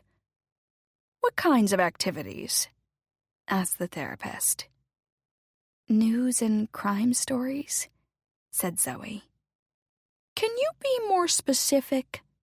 said the doctor. I have a natural curiosity and an interest in justice for all, said Zoe. I probably should have gone into law enforcement, but that ship has sailed. I find crime and criminals and what makes them tick fascinating. "And this has become a problem?" said Dr. Eisdorfer. Not a problem for me, but my husband thinks I get too obsessed over criminal investigations. "Do you mean reading about them?" asked the therapist, crinkling her brow. "Or do you actually get involved?" Well, said Zoe, swallowing, that depends. "May I interrupt?" said Connor, exasperation evident in his voice because of his wife's lack of candor. "I'm a special agent with the FBI. My wife and I have been married for 2 years. During that time, she has become increasingly enmeshed in crime, murder investigations, drug cartels, and dark money." I'm not enmeshed, Zoe protested. That's a very strong word. It implies I can't separate myself from the crimes I investigate. I totally can. It's just my hobby. "Tell Dr. Eisdorfer what you and your friend Sean do for entertainment on your mornings off," said Connor. We hang out, drink coffee, go shopping. "And?" said Connor, staring her down. We walk around the neighborhood and people watch, said Zoe. Take a stroll in Central Park. It feels like we're dancing around an issue, said Dr. Eisdorfer gently. Why don't you just tell me why you're here, Zoe? "My wife isn't telling you the full story," said Connor, jumping in as Zoe's face fell. "She and her friend don't only drink coffee and take long walks. They think they're Sherlock Holmes and Dr. Watson. They read the local papers, go to the crime scenes, and try to solve cases in their spare time. They get in the way of law enforcement. Most of the time it's benign, but occasionally they go too far. and get in the way of real criminal investigations. I've received several complaints." "I see," said Dr. Eisdorfer, making a note. "Getting involved in criminal investigations is probably not a great idea, Zoe." She and her friend make pests of themselves with the local police stations, spin conspiracies where there are none, and last year she almost caused an international incident with the Peruvian government. The U.S. Department of Immigration had to get involved. Said the therapist, at a loss for words and wondering what she'd gotten herself into. She and her friend follow people, spy on stores and pedestrians. Last month, said Connor, she looked at one of my confidential FBI case files and attempted to insinuate herself into a federal investigation. She showed up at the undercover site and could have blown the whole sting operation wide open. Fortunately, I found out about it before she did any real damage. If it had gotten out that my wife was there, I would have lost my job. "That's serious, isn't it, Zoe?" said the therapist. "Nothing happened," said Zoe. "I didn't mean to get in anyone's way. Sean and I were just having some fun, and I thought I had a lead on something that was going to help the FBI." "It seems like your activities could have some serious real-life consequences," said Dr. Eisdorfer. "If you were interested in the medical profession but didn't have a medical license, would it be okay for you to diagnose or operate on patients?" "But that's totally different," said Zoe. "Sean and I are just playing around. I'm not posing as a police officer. We supplement investigations. We're extra eyes and ears on the ground. Sometimes the police miss things." "It's clear you have an extremely active and creative imagination," said the therapist. "However, that seems to be causing problems for those around you, in particular your husband. It sounds like you need to rein in some of those impulses before there are some serious legal consequences." "Thank you," said Connor. "That's what I've been trying to tell her." The remainder of that first therapy session revealed more of Zoe's antics and unearthed her husband's continuing frustration. By the end, it was mutually decided that Zoe would start seeing Dr. Eisdorfer once a week, so the therapist could help the young woman put things into perspective. Lying in bed, finally feeling the ambience starting to kick in, Zoe rolled onto her other side and forced herself to think only happy thoughts. She reminisced about her first 6 wonderful months of marriage, before Connor started chastising her about her amateur detective work. Weeks before their wedding, Connor had moved from his studio apartment in Brooklyn into Zoe's palace on the park. He didn't bring much, mainly personal items and a few small pieces of furniture. The pull-out couch he had used as a bed in his one-room apartment had been left behind. Though he had been in Zoe's place hundreds of times, it wasn't until the day he moved in and dropped his bags in the large entrance foyer that it finally felt like his home. She remembered him walking slowly through the entire apartment, room by room, that day. "What are you doing?" she had shouted from the kitchen as he walked past her. "I can't believe I live here. This place is amazing." "You act like you've never been here before." "I was only a visitor before. Now I'm a resident," said Connor, smiling. "Living here with the love of my life." Zoe had smiled back, and they had got busy finding space for all of Connor's things. She loved having him there and not being alone anymore. The next few weeks were consumed with the last-minute details of the upcoming wedding, and they had talked of nothing else. It was on their honeymoon in Key West that Connor first suggested fixing up the apartment. "We've got this amazing home, but it's in disrepair. Don't take this the wrong way, but it looks pretty tired," said Connor. "When was the last time anyone did any work on the place?" Zoe shrugged. It had always been that way, and she hadn't noticed it was tired. "The entire apartment needs painting. said Connor. I noticed tiles are broken in a couple of the bathrooms and should be replaced. The wood floors are scratched and dull and need sanding and refinishing. I think we should put marble counters in the kitchen and replace the old white appliances with stainless. That's all going to cost a lot of money, said Zoe. Our basic carrying costs are already steep. With my salary and the money you still have left from your father's inheritance, we can start making changes, a little at a time, said Connor. We can do all the painting ourselves, maybe even the floor sanding. This apartment is our biggest asset, babe. We have to take care of it, and right now, it's a wreck. The place is falling apart. After further discussion, Zoe came around to her husband's way of thinking. Connor's right, she had told herself. The apartment hasn't been updated in 40 years. As soon as they got back from their honeymoon, he got to work. Over the next few months, all of Zoe and Connor's free time and money had been dedicated to fixing up their home.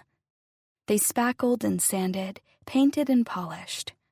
Furniture was moved around and rooms restaged. The remainder of Zoe's inheritance had been used to update the kitchen. If we use the last of this money to redo the kitchen, we won't have any cushion, said Zoe as she wrote a check to a contractor to begin the work. This is the last of it. We'll be fine, Connor had said. Between the two of us, we'll make it work. Those early days were full of joy, and their future was so bright that they even talked of having a baby in another 2 years. What did I do to deserve you? Said Connor one Sunday evening when they finished painting for the day. Love you, Zoe. Love you more, she had replied as she picked a splatter of dried paint off her husband's cheek. With those happy memories, curled up alone in her bed in a fetal position, Zoe finally drifted off to sleep with a smile on her face. Chapter 27. That night, in his hotel room in Virginia, Connor tossed and turned.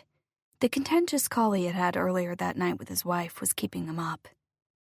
2 more days of training and then home. Zoe's going off again. Bird watching? Give me a break. Between his training at Quantico, the long-term white-collar crime case he had been working undercover in Manhattan, and his wife's possible slip off the sanity wagon, Connor Brandt was stressed out. He'd been working on the Citizens Investment Group, SIG, case since the previous fall. Jordan Spaulding, the CEO and grand wizard of the company, was considered a Wall Street investment phenom. What put SIG on the FBI's radar was that Spaulding's clients consistently made higher returns on their investment than any other investment company in New York. It had been going on for more than a decade.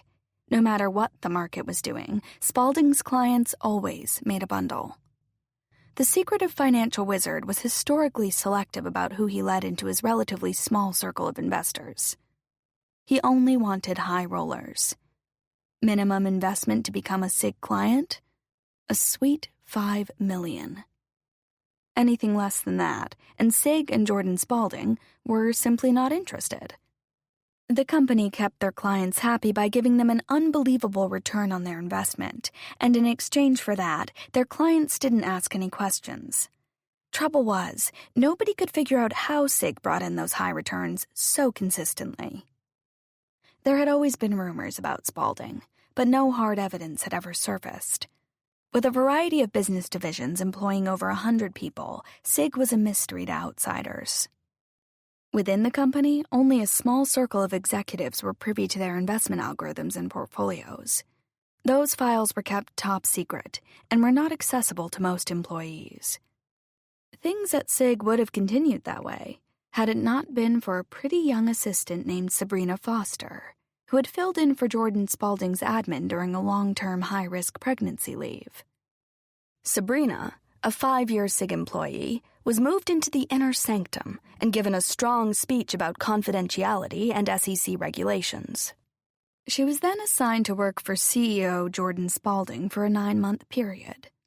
An opportunist at heart, Sabrina was aware that she had a narrow window of access to the most confidential SIG files. She recognized this could be her golden opportunity. Her first week in the new job working for the CEO, Sabrina made copies of investment documents with the intention of studying them at home and mirroring the same SIG investments using her own funds. Why should they be the only ones making huge profits in the market? It won't hurt anyone if I invest my own money and build my own little nest egg. Nobody gets hurt, and I can put some money away for my future. For nearly a month, Sabrina tracked SIG investment portfolios each day and bought and traded her own money accordingly. Much to her surprise, her savings of $28,000 dwindled to $15,000. At first, she thought she had misunderstood some of the investments and took another hard look at the data. She had bought and sold the same stocks on exactly the same days as a group of SIG clients, only they had tremendous returns. All of them were up by 36% in the same period of time, while Sabrina was down by nearly 50%.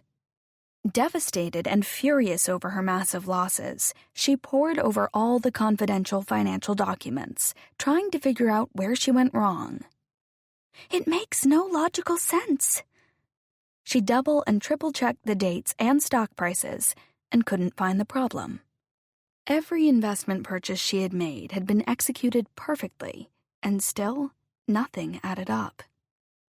My return should have been nearly $20,000 by mirroring SIG's other investors. They're all way up, but I'm down.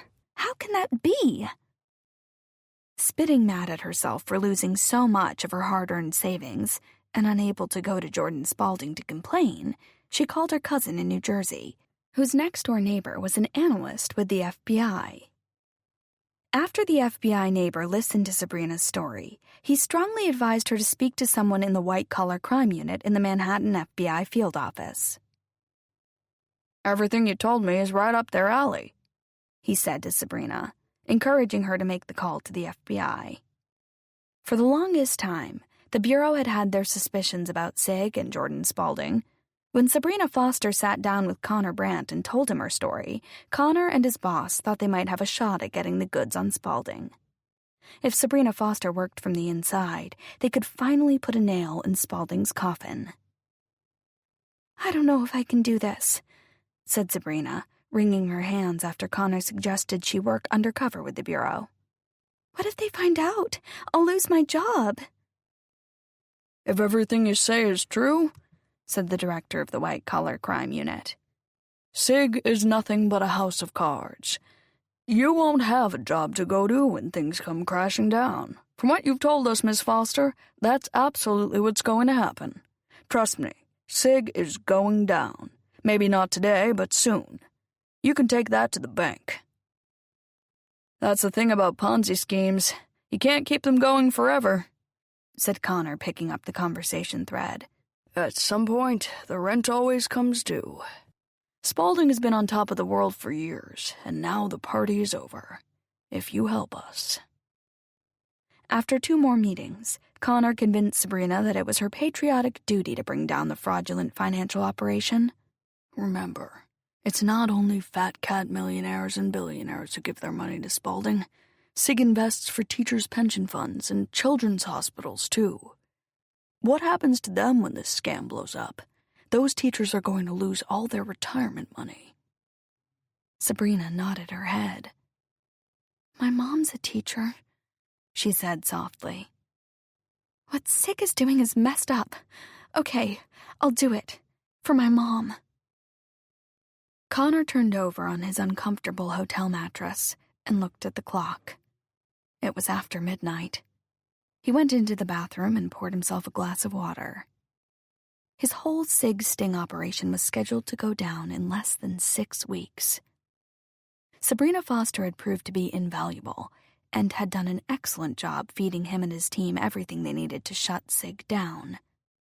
Now, the FBI had almost everything they needed to put Jordan Spalding and half the executives at SIG behind bars.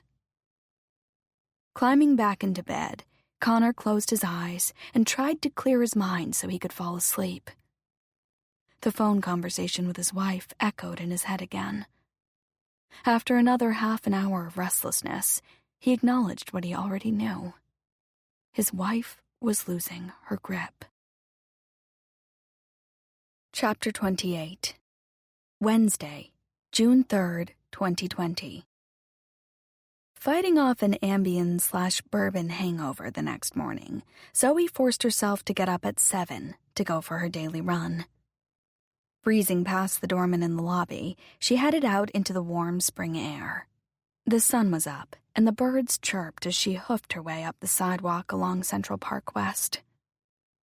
At 110th Street, she made a right turn, and within a minute found herself running past the still cordoned-off crime scene. Twice as many looky-loo pedestrians in masks were there now, and a significant police presence was evident in and around the park. Additional reporters and photographers gathered in a separated press area. As she jogged by, taking everything in, Zoe spotted the reporter Tommy Devlin again with his cameraman, near a bunch of other reporters. She had read his most recent article about the Park murder in the New York Echo right before she left her building. The New York Echo, Wednesday, June 3rd, 2020.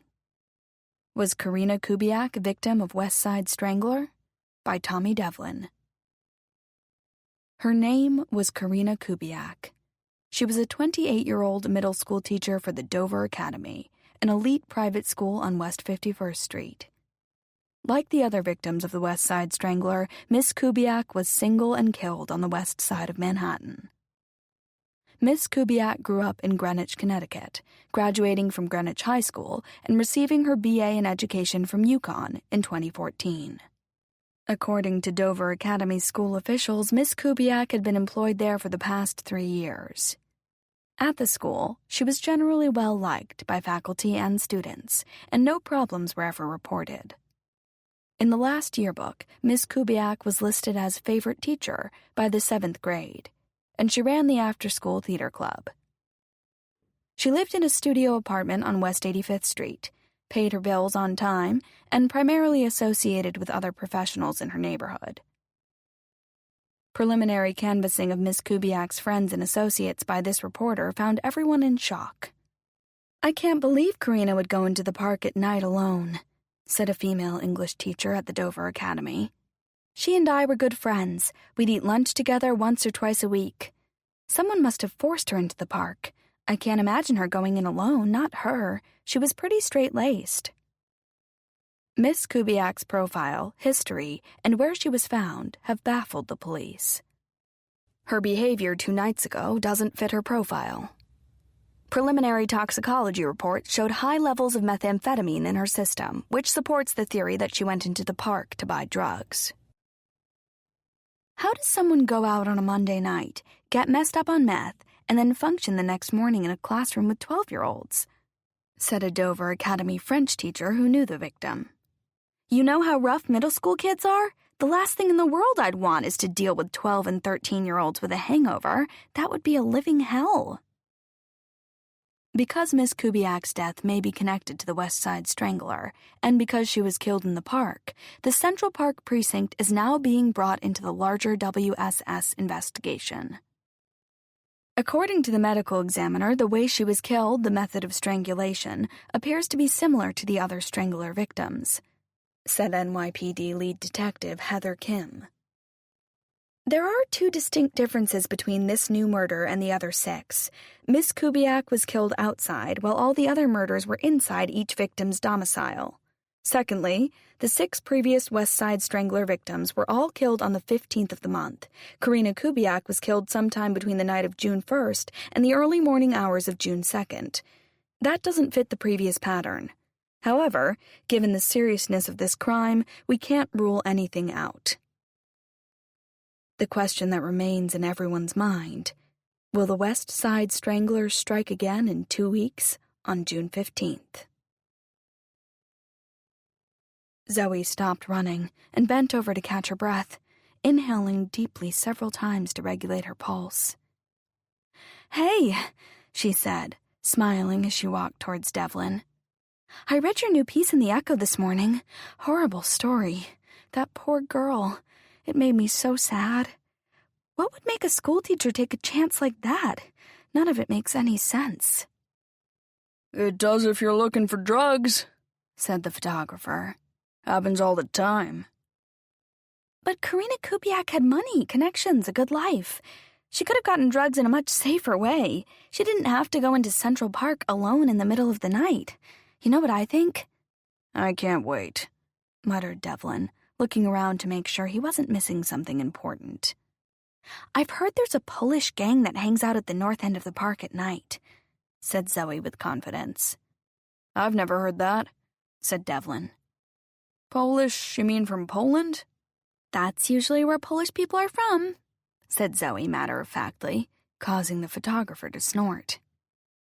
I'm quite sure about this because this is my hood. The north end of the park is filled with Polish people drinking vodka all night. The photographer snorted again as Devlin's face contorted. Drinking vodka all night? Said the incredulous reporter. And selling guns and drugs, too. Maybe Karina Kubiak was a Polish spy passing information through the thugs in the park, said Zoe.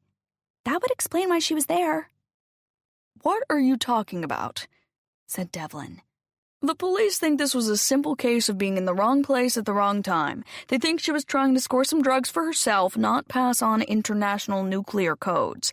And they haven't ruled out that she was a victim of the West Side Strangler. I understand, said Zoe. But think about it. Her name was Karina Kubiak. Kubiak is a Polish name. Having a Polish name doesn't make someone a Polish spy. My name is Devlin, that's Irish. That doesn't make me a member of the IRA. My partner here is Phil Beniglio. He's Italian-American. Phil, are you in the mafia? Not anymore, said the photographer, laughing.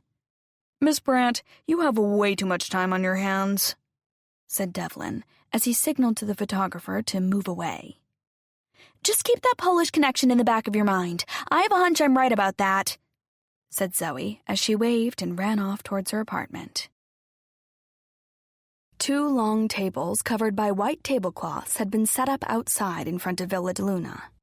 Plastic plates and cutlery were piled at one end, and wicker baskets brimming with muffins, scones, jams, and butter were at the other.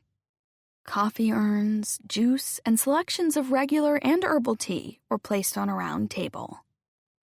A dozen chairs had been moved from the inside of the restaurant and placed at socially distant intervals along the sidewalk. It looked quite festive for what they all knew was a sad occasion. Their friends, and maybe they themselves, were going to lose their jobs. At 10 o'clock, on the dot, Miranda, her bright red hair piled up on top of her head, wearing a green mask that had Villa de Luna printed on it in white, stepped out from inside the restaurant. Good morning, all you wonderful people, said Miranda, her arms up high in the air as she looked around at her beloved staff. Thank you all so much for coming. We've had a rough few months, and I've missed you. I've been giving the next phase of Villa de Luna a great deal of thought during these many weeks of lockdown. Here it comes, Sean whispered to Zoe. The guillotine is about to fall on a few necks. Shh, said Zoe, her eyes glued to Miranda. Villa de Luna's owner shared the official details of New York City's latest plans and rules for outdoor dining and how it was going to work. Based on the size of our restaurant and the amount of street space we've got, I figure we'll be able to put 15 tables outside, maybe 1 or 2 more, but that's it. We'll bring in large white tents and appropriately space the tables to provide a healthy distance between customers. Applause and whistles emanated from the staff. Sounds pretty good, right? Miranda continued. I'm thinking we'll fill the outside cafe with tiny white Christmas lights and greenery. With a little elbow grease, we can make it look spectacular. Better than ever. The entire staff applauded and cheered. I'm glad you all agree. As I said, we'll have max 15 or 16 tables, as opposed to our normal 42 that we had inside. That's a huge difference. 1/3 of our previous volume. A nervous murmur trickled through the crowd. Obviously, our table service will be significantly smaller than what it had been, said Miranda. When it starts to get cold, we'll bring out heat lamps. That's my plan. I'm happy to officially announce that starting next week through the end of October, Villa de Luna will be open again for business. After more applause and murmuring, Miranda continued. In November, if it's really cold, even heat lamps won't do the trick. When the temperature goes below 50, we'll have to shut down for the winter. Get more heat lamps, shouted one of the waiters. Miranda smiled. I like your enthusiasm. New Yorkers love to eat out, but they won't enjoy fine dining when they're freezing to death. Unfortunately, the best-case scenario is that we'll be closed from Thanksgiving until mid-April. After a series of questions from the staff and Miranda's firm commitment to keep Villa de Luna open as long as possible, she moved on to the sad business of the day. Who would stay and who would go?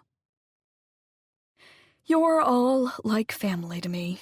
The reason I asked all of you to come today is that I didn't want those who I have to cut to simply fade away without a send-off, without a proper goodbye. I want this to be a little going-away party of sorts.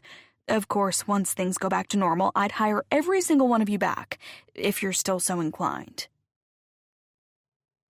Miranda pulled out a piece of paper and regretfully read the new staff list to the crowd. If you weren't on the list, you were out. When she finished reading the names and gave a few of her employees an elbow bump instead of a hug, a few of the girls who had been cut began to cry. Zoe looked at Sean. Thank God, he said through his mask with a sigh of relief. We're both safe. I don't know what I would have done if she cut me. I've only got about $700 left in my bank account. Connor and I would have been in deep trouble, too. His income covers our home expenses, but my paycheck is how we eat. We blew through all of our savings fixing up the apartment. Anything that was left from my father went into our kitchen. Without this job, it would be a real struggle. As the two friends congratulated each other on their good fortune, Zoe spied Juliet Pasternak on the other side of the crowd, glaring at her. Don't look, whispered Zoe loud enough for Sean to hear. Juliet's over by the front door giving me the death stare. Sean turned his head. Are you going to say something to her? He said upon seeing Juliet scowl. I guess I should, Zoe replied as she turned and walked over to Juliet standing 6 feet in front of her. Congratulations. Looks like Princess Zoe still has her job, hissed Juliet through her mask, her eyes narrowed. I'm really sorry, said Zoe. One of us was going to get cut. Like you thought it was going to be you who got sacked, said Juliet. You've always sucked up to Miranda. I'm not surprised she chose you. You're the only one here who doesn't need this job. What are you talking about? Juliet laughed with superiority. Are you kidding? You own a freaking multi-million-dollar apartment on Central Park West. How do you know what my place is like? Duh, said Juliet. People talk. I've heard your place is worth millions. That's none of your business, said Zoe. This is about Connor, isn't it? You've had it in for me ever since I went out with him. Get over yourself, said Juliet, as she turned and marched away. Walking up beside Zoe, Sean caught the last few words of their exchange and shouted, You don't have to be so mean, Juliet. Maybe if you weren't such a miserable wretch, you'd still have a job. Without turning around, Juliet held up her middle finger and continued walking. Tears welled up in Zoe's eyes. She's only taking it out on you because she's upset. Forget about Juliet. Zoe let out a breath and shook her head. You're right. She didn't mean it. She's just upset, I get it. People don't understand about my apartment. I grew up there. It's my home. Everything I make goes into it. It may be worth a lot, but I understand. You don't have to explain it to me, said Sean. Let's try to be happy right now. We still have our jobs. Zoe nodded, bit on her thumbnail, and stared off into space. Hey, remember? We have more important things to worry about today, said Sean. There are only 2 days left to stop that man's murder. Sean's sober words snapped Zoe out of her funk. You're right. Time is ticking. We've got to stop them from killing him. Chapter 29. Minutes after the Villa de Luna meeting ended, Sean and Zoe went to Zoe's apartment to make phone calls to Blue Crest Financial. First order of business, trace the origins of the Blue Crest Financial white canvas tote bag carried by the masked woman on Monday. After that, they would head downtown to the Lower East Side and hunt for the woman and her unsuspecting husband in what they believed was the couple's home neighborhood turf. Breezing by Zoe's doorman, the two amateur detectives rode the elevator to the 3rd floor. Once inside the apartment, Sean ripped his mask off. I can't breathe in this thing, he said, gasping. Join the club, said Zoe, taking off hers but keeping her distance from her friend. I've seen people running and biking in the park wearing masks. I don't know how they do it. You can't get enough air in your lungs when you're wearing one. She poured them each a glass of iced tea, and they settled on opposite couches in the large living room to make phone calls. Zoe started with Blue Crest's HR department, while Sean tried to get hold of someone who worked in Blue Crest's merchandising and promotions group. After an hour's worth of dead-end calls, Sean got lucky. Good morning.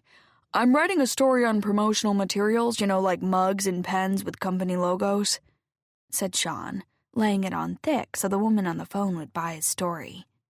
I saw someone carrying a lovely white canvas tote bag with the Blue Crest Financial name and logo printed on it in red. Can you tell me if those bags are sold or given away to the public, or are they only for employees? Maybe they're used as premiums for new customers opening accounts? This is an odd question, said the woman on the phone.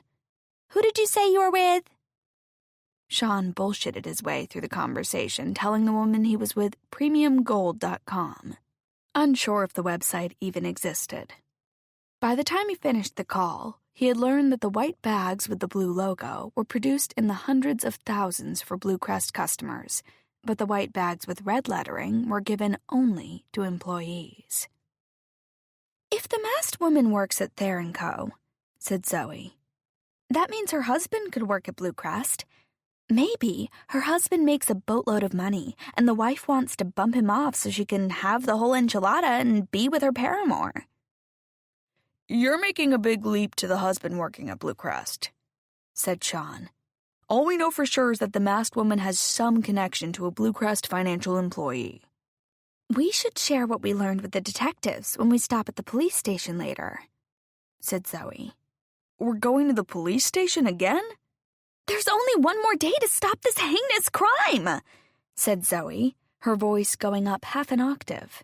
If we walk through the park on our way to the subway, you never know, we might see the woman in the park again. Highly unlikely, but okay, said Sean, playing along. The two sleuths cut through Central Park, eyeing every passerby carefully. With the beautiful weather, the park was once again filled with people in masks, but no one resembled the couple they were looking for. Exiting at the southeastern entrance, they grabbed the Lexington subway at 59th Street, heading back to the Lower East Side. You really think this is a good use of our time? Said Sean, as they climbed to the surface from the subway station and looked around. Wandering aimlessly around 14th Street? We have a very specific agenda. Any better suggestions? We know the couple lives somewhere around here, said Zoe. Why don't we split up? That way we can cover more ground.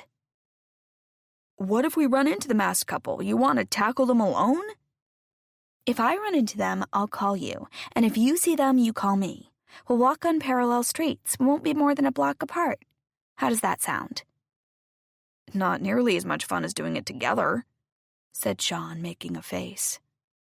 It's not about fun right now, Sean. It's about saving a life, said Zoe emphatically. That woman is around here somewhere. I can feel her. Chapter 30. That first time, when the tall man invited Gabriella to join him for a glass of wine at the Hyatt, he knew nothing about her, not even her marital status. Conversely, before they were seated in the hotel bar, she knew almost everything there was to know about him. Before their rendezvous, she spent half an hour looking him up on People Finder sites and paid the $10 to have a quick personal financial and credit check done. What she found, she liked. He had the kind of asset she had been searching for, and no kids. After carefully reviewing his net worth and adding bonus points for his good looks and height, Gabriella decided he could be the one, at least for a few years. When the tall man watched the Latin bombshell select ties for him behind the Thayer & Co. counter that first day, she took his breath away. She was the most beautiful woman he had ever seen. Her body was all curves, and she had a mane of thick brown, almost black hair that cascaded down her back. All he could think about was running his fingers through it. Her dark, sultry eyes flanked by thick, curly black lashes, and her full red lips sucked him in. He had to keep himself from grabbing her right there in the sport jacket aisle. Even on that first day, he was vaguely aware that there was nothing he wouldn't do for her. "Do you always go out for drinks with your customers?" said the tall man, hoping she said no, as he held up a glass of Cabernet and took a sip. "Never," said Gabriella, feigning shock at such a question. "You are the first." "I'm flattered." "You were so nice and sweet, and all the sales today made me eligible for the T&Co monthly sales bonus." "I'm just a $sign to you," he said, making a pretend hurt face. "Of course not," said Gabriella, pouting while making a clicking sound with her tongue before she slid it across her top teeth.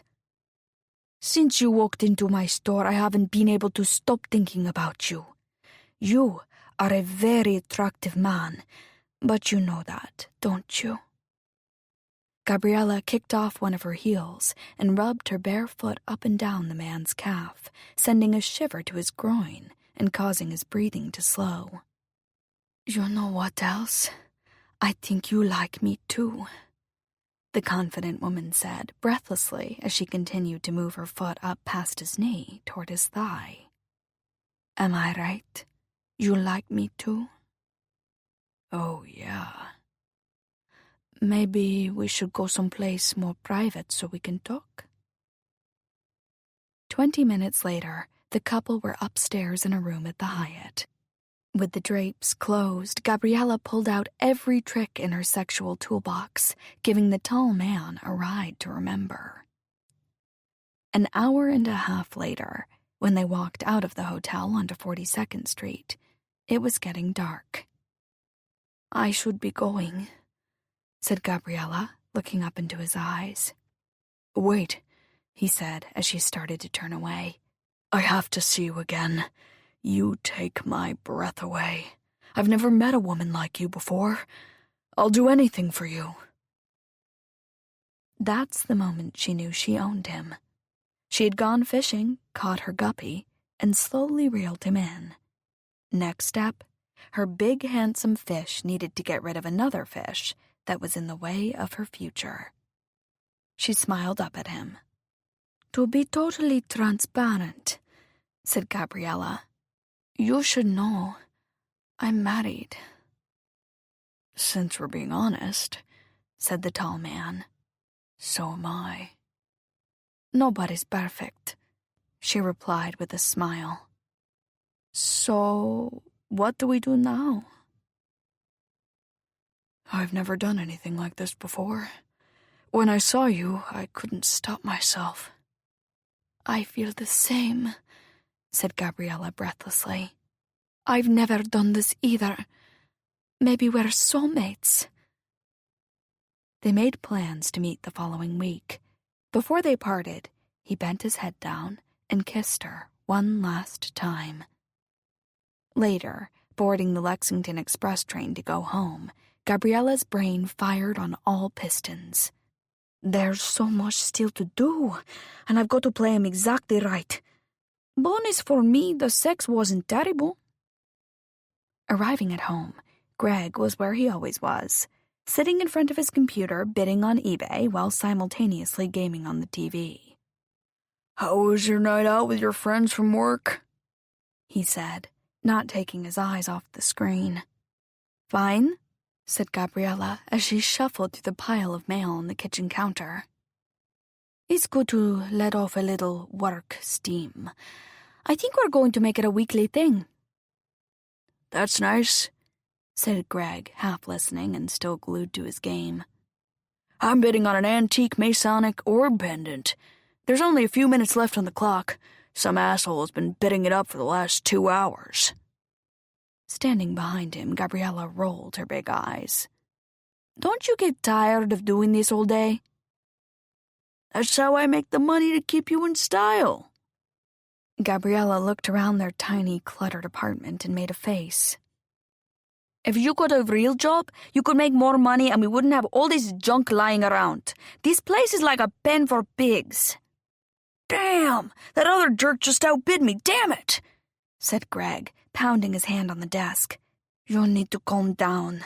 It's always the same. Every day you sit at that computer and scream. Then packages come in the mail and crowd me out of my own house. I'm going to bed. Don't wake me. I have a headache from all your screaming." "I'm going to be up late anyway. I'm bidding on cases of shirts from China," said Greg. "I'll make a killing on those. You'll see." Gabriella went into her bedroom. It had been an excellent day.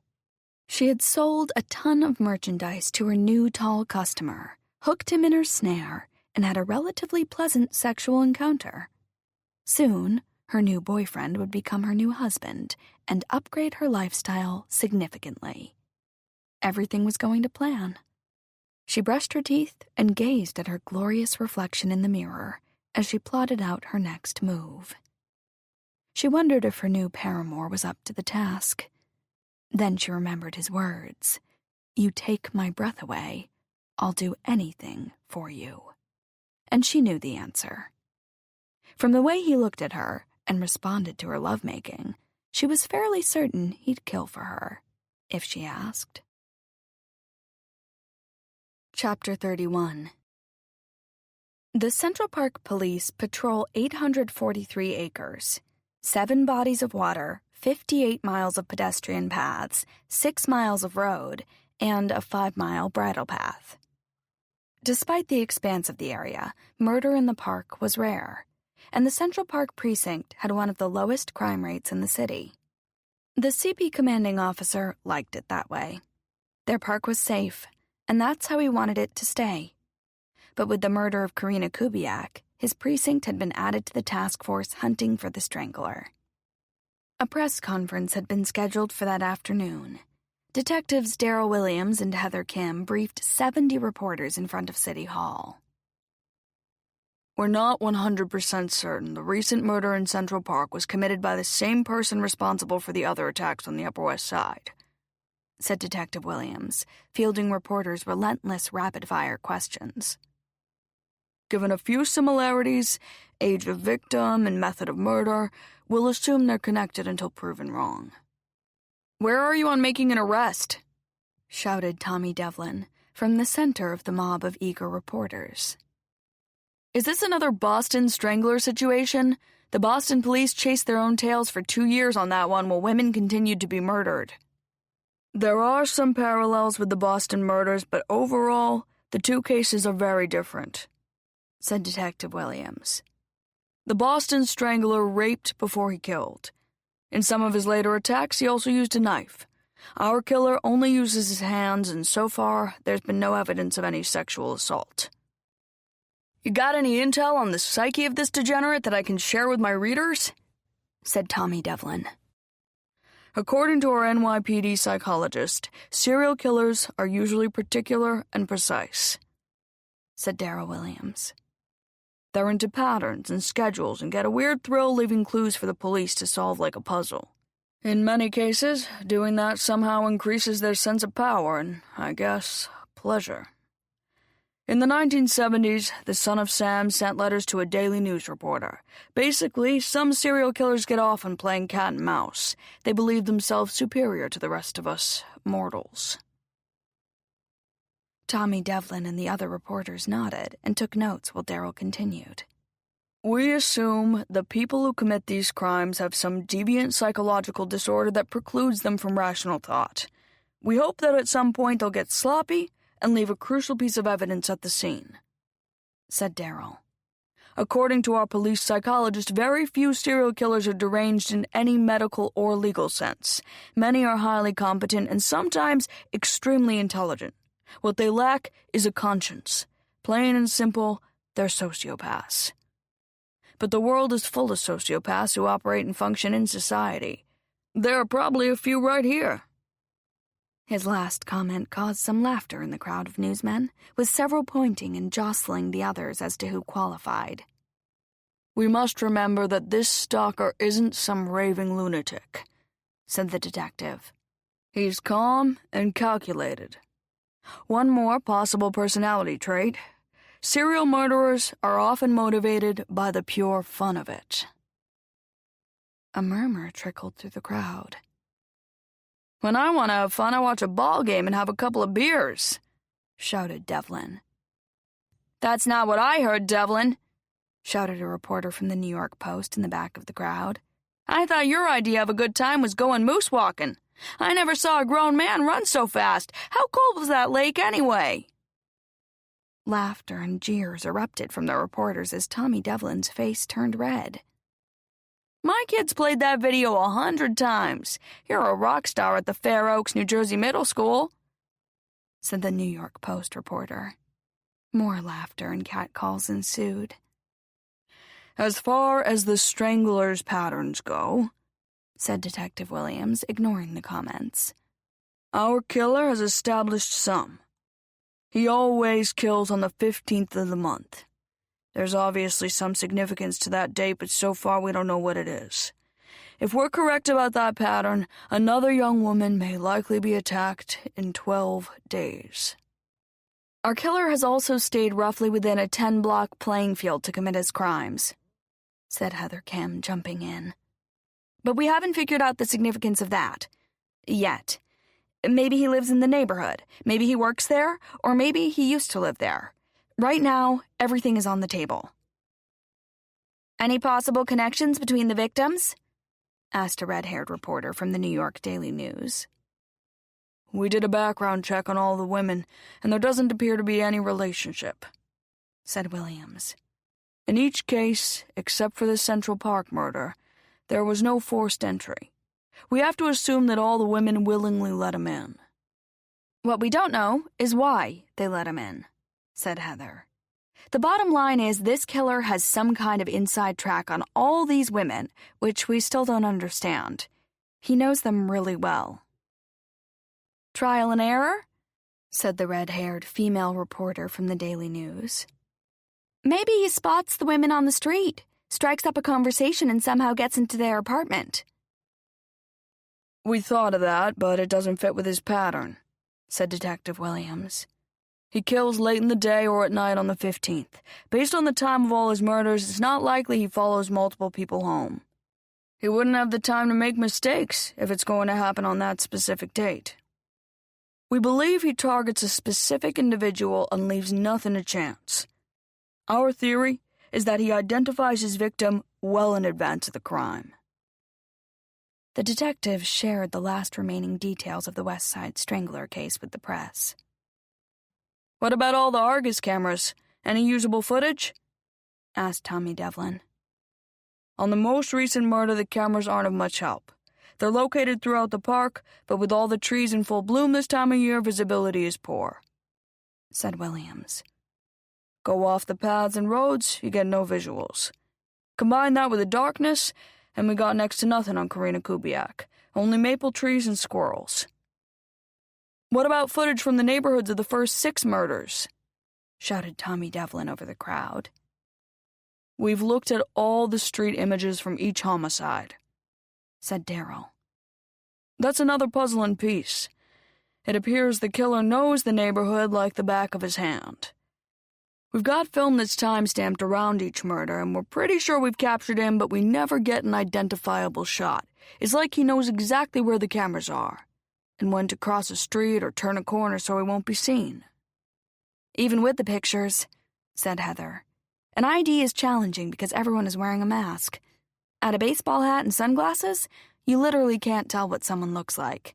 That's the reality we're dealing with these days." The crowd of reporters nodded and murmured in agreement.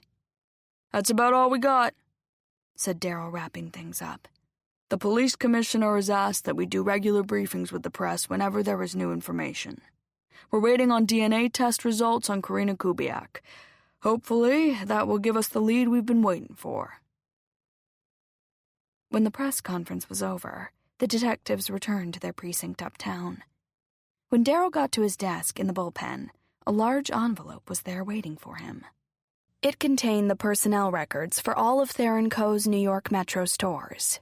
An electronic version had also been sent by email.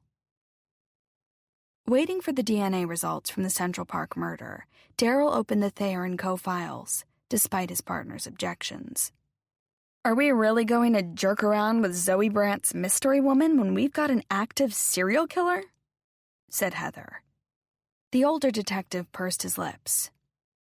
"Humor me? We won't spend a lot of time on it. Something about her story. I can't get Zoe Brandt out of my head." Darryl opened a file containing detailed lists of employees at 39 Thayer & Co. stores in the New York area. Looking for female employees with Italian last names because of the Italian flag connection, he and Heather cross-matched those names with addresses of employees living around 14th Street. When they finished, they had a list of nearly 70 women. Separately, they created a second list of all female employees with first and last names beginning with G. When they compared the two lists, they were left with 22 names. From Zoe Brandt's description, the masked woman was likely in her 20s or 30s. Checking birth dates, they ruled out those who were too old or too young. That left 14.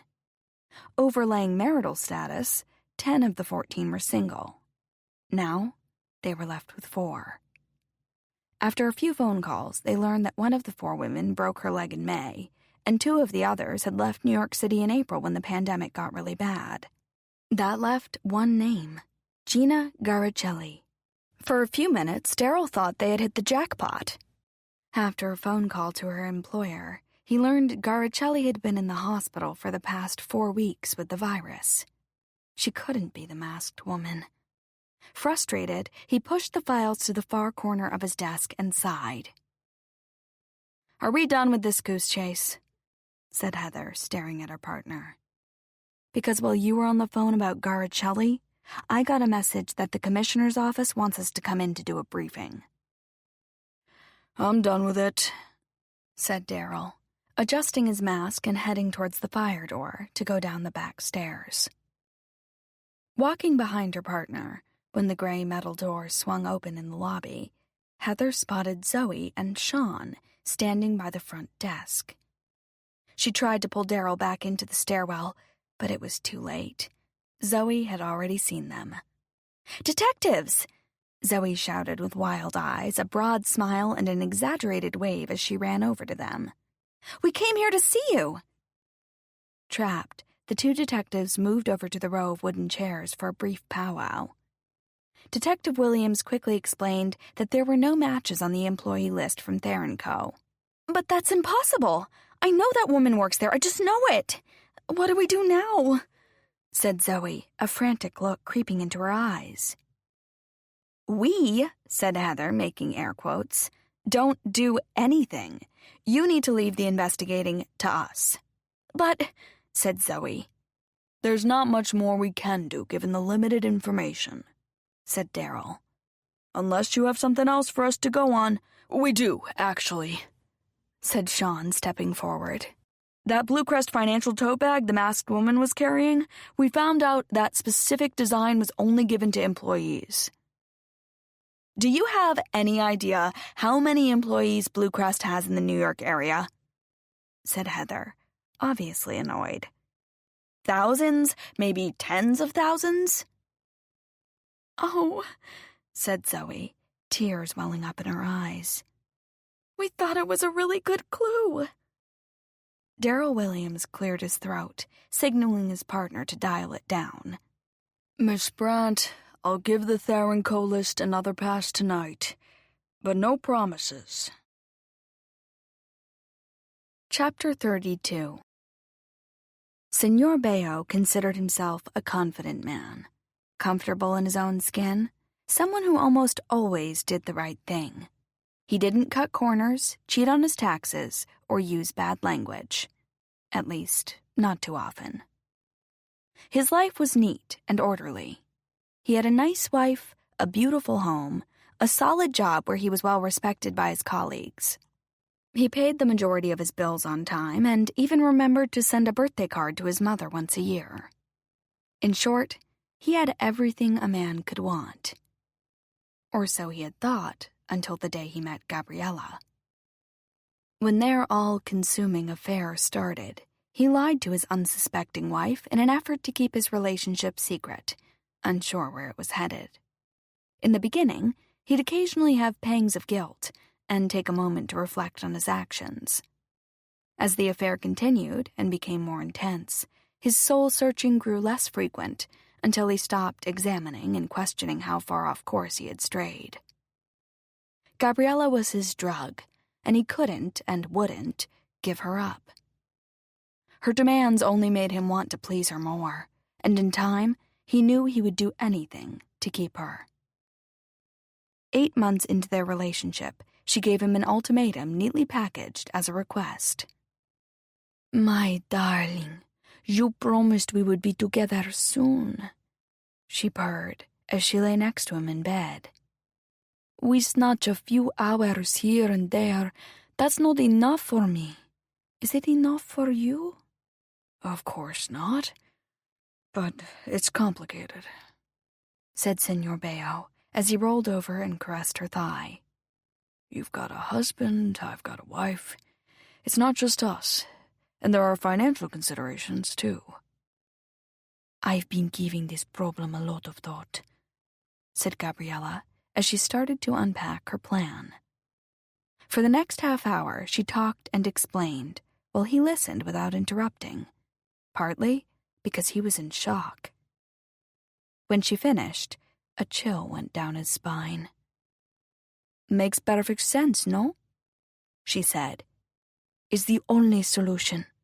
We will get what we want, and then we can be together. There's got to be another way. There isn't, said Gabriella, climbing on top of him and leaning in for a kiss that he couldn't resist. Not unless we lose everything, and I'm not willing to do that. I can't stay with Greg a minute longer.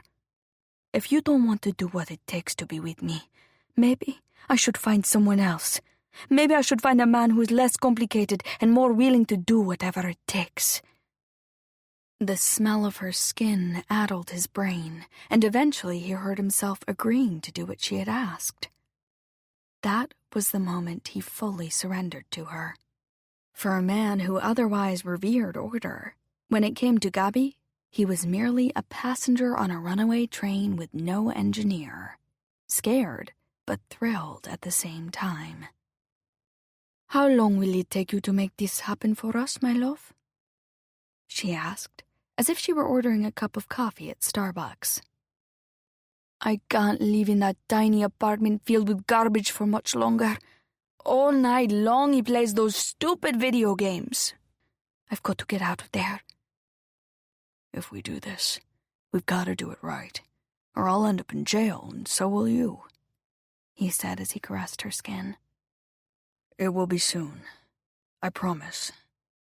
You'll have to trust me and be patient. If someone wants to anonymously buy guns, ammo, drugs, credit card numbers, counterfeit money, or codes to hack into other people's computers, they can find it all on the dark web. It's like no other shopping experience in the world. One can order services from vendors who will do or get whatever the customer wants, providing it's all anonymous and paid for with cryptocurrency. Kiddie porn? No problem. A slave? Sure, get 2 for 1. A paid killer? Easy peasy. The dark web is a veritable mall for evil, featuring the latest hits from the black arts. Every bottom feeder and lowlife on the planet with something illegal to buy or sell eventually finds their way there. It's the place to hawk merchandise, be it human or other. Once in business, customers from around the globe drop in to do a little shopping. They even have sales and promotions. Hurry, hurry, going fast, weekly special. Kidnappings are half price for only 1,000 euros. Buy 2. After his promise to Gabriella, Senor Bayo educated himself, reading as many articles on the dark web as he could find before he made a move and put his plan into motion. Downloading the Tor browser, the way to get into the dark web, he was initially surprised that it looked so normal. A collection of marketplaces that sold a variety of products to the highest bidder. Except once you scratched the surface and looked deeper into what they were actually selling, you knew you weren't shopping at IKEA. The dark web was a digital crime candy store. One vendor offered login credentials to a bank account that had more than $100,000 in it.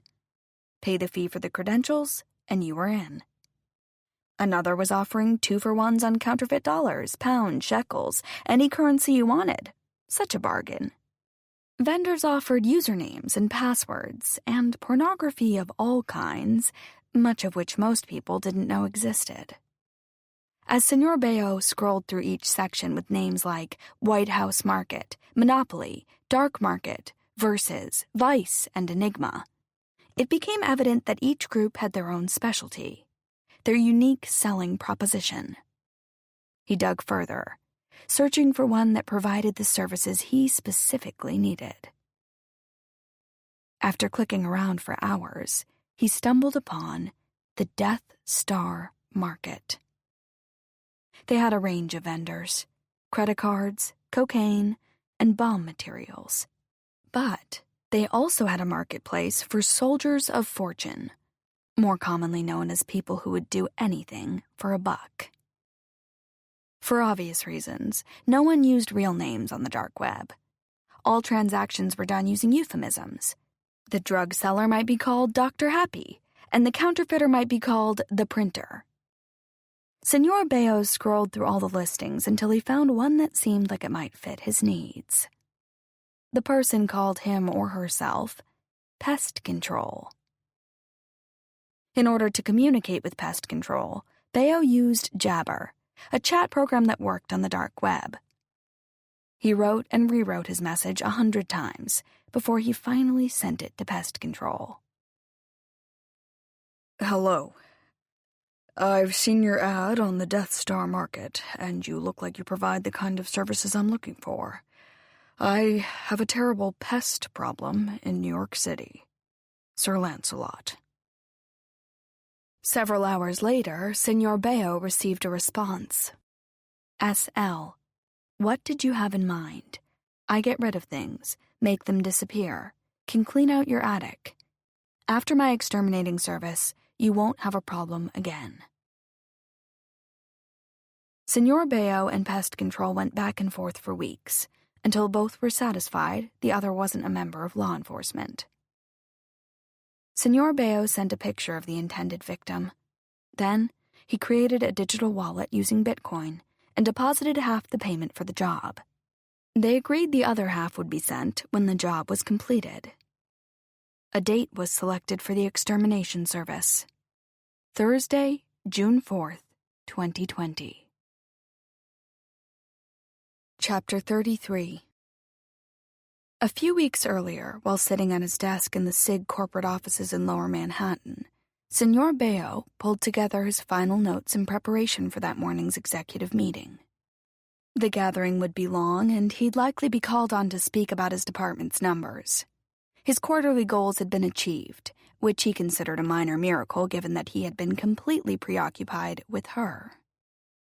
Forcing himself to focus on his work, he had to make a conscious effort to stay on task, or his mind immediately drifted back to Gabriella.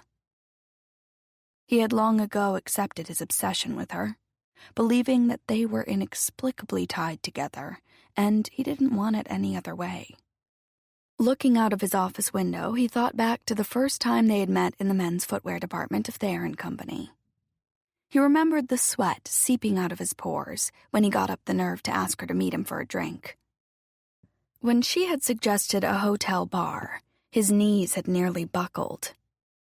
Later, over their wine, when her naked foot crept up his thigh, he wanted to take her right there at the table. The air between them was so thick, he was more intoxicated by her scent than the alcohol he had consumed. That first time they made love, he knew there was nothing he wouldn't do for her. From that day forward, his only desire was to be in her orbit, and he'd do whatever it took to stay there.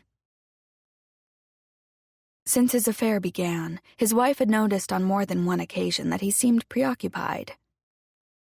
"Lately you've been in another world," she had said, her comments jolting him out of the mind movie he was playing of his last sexual encounter with Gabriella. "You've been so quiet these past few months. Is everything okay?" "Work is really intense, that's all," he had said to alleviate his wife's concerns. She had accepted his explanations given his high-pressure job. Whenever he had little pangs of guilt, he distanced himself even more from the woman he had married. Because of the pandemic, most people had curtailed socializing altogether, but it didn't stop Senor Bayo and Gabriella from their trysts. "I can't bear being away from you," Gabriella had purred in bed one evening while drawing a line down the center of his chest with her finger. "When I'm not with you, I feel like half a person. Do you feel the same?" "How can you ask me that? You know I do." "When are we going to be together? I can't wait any more." "Trust me," he had replied, her naked body in his arms rendering him helpless. "I've put a plan in place." When Gabriella had first suggested their only way forward was murder, he had been shocked. But she was a persuasive woman, and he eventually agreed that murder was their only viable path. With the wheels now set in motion, he was in deep, and there was no turning back. A colleague rapped on Senor Bayo's open office door as he passed, signaling it was time for their meeting. Gathering his files, he stepped out into the long glass hallway, nodding and smiling to several SIG employees walking by. Ahead, at an intersection of corridors, another department head waved to him. "Morning," said the coworker, as Bayo caught up and the two continued to the conference room together. "Morning," said Senor Bayo. "You ready for the meeting?" "Ready as I'll ever be. I heard Spaulding's going to sit in today," said the coworker. "Is that unusual?" said Senor Bayo, having only joined the firm a couple of months earlier and not yet met Jordan Spaulding. "He runs hot and cold," said the coworker, shrugging. "Sometimes he doesn't come to the meeting for months, and then he shows up every week. I prefer it when he's not there. He makes everyone nervous." Senor Bayo pushed open the glass door to the conference room. 11 other managers were already seated around a large, glossy wooden table. He found an empty seat and got settled as the glass door opened again. A tall man entered the room, sheepishly and quietly took a seat. "Who's that?" whispered Senor Bayo to the person on his left. "Haven't seen him before." "I forget his name," said his colleague. "I think he's a senior analyst from Chicago. I guess that means you're not the new kid on the block anymore." Senor Bayo nodded to the new analyst across the table, who responded with a smile and a quick but subtle wave. Outside the conference room door, there was a commotion as the CEO of SIG, Jordan Spaulding, blasted into the room. "Good morning, everyone," said the CEO in a booming voice as he took his seat at the head of the table. "The sun is shining. It's a beautiful day. No doubt you all have wonderful numbers for me. Let's try not to ruin my good mood." "Good morning," murmured several people in the room. "I see some new faces since I was last here," said Jordan, looking down at a piece of paper. Which one of you is Kevin Bishop? Connor Brandt raised his hand. I'm Kevin Bishop. Nice to finally meet you, Jordan. Undercover on the SIG case for months, Connor expected the FBI would soon have enough solid evidence to put Spaulding and all of his minions behind bars. From what they had discovered so far, Jordan Spaulding was a bigger fraudster than anyone had dreamed. Chapter 34. At his desk at 2 p.m. that Wednesday, Daryl Williams' eyes were glued to a spreadsheet of Thayer & Co. employees. Here's that report you wanted, said Manny Perez, one of the young police officers on the Stranglers task force, as he placed a large brown envelope on Daryl's desk. When Daryl minimized the Thayer document, it revealed another image underneath. A flag. The picture caught the young officer's eye. You planning a little trip to Mexico, Detective? Said Manny with a smile. Mexico? Said Daryl, looking up at him. What are you talking about? You have a Mexican flag on your screen. It's an Italian flag, said Daryl, opening the large envelope the young man had just placed on his desk. Hate to tell you, but both of my parents are Mexican. I've been there every Christmas since I was born and spent half my summers there when I was a kid. I know what the Mexican flag looks like. That's a Mexican flag, not Italian. Puzzled, Daryl turned back to his computer and did a Google image search for the Italian and Mexican flags. Would you look at that, said Daryl, when he had pictures of the flags side by side. They're almost identical, except the Mexican flag has a brown bird in the middle. Otherwise, the colors are the same and in the same pattern. From a distance, if you didn't notice the brown circle in the center, you might think the Mexican flag was the Italian flag. Italians and Mexicans wouldn't make that mistake, said Manny Perez, still grinning. All this time, I've been looking for an Italian name when she might be Spanish. Whatever you say, said the young officer, walking away when Daryl offered no further explanation. What are you working on? Said Heather Kim as she placed a fresh cup of coffee on her desk. I'll regret this when I go to bed, but it was either another shot of caffeine or I was going to pass out. I could use your help with something, said Daryl as he split the Thayer & Co. list in two and handed half to Heather. Circle all the women who have Spanish names. I thought we were done with this, said Heather. Weren't we looking for Italian names? What's going on? It's a long story. Just trust me on this, said Daryl, scratching his head. Something about Zoe Brandt's story feels like we're on the cusp of something. The Strangler is our priority. I know, but I think the Brandt woman is telling the truth. If we can prevent another murder, don't we have to try? Heather's face softened. Her partner's dogged pursuit of the truth was one of the reasons she liked working with him. She looked at her watch, and she rolled her eyes. Okay, what do you need me to do? She said, as she sat down next to him. For the next 30 minutes, they combed through all the Thayer employee lists. Out of the 3,000 people the company employed in the New York metro region, they narrowed the list down to 16 women with a Hispanic name with a first and last name that started with G. Daryl whistled. Now we're getting somewhere, he said, and explained his revelation to his partner. I thought Zoe Brandt told us the woman was wearing a hat with an Italian flag, said Heather. She said it was green, white, and red, said Daryl. I led the witness. I assumed it was an Italian flag, and she went along with it. It was my mistake. We've been looking for a pizza when we should have been hunting for tacos. In that case, we made another wrong assumption. Signor Bello isn't Italian, as in Signore Bello. It's Spanish for Senor Bello, said Heather. I'm pretty sure the word bello means the same thing in Italian and Spanish. Beautiful. Ew. The masked woman calls her murderous boyfriend Mr. Beautiful? I think I'm going to be sick. If Brandt and McAllister were right, our masked Lady Macbeth has to be one of these 16 women. After a string of phone calls, the detectives deduced that none of the women on the new list with double G names fitted the new profile. Gabriela Garcia's name didn't show up because when she applied for the job, she had used her married name, Gabby Harmon. Frustrated, but still convinced there was something to Zoe's story, Daryl Williams had another idea. If Zoe Brand is right about this murder happening tomorrow on June 4th, in about 24 to 48 hours a man's corpse is going to turn up, he said to his partner. We know the masked woman has a G name, right? What if we expand the search to women with first or last names beginning with G? Worth a shot, said Heather, as she reached for the stacks of employee rosters and pulled out a red pen. What about the Mexican-Italian connection? Look for both. When they finished, they had identified 5 new names at different Theron Co. stores around the city.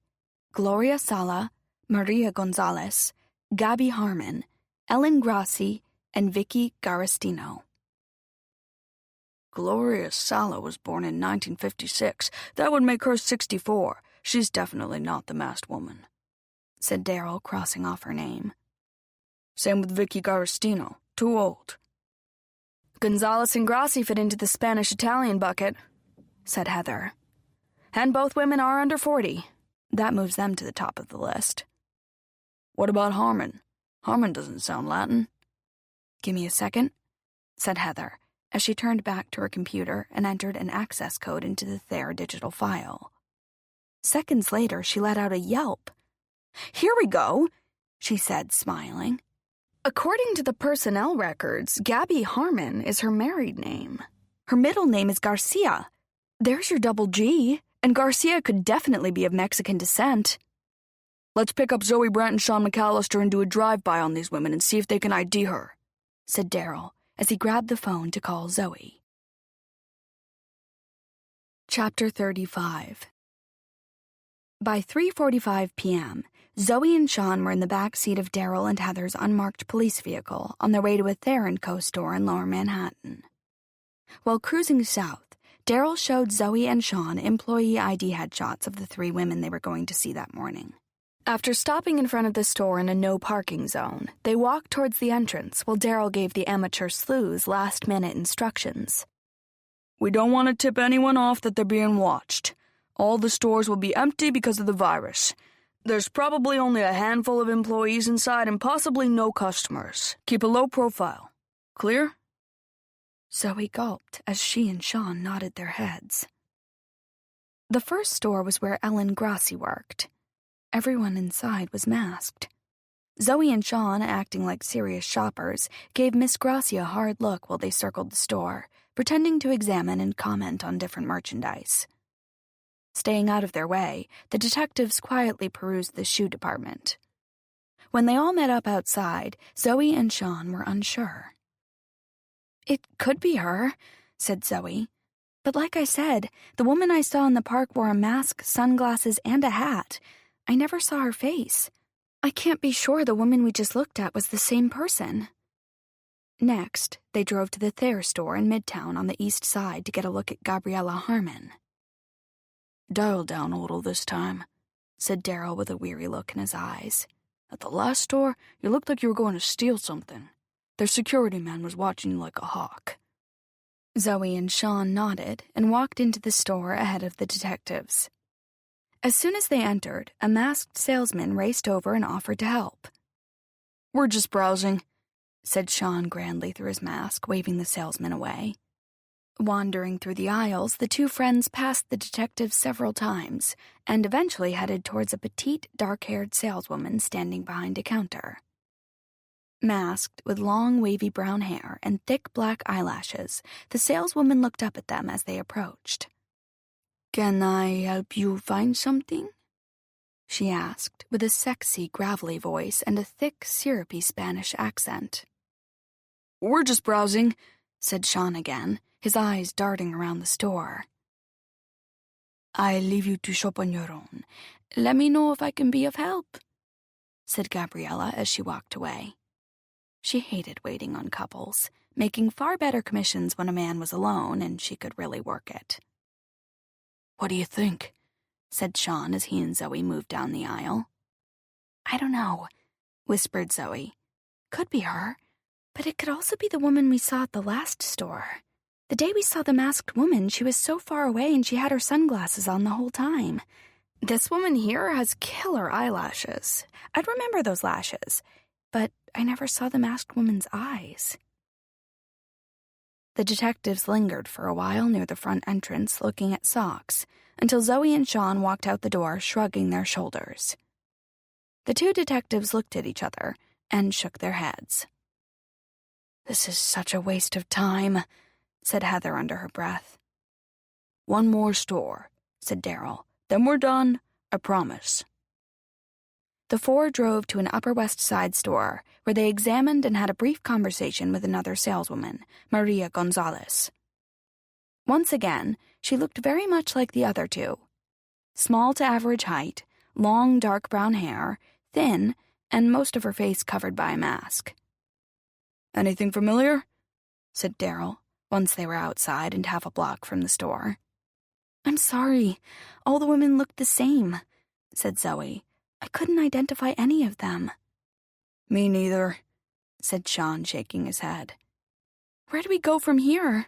asked Zoe. "We've gone as far as we can go, given the information we have," said Daryl. "So that's it?" said Zoe. "We're just going to let him die?" "Miss Brandt," said Heather, losing her patience. "Do you realize what's going on in this city right now? Take a look around. The streets are practically empty. Everyone is in masks. We shouldn't have given you as much time as we did. You provided information that was absolutely impossible to follow up on, and yet my partner has been up late at night trying to figure it all out. Detective Williams is correct. We've run down all the info, and until there's something new, there's nothing more we can do with your story." "But," said Zoe. "Come on, Zoe," said Sean, pulling her arm. "It's time for us to go. Thank you for trying, detectives. It was a long shot, and we appreciate what you've done. If anything else comes up, you know where to find us," Daryl said as Zoe and Sean walked away. "You need to cut back on all that coffee," said Daryl to Heather as he watched Zoe and Sean turn the corner. "I shouldn't have lost my temper, but that woman got under my skin. She's like a rabid dog with a bone." "She's persistent, I'll give her that.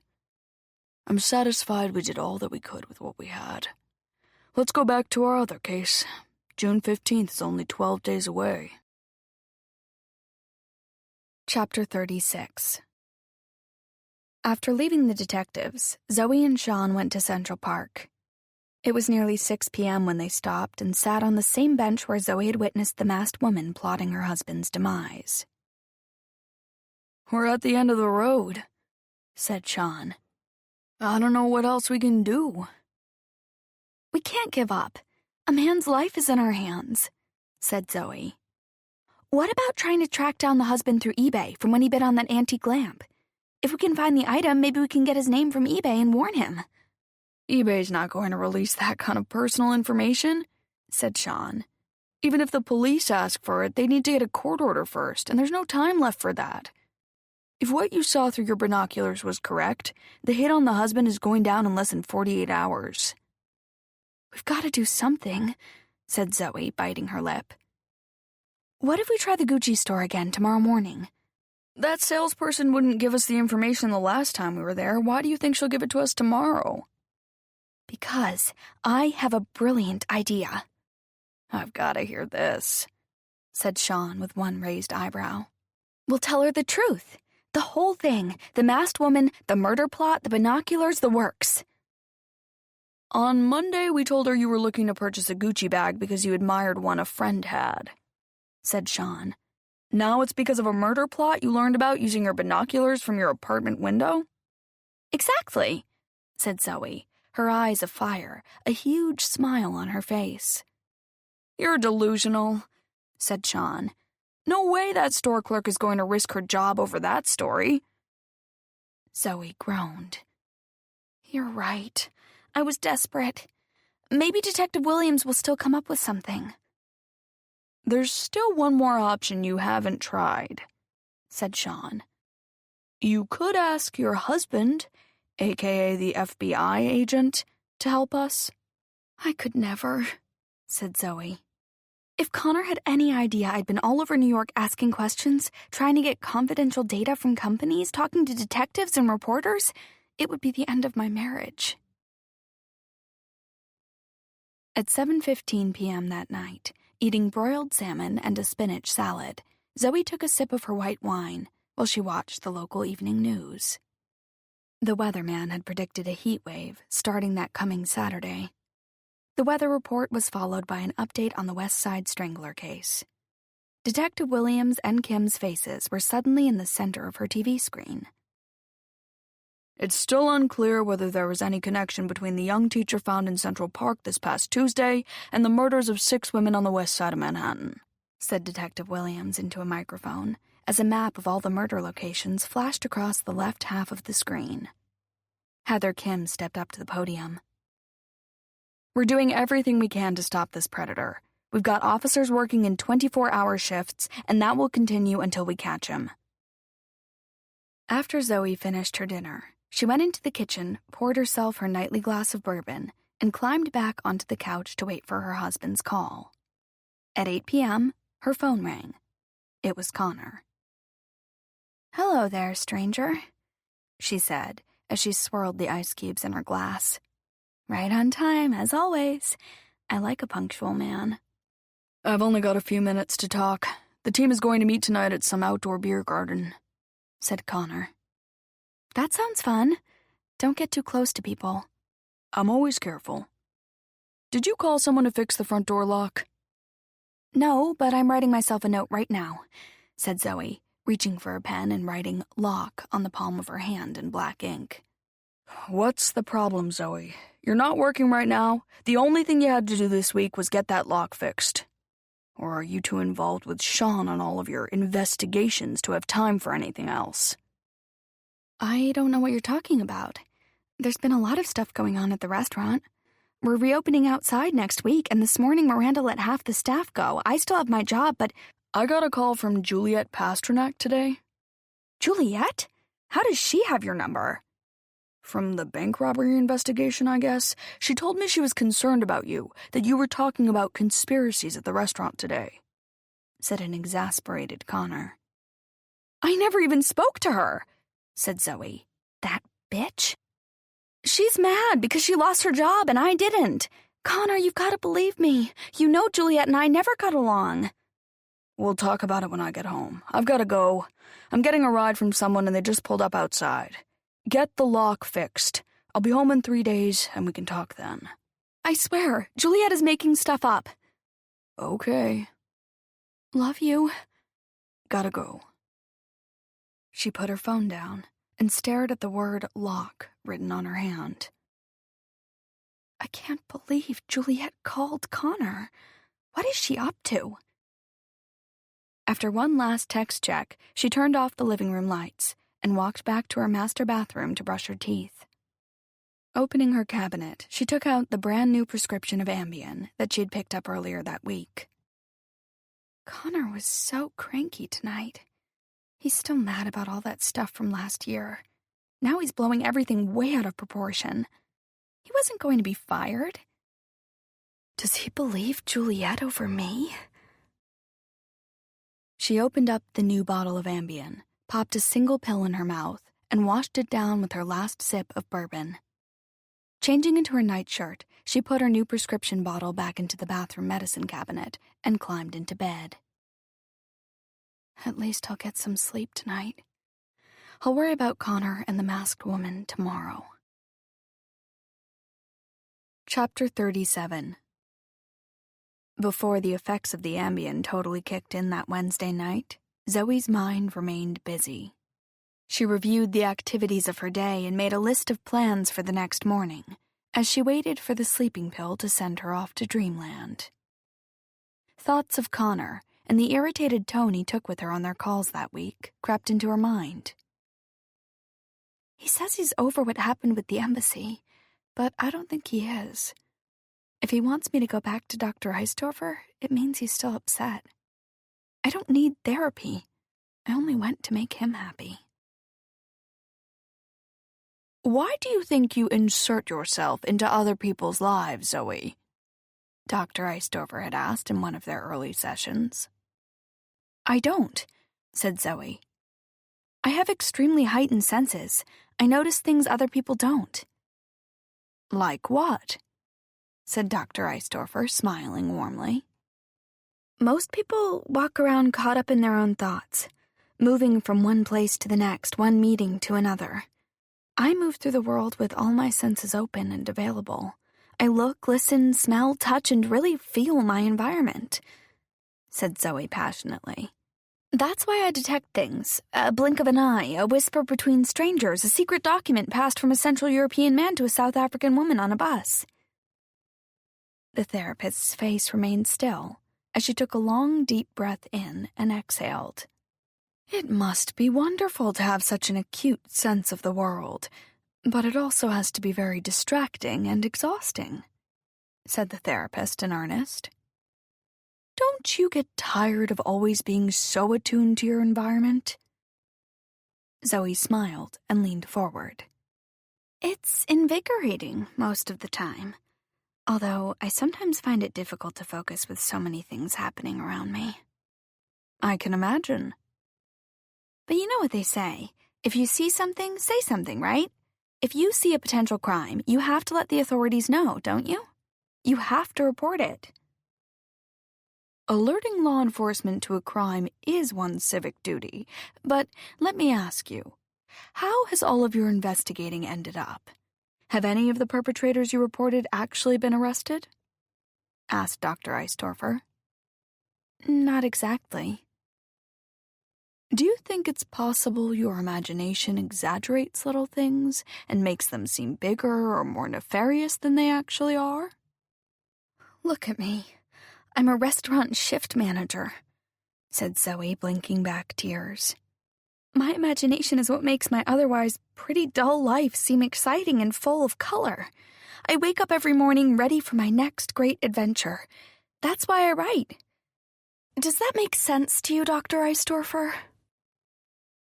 An active imagination is a wonderful thing, said the therapist. But it seems to get you into a bit of trouble. Your husband is frustrated and worried about you, especially after that incident with the Peruvians. What if we channel your imaginative thoughts into your writing? What do you mean? What if, instead of calling an embassy, the CIA, the Department of Health, or the Drug Enforcement Agency, you started by writing things down? You mean like a short story? Exactly, said the therapist. Instead of involving the law, some government agency, or the United Nations, what if you wrote a short story and then brought it with you to our session?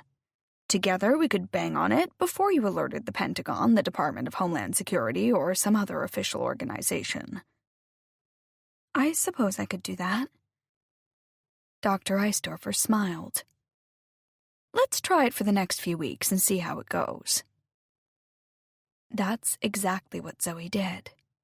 For several months, she threw herself into her writing, and every time she had a notion about a potential crime or something that just didn't look quite right, she'd turn it into a short story and bring it with her to the therapy session. For 4 months, Zoe dutifully brought her stories to Dr. Eistorfer, who marveled at her creativity. Together, they examined how some of the incidents or people Zoe noticed might have been a coincidence or nothing at all. When her conspiracy theories were funneled into her writing, things between Zoe and Connor moved into a much better place. He stopped micromanaging her, and she was generally more relaxed. All that changed when Zoe witnessed the masked woman plotting to murder her husband from her living room window. No matter how hard she tried, she couldn't ignore what she had seen. Convinced the incident in the park was real, and believing a man's life was at stake, Zoe was committed to seeing it through, even if it did cause problems in her marriage. Chapter 38. Thursday, June 4th, 2020. There's an order to this, said Heather Kim, sitting at her desk in the bullpen, shaking her head and staring up at a giant map of the Upper West Side pinned on the wall. I keep coming back to this map. My gut says the answer is right there in front of us. We've looked at the map 1,000 times from every angle, said Darrell Williams, taking a sip of his fourth coffee. If it's saying something, it's not talking to me. Heather moved closer to the map, with a red ruler in her hand, and pointed. Humor me. Let's do this one more time. The first murder was Lisa Ang on 95th Street, right? Next, Carly Faircloth on 104th Street, which means our perp went uptown by 9 blocks. Third, Nicole Barrett on 96th Street, which means he goes back downtown by 8 blocks. Then in March, it was Rosie Florio on 97th and Columbus, said Darrell. Which is only 1 block north of the previous murder, said Heather. The killer stayed in the same neighborhood. That's significant, right? Darrell shrugged his shoulders. I've looked at this thing so many times, I don't know what's significant anymore. The 5th victim was Michelle Rothberg on 103rd in Amsterdam, and victim number 6, Katie Tierney, on Central Park West and 100th Street, said Heather, walking in front of the map like a college professor giving a lecture. The killer goes uptown, then downtown, then uptown, then downtown, a big zigzag. Maybe that's something? Maybe that's part of his pattern? If it is, I don't know what it means. Any theories? Not a clue, said a frustrated Heather, plopping down in her desk chair. We've checked every retailer in the areas surrounding each crime scene, and there's no connection. What's your gut on the teacher in the park as a 7th victim? Said Darrell. I'm not 100% on that. Part of me says yes, and part of me says no. Medical examiner said the strangulation technique appears to be the same, but everything else is wrong. Let's re-interview a few people, said Darrell, as he picked up a file on his desk. We've missed something. Tomorrow we'll go back over to Katie Tierney's neighborhood and rattle some trees until something falls out. As the 2 detectives dug into their own individual paperwork, a bald, middle-aged mailman, who was clearly lost, entered the police bullpen. I'm looking for Detective Darrell Williams, said the postman loudly, lugging his overstuffed mailbag, visibly sweating through his face mask. It's so hot outside, and this mask keeps all the heat in. No global warming? Ha! I'm dying out there. Wait until August, said a young officer passing by. We're all going to bake in those masks. Be glad you're not a traffic cop standing in the sun. I'm Williams, said Darrell, raising his hand. The man of the hour. I've got 2 letters for you that need signatures, said the postal worker, pulling 2 envelopes out of his bag and handing them to Darrell.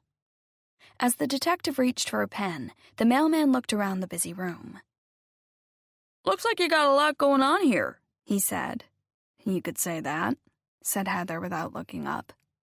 The mailman nodded appreciatively as his eyes settled on the big map hanging above Heather's desk. That's weird, said the postman. What's weird?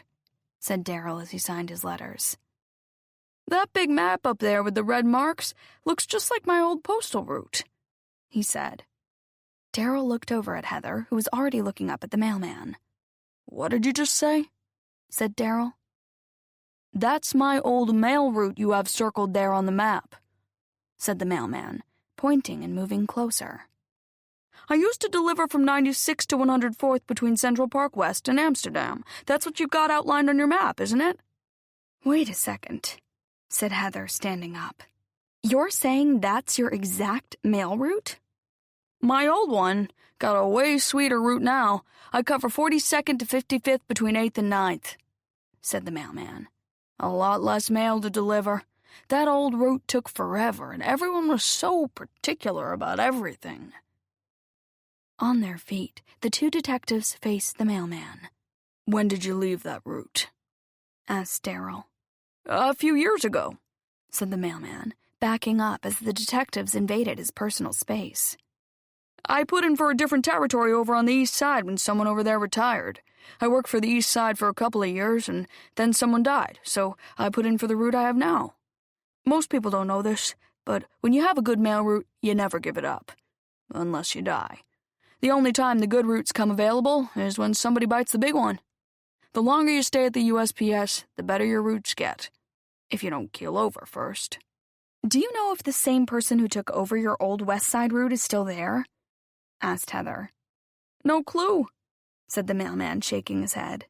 People at the Postal Service move around a lot, and besides, I check in at a different sorting facility now. It could be someone new or not.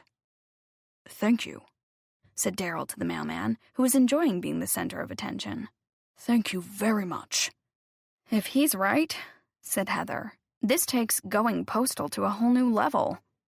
Minutes later, the two detectives assembled the entire West Side Strangler team in the war room. With the other precincts on the task force on speakerphone, they briefed everyone on what they had just learned. This may be a total boondoggle, but it's the first goddamn time that map has any meaningful context, said Darryl. Detective Kim and I think it's extremely possible our perp is a mail carrier. It makes total sense. A mailman knows who lives in a building, who lives alone, when they come, when they go, what they buy, when they're on vacation. They know who's getting divorced, said Heather, or who's getting foreclosed on, having surgery, overdue on their bills. Michelle Rothberg had foot surgery, shouted one of the young officers as everyone else in the room nodded. Exactly, said Darryl as he handed each member of the team their assignments. We need to find out who has that same Upper West Side postal route now, and we need it fast. With the whole country working remotely, said Heather, I don't know where to start. All my usual channels are out of whack because of this virus. Who would we call to get postal routes? I'll get the Postmaster General of the United States on the phone if I have to, said Darryl. We're going to find out who has that route. Today. The entire team jumped on their phones, texting and calling around to find out which department controlled the mail carrier schedules in Manhattan. After leaving dozens of messages, they still had no answers. This is the break we were waiting for, said Darryl, rubbing his hands together. I'll brief the captain on this. Let's see if he can get a postal inspector on the phone. This can't wait until tomorrow. If he can't help, I'll take it right up the line to the police commissioner. Chapter 39. When the alarm on Gabriella's phone rang at 6:30 that Thursday morning, she opened her eyes and smiled. She had been waiting for this day for a long time. Senor Bayo had promised that everything would be taken care of, and the problem neutralized before the day was over. He also pledged that they would finally be together in October. In 5 months, I'll be on my way to my perfect life. I should plan a little surprise October celebration getaway for the two of us. Where should we go? Her husband's side of the bed was empty. He had an early dentist appointment that day. She heard sounds of banging cabinets coming from the kitchen. He's so annoying. Why must he slam the doors all the time? She put a pillow over her head to block out the noise and remained quiet. If he thinks I'm sleeping, he won't bother me. Pulling up the cool cotton sheets around her flawless neck, she thought about her life's journey. After all the years and all her struggles, everything was finally coming together. Images of her childhood outside of Mexico City and their broken-down family home flashed across her mind. When thoughts of her stepfather and the way he touched her intruded, her forehead furrowed. Her only wish had been to get away from that place, convinced she was destined for far greater things. In her early teens, she had gone to a movie with her best friend, Marta. The American film Enchanted, about a princess transported from a magical kingdom to the streets of New York City, had been playing.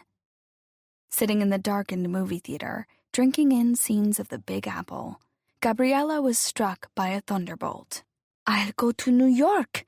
One day, I'll live in a penthouse in Manhattan. As she and Marta left the theater, elaborate plans of her New York dream formed in her mind. Don't you think Nueva York is the most amazing city in the world? She said to Marta as they walked from the theater out to the street. There are lots of crazy people there, said Marta. I would be scared. My papa said they have so many guns in Nueva York, people walk around with machine guns and will shoot you dead if you look at them the wrong way. You're such a baby. I'm not afraid of guns. I'm going to live in Manhattan, just like the princess in the movie. Maybe I'll even get my own gun. Marta's mouth dropped open. Close your mouth, Marta, or the mosquitoes will fly right in and go down your throat, said Gabriella as she sped up her pace, walking ahead of her friend. From that day forward, everything Gabriella did furthered her plan for a life in New York. Studying English at school became her priority, and soon her teachers considered her to be the best English language student in the school. I've never seen another student take to languages the way you have, Gabriella, said her older male English teacher as his eyes took in every inch of her blossoming body. You are so motivated. You're not just a beautiful girl, but you're smart, too. It's only because you are such a wonderful teacher, senor, she replied with a smile. She didn't want to just visit New York. She wanted to live in New York, and live large. Her perfect life included amazing homes, plural, expensive designer clothes, fine jewelry, European cars, and trips all over the world. She wanted to go to the most exclusive restaurants, attend fashion shows, and wear only $800 shoes, the ones with the red soles. At 7:05 a.m., she heard Greg open the front door and pull it shut, making a loud bang. Always slamming things. At least now I won't have to look at his stupid, doughy face again. Despite her growing disgust, Greg had been earning more money lately. His online tutoring business had blown up in a lucrative way since the pandemic started. Children being homeschooled turned out to be great for his business. Wealthy New York parents made sure their progeny kept up with their studies and hired tutors for their kids. Greg even had to turn down a few jobs because of the high demand. There were not enough hours in the day. Despite that, his moderately increased income would never be enough for Gabby. Peeling off the bedsheets, she stood up and walked to the single open bedroom window that faced the red brick wall. Just the sight of the bricks irritated her. It was not the glamorous view she longed for and had expected when she married him. She thought back to her teenage years, a time when she had worked so hard and saved everything she made for her eventual getaway to New York. No one had known about the special relationship she had back in Mexico. A few times her mother had looked at her sideways after discovering an expensive bracelet or a pair of gold earrings in her daughter's room. Where did you get these jewelry from? These things cost a lot of money. You didn't steal it, did you? Her mother had said suspiciously. No, Mama, I don't steal. I earn whatever I have. Then where did this come from? Her mother said, holding up a sparkly bracelet. Some boy gave it to me, said Gabriella, turning away. Her mother squinted and stared at her daughter. If a boy gives you a gold bracelet, he expects payment.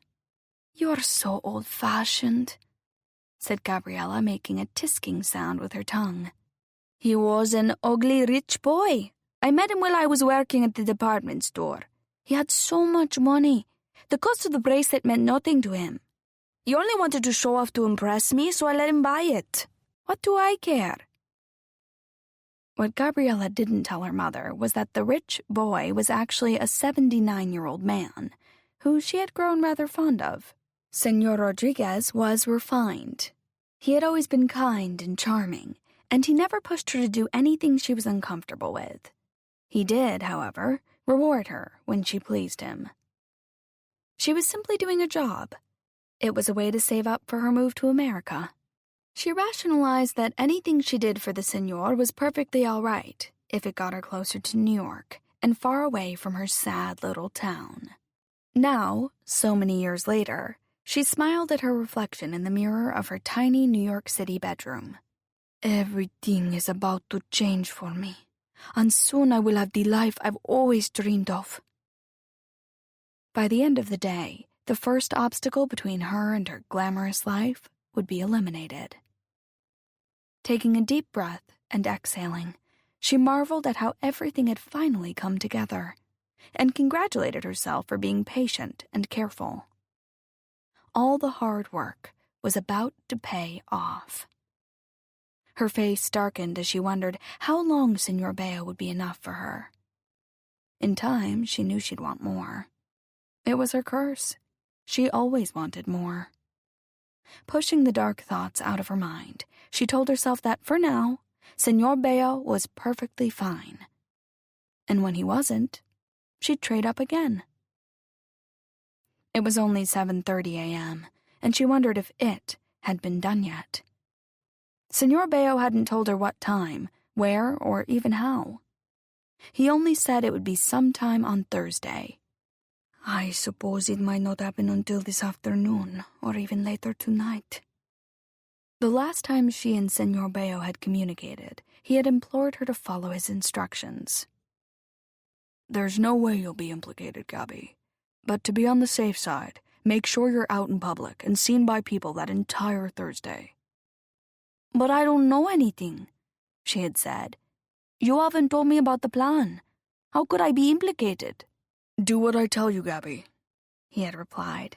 Create an alibi for yourself. Trust me, it will protect you. Everyone is in masks. No one will remember seeing me. You're wrong. They'll all remember your body and those eyes, Senor Bayo had said as he kissed her. Meet a friend for a walk in the park. Go shopping. Talk to as many people as you can in the stores that day. You know how to attract attention. You're very good at that. Gabriella admired herself in the mirror one last time before putting on her most form-fitting top. The thin knit shirt hugged her breasts, and its low-cut neckline revealed an ample amount of cleavage. She chose one of her shortest skirts, providing anyone who looked the chance to see all her not-so-hidden wonders. Combing her lustrous dark brown hair into a ponytail, she completed her makeup adding extra mascara, put on a bright pink face mask, and by 8:05 a.m., she was out the front door headed towards the uptown subway station. Wandering along 14th Street, she waved to the owner of the dry cleaners she and Greg used. The man recognized her and waved back enthusiastically. She smiled through her mask and shouted through the open shop door, "Good morning! It's a beautiful day!" and kept on walking. She took a few steps and turned her head. The dry cleaner was standing in the doorway watching her walk away. She smiled. Couldn't resist another look, could you? Chapter 40. When Zoe woke that same Thursday morning, she reached for her phone on the nightstand. Fishing around, she knocked over 2 half-filled iced tea glasses. Jumping out of bed, she looked down at the tea seeping into some clothes piled on the wooden floor. "Shit," she said, as she looked around for something to mop it up. Picking up one of her dirty sweatshirts off a doorknob, she threw it on top of the tea to soak it up. At 7:15 a.m., after cleaning up the mess, she walked to the living room window to look out at the park and city street below. It was another beautiful sunny day. Though it had been 3 months since the city had gone into lockdown, it still shocked her to see so few cars and hardly any pedestrians outside. Back in her bedroom, she picked her white cotton robe off the floor and noticed it was covered with stains. Still good for one more wear. Putting the soiled robe on, she shuffled into the kitchen, fixed herself a cup of coffee, and settled in by the living room window to FaceTime with Sean. Moments later, his groggy and unshaven face appeared on her phone. "What?" he said, obviously still in bed, half asleep. "It's not even 9 a.m. yet. I didn't sleep well last night. Right before I went to bed, I was examining my face in the bathroom mirror and noticed there's a little ding on the inside of my lower right eyelid. Look." Sean moved the camera of his phone up to his eye so it filled Zoe's entire screen. "What if it's that flesh-eating disease? What if it eats my eye?" "Your eye looks bloodshot, but other than that, I don't see any evidence of flesh-eating bacteria," said Zoe. "Can we get back to business? Today's Thursday. We're nearly out of time. We've got less than 24 hours left." Sean ran his fingers through his hair. "It's a lost cause." "We have to try. You promised." Sean let out a breath of surrender, knowing Zoe wasn't about to let this go. "Okay. What's our first move?" "I was thinking," said Zoe, taking a sip of her coffee and glancing out the window. We should go back downtown and walk the blocks between the 14th Street subway stop and Bleecker Street. If we're lucky, maybe we'll run into him and we can warn him. The odds of us bumping into him on the street are slim to none, said Sean. Besides, the restaurant is opening on Monday, and I've got a ton of things to do before we go back to work. This investigation has consumed my whole week. We can't just do nothing. We've talked to the police numerous times. What else can we do? Zoe let out a defeated breath as she lifted her binoculars to her eyes and looked out the window. I feel so helpless. I keep thinking about that poor man and how he... Oh my God! Sean! She's here! The woman! She's sitting across the street on that same bench! What woman? The masked woman! No way. Are you sure it's her? Is her husband with her? Zoe looked around the park. I don't see him anywhere. Do you think they already killed him? She gasped. Do you think he's dead? They said they were going to kill him today. What should we do? Shouted Zoe, standing and bouncing on the balls of her feet, the binoculars still glued to her eyes. We should call the detectives like they told us, said Sean. But the police won't get here in time. She could walk away at any second. I'm going to follow her. Give me 30 seconds to put on some clothes, said Zoe, dropping the binoculars on the living room chair and running to her bedroom. 40 seconds later, she was back in a t-shirt and a pair of shorts. I'm dressed, she yelled to Sean, still waiting for her on FaceTime. Running over to the window with her sneakers in one hand, she picked up the binoculars and looked out. Thank God. She's still there. Sean, get over here now. Jamming on her shoes, she grabbed her phone and was about to run out the front door when she remembered she didn't have her keys or wallet. Running back to the bedroom, she hunted for her bag. Her clothes were piled up all over the room, and finding anything was nearly impossible. When her husband was home, Zoe was more mindful of picking things up and putting stuff away. When he was off on assignment, she let things go. She sprinted back into the living room to check that the masked woman was still outside. She was. Zoe tossed the binoculars back on the chair and ran to the dining room. No bag. Back to the bedroom, she pulled out all of her drawers. No bag. The kitchen. Racing down the long hallway, she found her bag slung over the back of a kitchen chair. Grabbing it, she dropped her phone in, but noticed her wallet wasn't inside. Shit! Where did I leave my freaking wallet? If that woman gets on the subway or takes a cab, I'll need money. Where's my wallet? Wait! The black shoes with the studs on the heel. The night before, she had been shoe shopping on her phone in bed and used her credit card to buy a pair of shoes. Galloping back to the bedroom, she dropped onto the floor, shimmied under her bed, and retrieved her wallet. Seconds later, and out of breath, she flew past the lobby doorman and out to the street. Now at ground level, she couldn't see the bench where the woman had been sitting. Dodging the few cars driving on Central Park West, she ran across the street and into the park. The bench was empty, and the masked woman was gone. No! Looking up and down Central Park West, she jogged south on one of the walking paths inside the park. With no sign of the woman, she turned in the opposite direction and ran frenetically north. Minutes later, sweating, gasping for air, and not knowing which way to turn, she pivoted again and ran headfirst into Sean. What the hell are you doing? He said after she nearly knocked him over. I saw you from across the street running in circles. Tears of defeat welled up in Zoe's eyes. I lost her. I couldn't find my bag, and when I finally did, my wallet was missing. I finally found my wallet under my bed, and by the time I got out here, she was gone. Following her was a terrible idea anyway, said Sean. Remember what the detective said? The masked woman could be dangerous. It's over then, said Zoe, sitting down on the same bench the woman had been perched on only 15 minutes before. She buried her head in her hands. We're out of time. We didn't stop it. How can we live with ourselves? I'm not owning that, said Sean, sitting down next to her. We did everything possible. Even the cops said there was nowhere else to go. Besides, we don't even know if he's still alive or not. From the text you saw, it didn't sound like the woman was going to do it herself. so following her wouldn't have led us to the murder. Zoe rubbed her eyes. I really thought we were going to save him.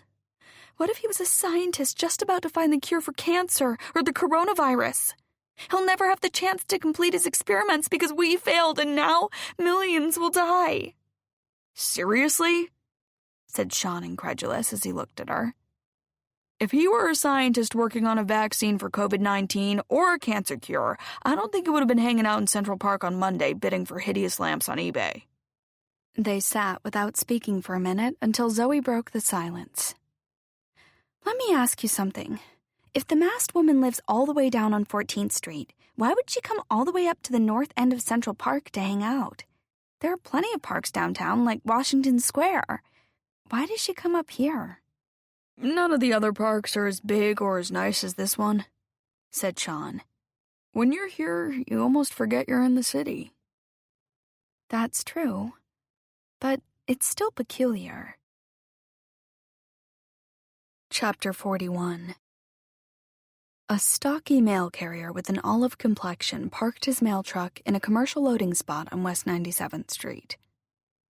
Waiting for his favorite country song to finish on the radio, he adjusted his face mask, put on his sunglasses, and pulled his official USPS hat over his curly black hair. Before getting out of the truck, he looked at his reflection in the large rearview mirror. His image, with a mask, hat, and glasses, made him laugh. I'm a postal ninja, silent and lethal. Climbing out of his truck, he walked around to the back and opened the doors. He slid his mail card out and made sure the sorted mail packets were locked and loaded. The district supervisor had warned all postal employees about a marked increase in local mail theft. A number of his colleagues had had their mail trucks vandalized and packages stolen. A couple of USPS handcarts filled to the brim with mail had been taken while carriers were distracted delivering a package or getting a signature for a certified letter. The mailman took a long look down the street to make sure no sketchy people lurked nearby. I've got a switchblade under my left pant leg and a Glock 42 in the waist of my pants. Screw with me or my mail cart and you'll be sorry, sucker. After carefully examining the neighborhood and the people in it, he locked his truck and pushed his full cart down the street to the first building on his route. Stopping in front of a medium-sized elevator building, he opened the unlocked outer glass door and went into the foyer, leaving his cart outside. Using his master key, he opened the brass frame that surrounded the mailboxes. Once unlatched, the open wall revealed a cubbyhole for each tenant's mail.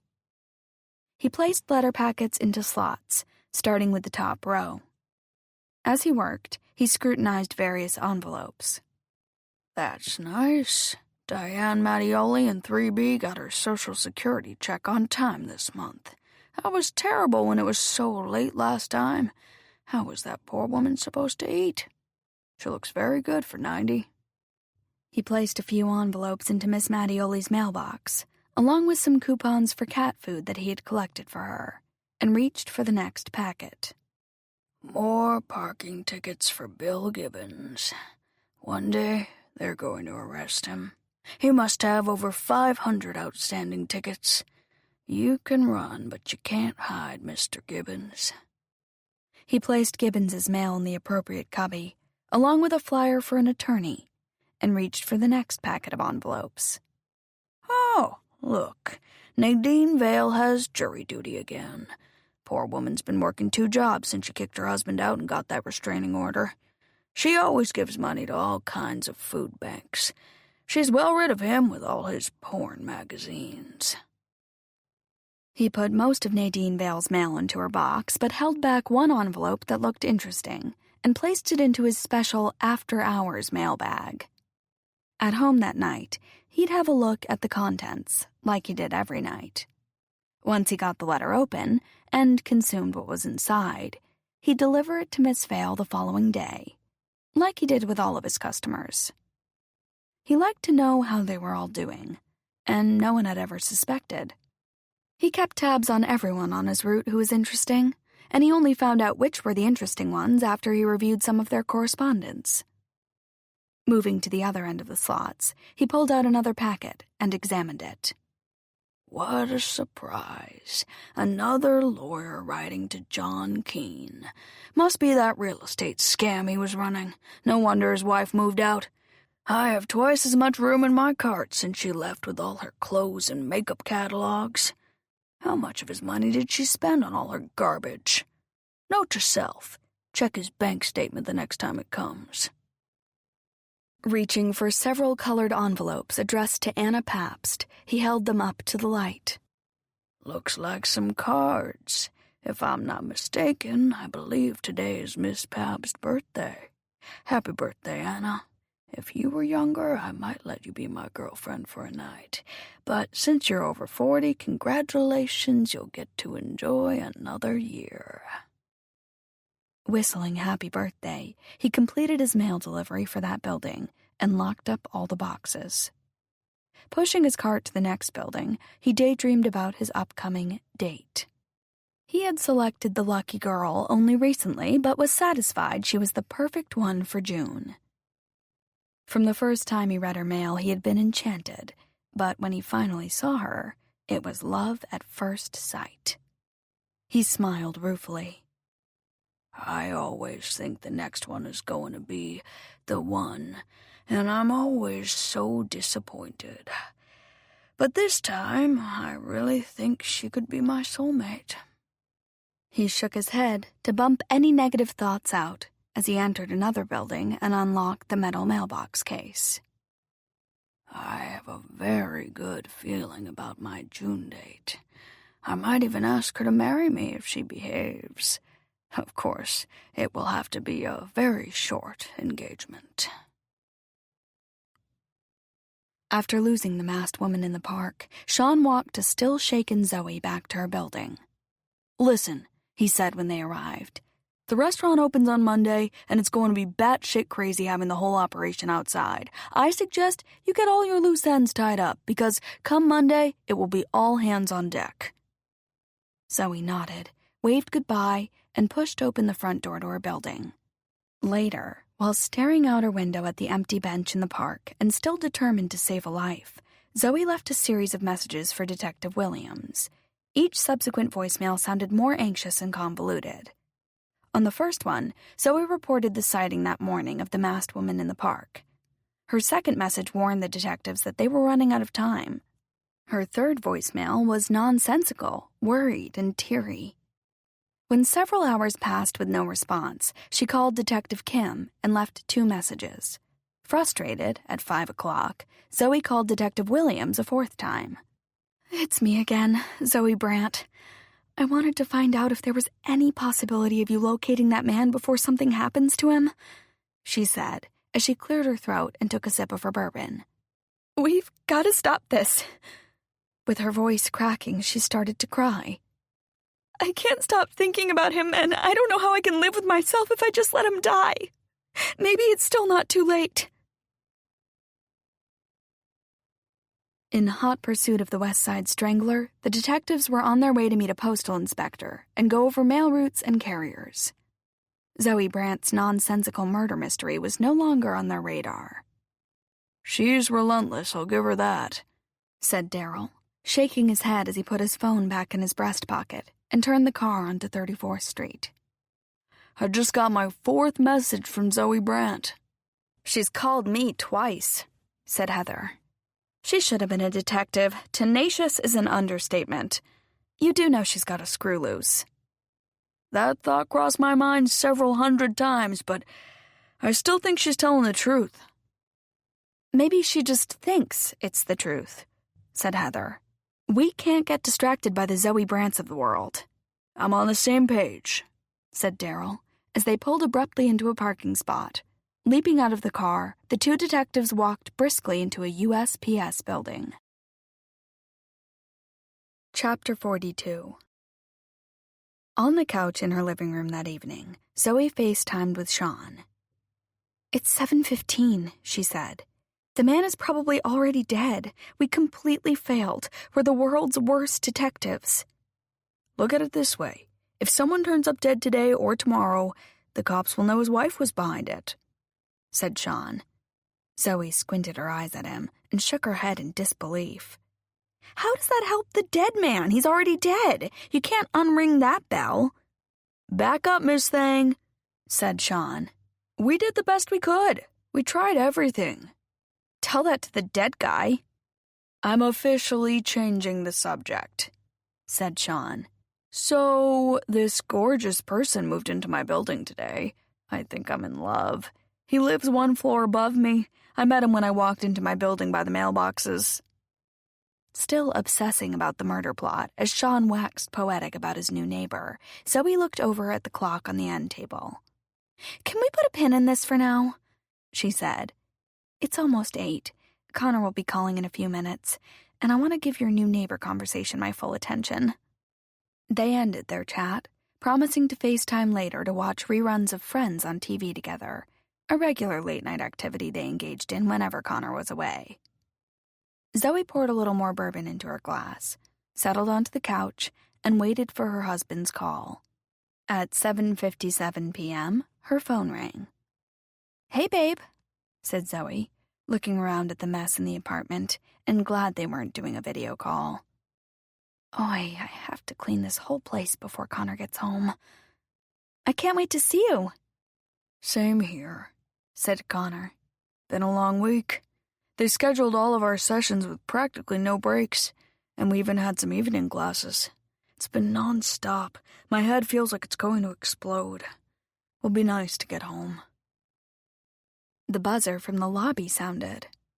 That's weird, said Zoe, as she got up holding the phone and walked towards the intercom by the front door. Hang on a sec, babe. The doorman just buzzed from the lobby. She pushed the intercom button. Miss Brandt, I've got a flower delivery for you. Okay if I send 'em up? Flowers? Sure, won't say no to that, said Zoe, smiling. She put the phone back to her ear. Connor, did you send me something else? I thought you were mad at me after our call last night, and I was feeling a little anxious about that. That was so sweet of you. Before Connor could respond, there was a sharp knock on the front door. Hold on a second, babe, she said to her husband as she walked down the hall. Looking through the peephole, Zoe saw nothing but flowers on the other side and let out a little squeal. Turning the top and bottom locks, the door swung open. A burly man with dark wavy hair, wearing a delivery uniform, gloves, a face mask, glasses, and hat, stood in the hall holding a large pink and white flower arrangement. Zoe Brandt, he said. That's me. Come on in. You can put them on the hall table on the other side of the foyer. She whispered into the phone. Connor, thank you. They're beautiful. I'm going to put the phone down for a minute while I get him a tip. Be right back. She placed the phone on a side table in the large entrance hall. The burly man placed the flowers on the hall table near the living room and turned around to face her. You're my last delivery for the night, he said. Wait here. I want to get something for you, said Zoe, as she ran into the kitchen to get her wallet. Her bag wasn't there. Just a minute, she said, as she dashed past him down the hallway to her bedroom. Her large leather bag was on the floor, near the walk-in closet. She grabbed it. As she headed back down the hall towards the front door, she hoisted the strap of the bag over her head, cross-body style, leaving her hands free to dig for money inside the deep satchel. When she got back to the foyer, the front door was closed, and the man was gone. He left before I gave him his tip. She opened the front door again and looked out. Hello? Are you out there? No one was in the hallway. She closed the door and picked up the phone she had left on the hall table. The delivery man left before I could give him a tip, she said to her husband, still on the phone. People are so impatient these days. From behind her, a male voice called out. I'm still here, called the delivery man from the living room. Confused, Zoe spun around. Oh, wait, good, he's still here. Connor, hold on. I'm going to put the phone down again to finish up with the delivery guy, she said to her husband, before she placed the phone back on the hall table. Standing in the living room, the flower man's back was to her as he looked out of the big picture window. Nice place, he said, looking around. Must cost a bundle. I have a tip for you, but let me walk you to the front door, she said, as her hands groped for money inside of the large bag. Using both hands to hunt for her wallet or some loose bills, she kept one eye on the delivery man as he walked past her towards the front door. Halfway down the foyer, the man abruptly turned, took her by the shoulders, and knocked her to the floor. Stunned, Zoe tried to get up, but he leapt on top of her and grabbed her by the throat.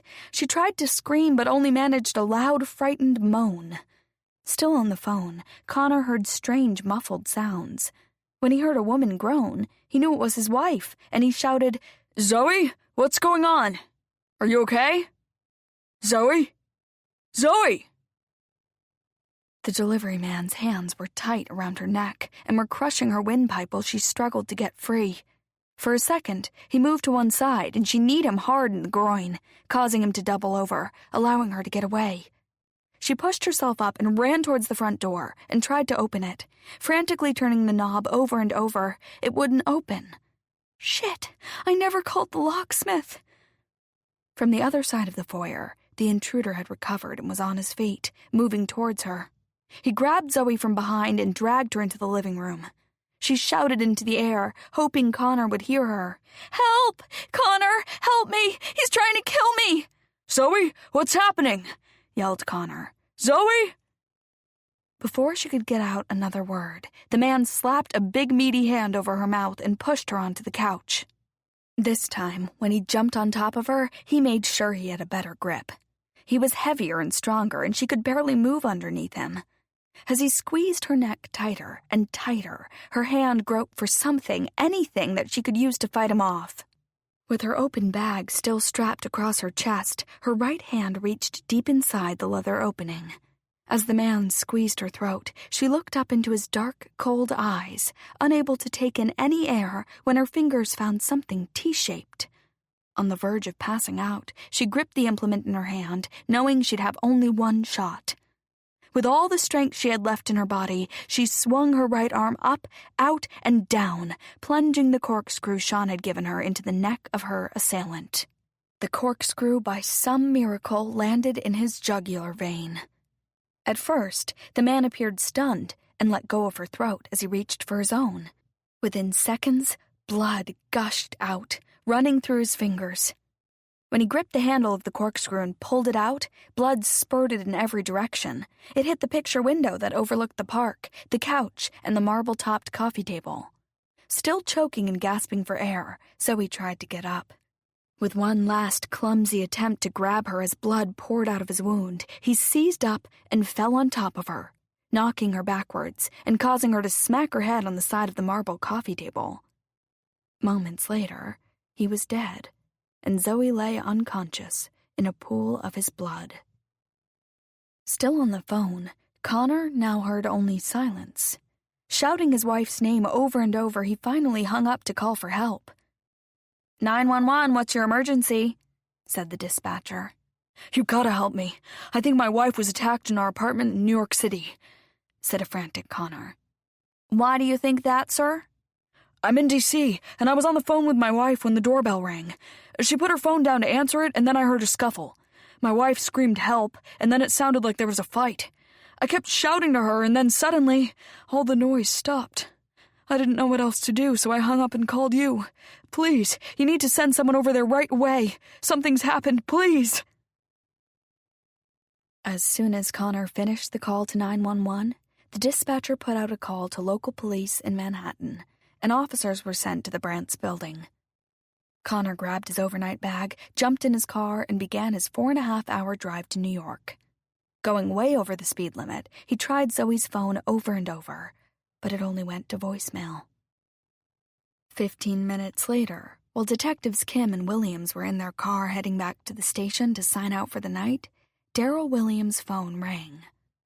You kidding me? Said Daryl as he listened to a police dispatcher. What's the address? Did you say Brandt? There are officers on site already. Is she all right? We're on our way. Daryl ended the call and looked at his partner. Change of plans. Drive to Zoe Brandt's apartment, he said. Another murder mystery? I thought we were signing out," said Heather as she turned the car around. 911 got a call from Zoe Brandt's husband. He's in D.C. and was on the phone with her. He says the doorbell rang, and after his wife answered it, there was some kind of struggle. That's all I know." "I knew that woman was going to get herself into trouble," said Heather as she put on her siren and hit the gas pedal. "Is she all right?" "She's okay. A patrol car is already there. They reported that her apartment looked like a bloodbath," said Daryl. "They thought it might be the Strangler. That's why they called us." "Civilians should not be out chasing bad guys," said Heather, shaking her head as she blew through a red light. When the detectives arrived at the Brandt's building, 2 squad cars were already parked out front, lights flashing. The detectives adjusted their masks and walked up to the front door of the building at the same time as a police photographer. "That you, Detective Williams?" said the photographer, recognizing Daryl from other cases. "It's hard to tell who anybody is these days. What are you doing here?" "Long story," said Daryl, as all 3 entered the lobby. "Could be related to the Strangler investigation." "Right," said the photographer. "I saw your recent press conference on TV." As they approached the obviously rattled doorman, Daryl flashed his badge. "We need to get into the Brandt's apartment," he said. 4 officers are already up there," said the doorman. "3rd floor, 303. "Was there anyone here with her tonight?" said Daryl as he walked towards the elevator. "Like I told the other officers, Miss Brandt had a flower delivery about an hour ago," said the doorman. "Come to think of it, I never saw him leave. Of course, I might have been helping one of the other tenants and missed him." Standing outside of Zoe's slightly ajar front door, the detectives pushed it open, the photographer following behind them. From the large octagonal foyer, they could see furniture had been overturned, indicating a struggle had taken place. "Miss Brandt?" Daryl called out. "It's Detective Williams." "Miss Brandt?" shouted Heather, as the 3 slowly walked down the hall towards the living room. "Zoe?" A male voice called out. "We're back here." Daryl and Heather walked under the tall, rounded archway leading into the living room. Blood splatters covered one full wall. A heavy-set man with dark hair lay face down in a puddle of blood next to the couch. A corkscrew with the word "Justice" printed on the handle was still in his hand. "Holy shit," said Heather, looking around at the blood-covered room. "It's like the prom scene from Carrie." "How did you get wind of this already?" said one of the 3 police officers in the room. "Good news travels fast," Daryl said, as he and Heather walked towards the dead man's body. The photographer waved, showed his credentials, and started taking pictures. "Looks like he bled out from the wound in his neck," said one of the police officers. "She got him right in the jugular. Lucky shot." "Where's Miss Brandt now?" said Heather, kneeling down next to the dead man, trying to avoid contaminating the pools of blood on the floor. "In the shower," said one of the officers. "Woman was covered in the victim's blood. My partner Helen is waiting for her in the bedroom to make sure she doesn't touch or move anything." "Why did you report this to the Strangler task force?" asked Heather. "When the lady came to, she said the man tried to choke her," said the first officer. Chapter 43. Anxiously parading around her neighborhood and wandering further throughout Manhattan that Thursday, Gabriella had done exactly what Senor Bayo had told her to do. For 15 hours, she made sure she had contact with store merchants or street vendors. Stopping to chat with men in every shop, she shamelessly flirted with each one to make sure they'd remember seeing her that day. Using a credit card in numerous stores, she bought many small, inexpensive items to create a time-stamped paper trail. "You've gotta have an alibi, Gabby, just in case," Senor Bayo had said firmly. "It's unlikely anything would ever be traced to you, but I still want you to have contact with as many people as possible. Make sure you're seen all day long and into the evening. It's just a precaution." That Thursday morning, She was surprised how her nerves had gotten the better of her. Strolling and sashaying through the Lower East Side streets, she took the subway uptown to the park in the morning. From there, she worked her way downtown, stopping and shopping on almost every block. Once in her neighborhood after her uptown jaunt, she took a deep breath, walked into her local vegetable market, and greeted the proprietor. "Buenos tardes, Señor Santiago," said Gabriela when the owner looked up and smiled. "Buen día, ¿no? ¿Qué es un especial hoy?" Chatting amiably with the older Dominican man, she complimented him on the quality of his produce. During their conversation, he revealed his age. "I'm nearly 60, he said proudly. "No es posible, I don't believe it. You look like a young man in his 30s. You must have very good genes, señor," said Gabriela, holding a small bag of avocados. She touched his arm. "I will think of you tonight when I mix up my guacamole." His eyes crinkled above his blue surgical mask. He'd remember her visit that day. By 9 p.m., exhausted and weary of wandering, she stopped at a wine store and bought a bottle of champagne. Tonight, she would celebrate. On her way home, she sat on a bench and took out her special phone used only for communication with Señor Beo. "Can you talk?" said Gabriela in a loud whisper. "For a moment," said Señor Beo. "Is it done? Can I go home now?" "Yes, but after this we won't be able to talk or text for a while.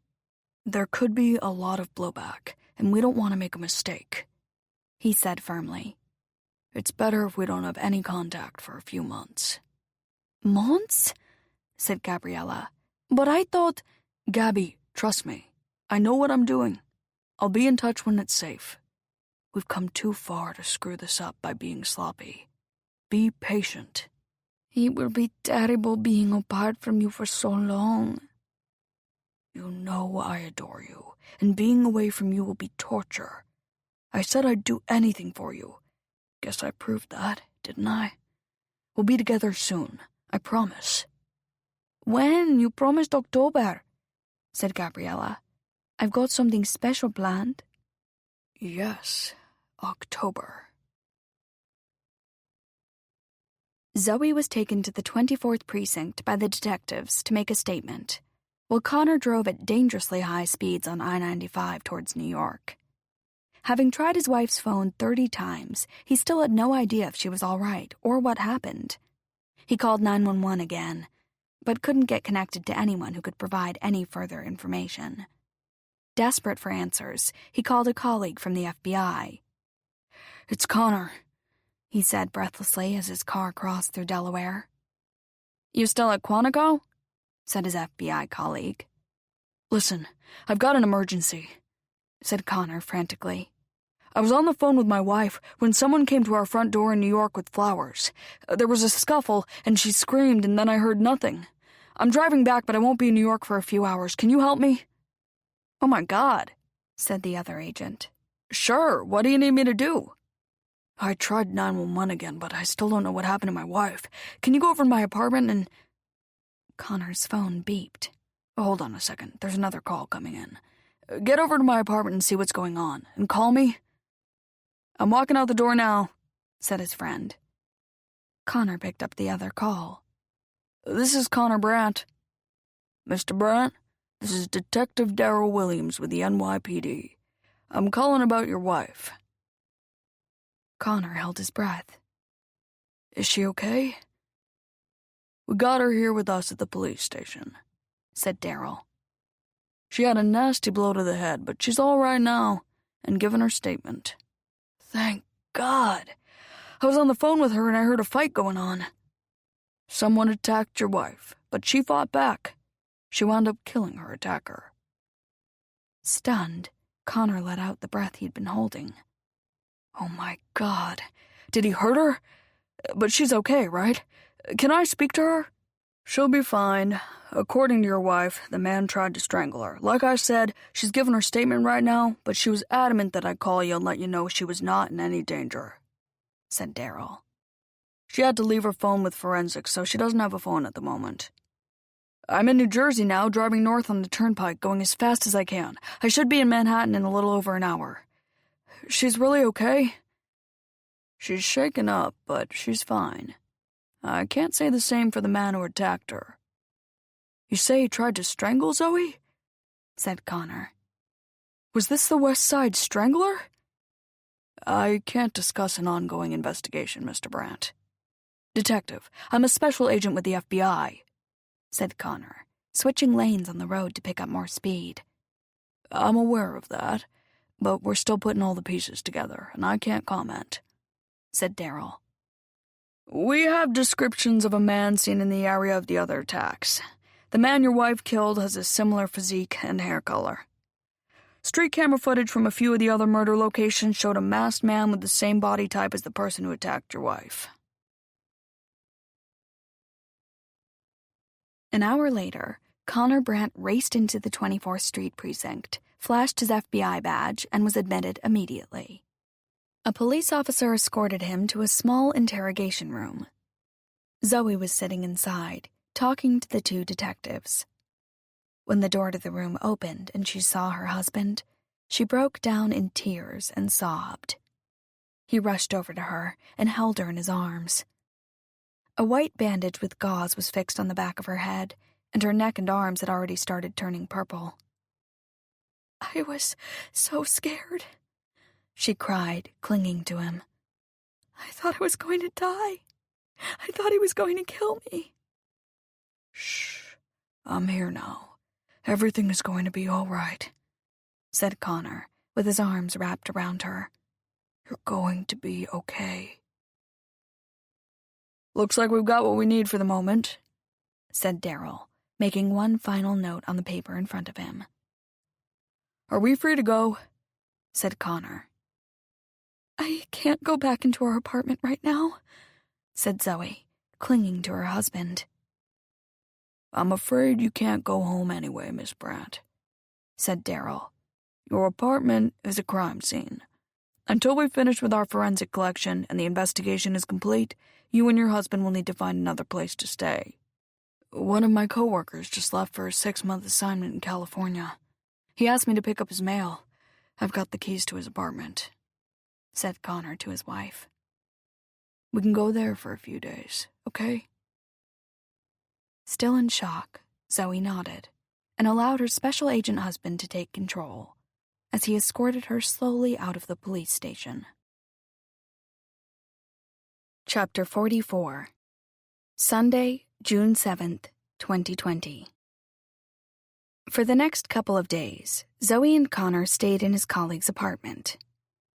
When they got an early call on Sunday morning from the police saying they could return to their home, Zoe began to tremble. "I want to go home," she had said nervously, her voice at a higher pitch than usual. "But I'm so scared. I don't know if I'm ready to go back in there. It was horrible." "I'll be with you. I'll go over the apartment today and make sure everything looks okay," Connor had said. "I promise, when you walk in tomorrow, everything will look normal." "But," said Zoe as Connor got up to leave.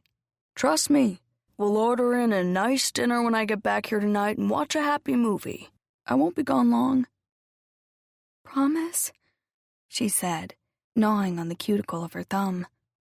He smiled, nodded, and kissed her on top of her head, and then headed out the door. 20 minutes later, standing outside the front door of their Central Park West apartment, he pulled off bits of ripped yellow crime scene tape still stuck to the doorframe and rolled them into a large, sticky ball. Entering the apartment for the first time since the incident, he found the condition more horrific than he had imagined. From the second he set foot inside, he had to sidestep around overturned tables and chairs. A blue ceramic hall lamp lay shattered on the floor. Walking through the elegant foyer and down the hall, he crossed through the archway into the living room. The scene in there took his breath away. Blood was splashed across the big picture window, the surrounding walls, floor, couches, and rugs, making the room look like a crimson Jackson Pollock painting. After a few deep breaths, Connor got to work. Grabbing some rags and a variety of cleaning supplies, he filled a plastic bucket with hot water and soap. He scrubbed the walls, windows, floors, and baseboards until no blood could be detected. Placing all the furniture back in their original positions, he attempted to get the bloodstains out of the gray couch cushions and decorative throw pillows.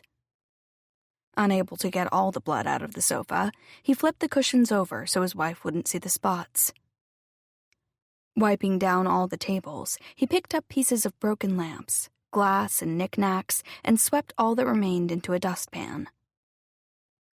After 3 hours of cleaning, the place looked much like it had before the attack, minus a few lamps and odds and ends.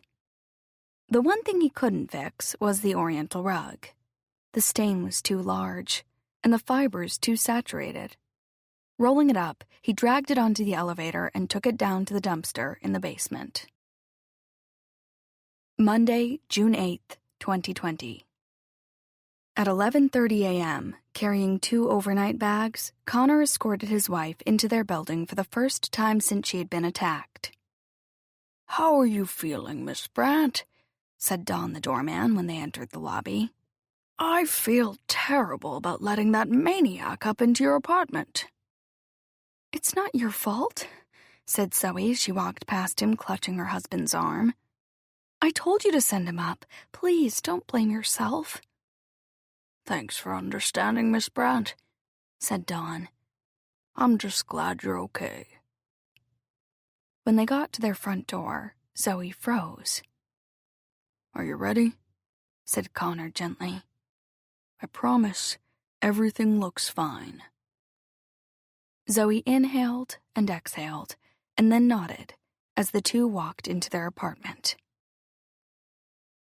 "Everything looks normal. You'd hardly know anything happened here," she said softly, while standing inside the front door in the large foyer.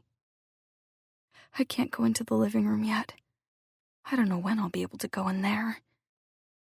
She turned to the right, bypassing the living room entirely, and walked down the long hall to the master bedroom.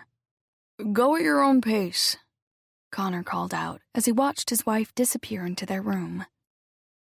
When he stepped into the bedroom a few minutes later, Zoe was already in bed, with the comforter pulled up to her chin. Dropping their bags on the end of the bed, he sat down next to her. "Listen to me," he said, gently rubbing her arm. "You've been through a terrible thing. You're probably still in shock. Don't push yourself. Do what feels good to you, okay? I'll take care of everything, I promise." Zoe nodded, happy to have someone else in control. "Why don't you take a shower? You'll feel better." Her lips quivered, and she started to shake. Connor moved closer and put his arms around her. "I'm here. I promise. I won't let anything happen to you," he said. "Look at me, Zoe. The man who tried to hurt you is dead. He can't hurt you anymore." "But who was he? And why did he come here? Why did he pick me?" said Zoe, still shaking. "I don't understand any of it." "The police think he could be the West Side Strangler. There's no rhyme or reason to any of his crimes," said Connor, stepping back and looking into her eyes. "Zoe, do you realize you may have stopped a serial killer?" "How do we know it was the Strangler? What if it wasn't? What if the man I killed has friends and they come back for me to seek revenge?" she said, starting to hyperventilate. "They could be watching us right now. Maybe he was a member of an organized crime family or a gang. What if they saw me come back into the building?" "You've got to calm down. Turn that vivid imagination off. It always gets you into trouble. No one is getting in here. Trust me, you're safe. This place is FBI certified," said Connor, giving her a little smile. "And don't forget, I always pack a gun." After a little more coaxing, Zoe took a shower, while Connor unpacked his wife's overnight bag and straightened up their bedroom. When he heard her turn the shower off, he called out to her, "I'm going to the kitchen to get some water. I'll be right back." She was in her pajamas and sitting on the bed when he returned. She looked up and smiled at him. "Despite everything that happened, it does feel good to be home," she said. "The police called while you were in the shower. They want me to come down tomorrow morning to make a statement." Zoe nodded. "Also, there's nothing to eat in this place," said Connor, as he opened his overnight bag on the bed and started to unpack. "What were you living on? The fridge is empty." Zoe shrugged her shoulders as Connor sorted his dirty clothes into piles on the bed from his week out of town. "Need to take my dirty dress shirts to the cleaners tomorrow. I've got nothing to wear," he said as he took his shaving kit into the bathroom. Reaching over, she picked up one of his dress shirts and sniffed. "Smells like Connor," she smiled. The label on the shirt said Brooks Brothers. She picked up another. It was from Thayer & Co. 3 shirts were from Thayer & Co. and 3 were from Brooks Brothers. "Do you buy all your shirts from Brooks Brothers and Thayer?" Zoe called out to her husband, now inside of his walk-in closet. Connor popped his head out. "Been shopping there since I was in college. Both those stores are expensive, but I wait for the sales. Why?" "I never noticed where you got your clothes from before," said Zoe. "That's because you never do laundry." Zoe smiled. "True." "Since I'm taking time off this week because of what happened, my supervisor asked me to stop in today and sign off on something for a case I'm working on." "You're leaving me?" she said, worry in her eyes. "Babe, you'll be fine. I'll be back in less than 3 hours," he said, sitting on the bed next to her and taking her hand. 3 hours? "Also, since we've got nothing in the house to eat, I'll stop at the market and pick up something for dinner." "I'm not hungry. I just want to take a nap," said Zoe, her face ashen. "How about I make you a bourbon to help you fall asleep?" "Okay," said Zoe, surprised by his offer of an afternoon cocktail. "That would be great." Minutes later, he returned with an extra-large glass of bourbon on the rocks. "Here you go," he said, handing her the tumbler. "This should send you off into dreamland. Take a nice long nap, and I'll be back before you wake up. I'm going to leave now, okay? I'll lock the top lock, no one can get in, and there's no way Don will let anyone up here after what happened. He'll probably make me show my ID when I come back." After she heard the front door open and close, she texted Sean. "Just got home. Exhausted and stressed. Connor left to do something for work. I'm going to take a nap. FaceTime tonight?" She opened the nightstand drawer and took out her old Ambien prescription bottle containing one last pill. Popping it into her mouth, she washed it down with bourbon and closed her eyes. Chapter 45. When he closed the front door to the apartment, Connor stopped in the hallway and did a mental checklist before summoning the elevator. Taking out his iPhone, he ordered an Uber to take him downtown. A car driven by Enrique was only 9 minutes away. Perfect. Reaching into his breast pocket, he pulled out a brand-new disposable phone and opened Gmail. Punching in Zoe's credentials, Zoe F. Brandt 456 at Gmail, he keyed in the same password his wife used for everything, Agatha Christie, 1890. It was her favorite author, and the year the famous mystery writer was born. When Zoe's email account opened instantly, Connor shook his head and smiled. He had told his wife to change her password 1,000,000 times, but she never did. Now, he was glad she hadn't listened. Opening a blank email, he left the subject line empty. In the body of the email, he entered only 2 words and pushed send. When Connor stepped out of the elevator into the lobby, the doorman looked up. "How's Miss Brandt feeling? It was an awful thing that happened. If I had realized—" "Don't beat yourself up about it," said Connor. "You couldn't have known." "I know, but we don't blame you," said Connor, checking his iPhone to find out where his car was. "Do me a favor, Dawn. I have to go into the office to take care of something, and then I'm running to the supermarket. My wife is upstairs taking a nap. She's a little depressed and completely exhausted. Under no circumstances is she to be disturbed. No one is allowed in for any reason. Is that clear? Absolutely, Mr. Brandt. You can count on me. No one goes up. Connor gave him a thumbs up as a car arrived in front of the building. Looks like my Uber's here, he said, adjusting his face mask while Don opened the front door for him. Walking to the waiting car, Connor opened the door and stuck his head in. Enrique? That's me, said the masked driver. Connor? You got him. Connor Brandt. Nice to meet you. As the Uber headed downtown, Connor checked his iPhone again. How's business been for you these past few months with this crazy virus? He asked. Up and down, said Enrique, shrugging his shoulders. When it started, my wife didn't want me to drive anymore because she was afraid I'd get sick or get my kids sick, but we needed the money. For a few weeks, nobody in New York was going anywhere. There were no fares, none. Now people are relaxing a little and moving around more. I hear you have a slight accent. Where are you from, Enrique? The middle-aged driver laughed. I'm from Colombia. You ever been? Never. You should go. I'm from Medellin. It's a beautiful city. Perfect weather all year round, just like California. No kidding, said Connor. The two men chatted amiably for the entire trip downtown. When Enrique pulled up to the front of the FBI field office, he handed Connor his business card. You in the FBI?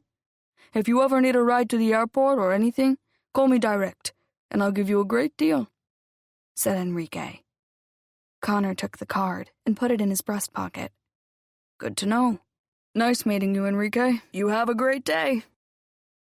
Inside the FBI building, Connor went through security and got on the elevator. Once on his floor, he passed another agent from his unit in the hall. Hey, Brandt, I heard about what happened with your wife. Is she all right? Said the other agent. It was a crazy thing, but she's holding up, said Connor. She's depressed, though. The whole thing has been a shock. I heard you were taking some time off, said the agent. I am, but I've been working the SIG case, and the boss needed me to sign off on something today. I'm technically not here, he replied. Just in and out. My wife was taking a nap, so it was a good time for me to duck out for a few hours. Still in bed, nursing her glass of bourbon, Zoe got up, walked over to the dresser, and picked up her hairbrush. Gliding it through her thick, dark hair, she took another sip of her drink. As she stared at her reflection in the mirror, her eyes went to the pile of Connor's soiled dress shirts behind her on the bed. Turning around, she picked one up, looked at the collar, and ran her finger over the Thayer & Co. label. I never noticed he bought his shirts from that store before. They had separate walk-in closets, and she rarely went into his, unless she was hanging up his dry cleaning. A little tipsy from the drink, she ventured into his closet and took a hard look at her husband's wardrobe, examining the labels on all his suits. Brooks Brothers, Bloomingdale's, Saks, Thayer & Co., Macy's. Clearly my husband has zero brand loyalty. She straightened out a few of his jackets on their hangers. Many of them were new, with their tags still attached, purchased compliments at the FBI for his undercover sting operation. As she touched a few of the sleeves on his new suits, she noticed a collection of face masks looped over a hanger. 4 months earlier, there wouldn't have been a single mask in his closet. Now, everyone in the country had their own collection. She picked up a New York Mets mask. I haven't seen him wear this one. I didn't even know he liked the Mets. After taking another sip of her drink, she noticed a navy blue mask underneath the others. It looked vaguely familiar. She polished off the remainder of her large cocktail. The cozy effects of the bourbon and Ambien had already made her mind fuzzy. She took the blue mask off the hanger and stared at it. One side of the mask was embroidered with an emblem of a little white shirt and red tie. Wait, I know this. It's the same mask the woman in the park had. She flipped the mask over. On the inside, it was stamped, "Property of FBI White-Collar Crime Unit." Chapter 46. Zoe dropped the mask and stumbled out of her husband's closet, now feeling the intense effects of the drink and drug. When she saw all the dirty clothes scattered around the room, she forgot about the mask and suddenly decided to do a load of laundry. Grabbing an armful of dirty laundry from the floor, she picked up Connor's overnight bag to empty it. She pulled out another wrinkled Thayer & Co. shirt, along with a half-dozen pairs of dirty socks and undershorts. Gathering it all under one arm, she took a last look inside his bag to see if she had missed anything. That's when she noticed a black phone in an inside pocket of the bag and took it out. Connor forgot his phone? What if someone from the bureau needs to reach him? He's supposed to have it with him at all times. I should call him. Oh wait, I can't. He doesn't have his phone. Increasingly bleary-eyed and unsteady on her feet, she sat and examined the phone more closely. Wait, this isn't Connor's phone. He has an iPhone. This is an Android. Maybe it's a special FBI phone. Zoe smiled. A secret spy phone. Even in her inebriated, addled state, she was still unable to resist a mystery or the prospect of secret information. She wondered what fabulous nuggets of FBI data might be on the phone in her hand. Incapable of resisting the temptation, she leaned back on her pillow and turned the phone on. It was locked. She knew some of her husband's most frequently used passwords and tried his mother's birthday. It didn't work. She went through a half-dozen others he occasionally used. Nothing. She tried her birthday, and then their wedding anniversary. And the phone unlocked. Yay. Yawning again from the bourbon, she looked at the screen and noticed there was only one app on the phone called Jabber. What the hell is Jabber? She opened up the app and found a string of texts from a pest control company. What kind of problem do you need help with? I've got a rodent infestation in my house. A large rodent like a raccoon or something small like a mouse? Small like a mouse. How soon are you available to take care of my problem? Normally, finding a secret FBI phone would have been like discovering buried treasure or a unicorn, but at that moment, Zoe could barely stay awake. Her eyelids flickered and her head bobbed several times. She sat up straight and slapped her face to remain alert. Standing up and walking around her bedroom, she continued scrolling and reading the text on the phone. Rodent problem? What the hell is this? Does the FBI have a rat infestation in the New York office? Ew. Connor never mentioned anything about rats at work.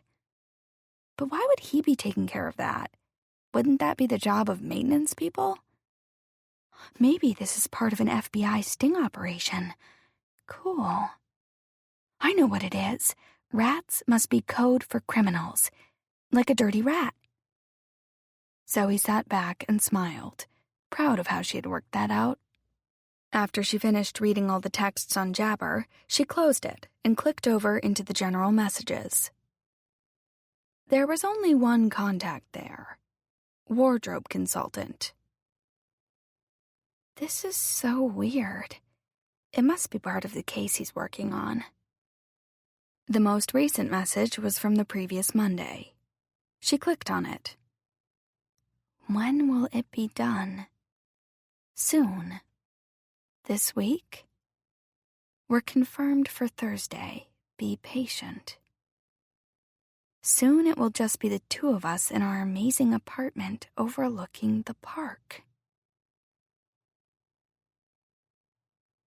Cruising through the halls of the FBI building, Connor had dropped by several different departments chatting with coworkers in his unit before he ducked into his unit leader's office.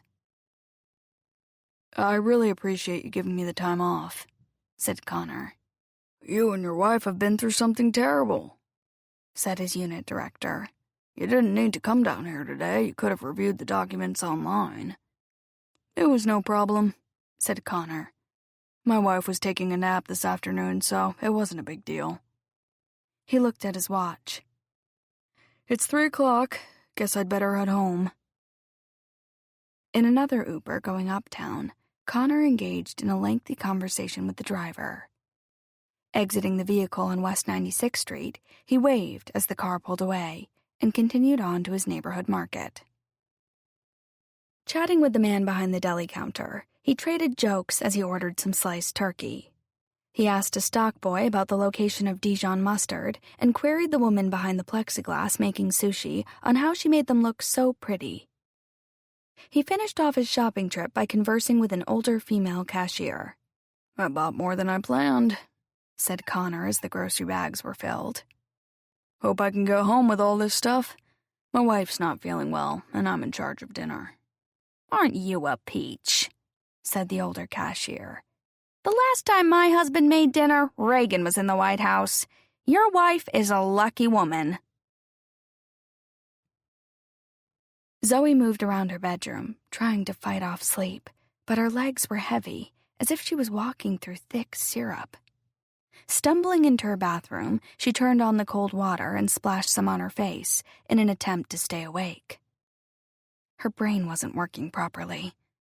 Partly from the cryptic nature of the information she had found on her husband's phone, but also from the pill and booze.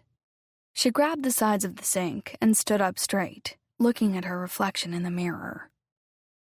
What did all those texts mean? Who was Connor talking to?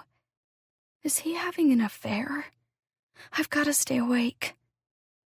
She blinked several times and opened the medicine cabinet to get some eye drops. Reaching for the drops, she knocked her brand-new bottle of Ambien into the sink. The cap was slightly askew, which caught her attention.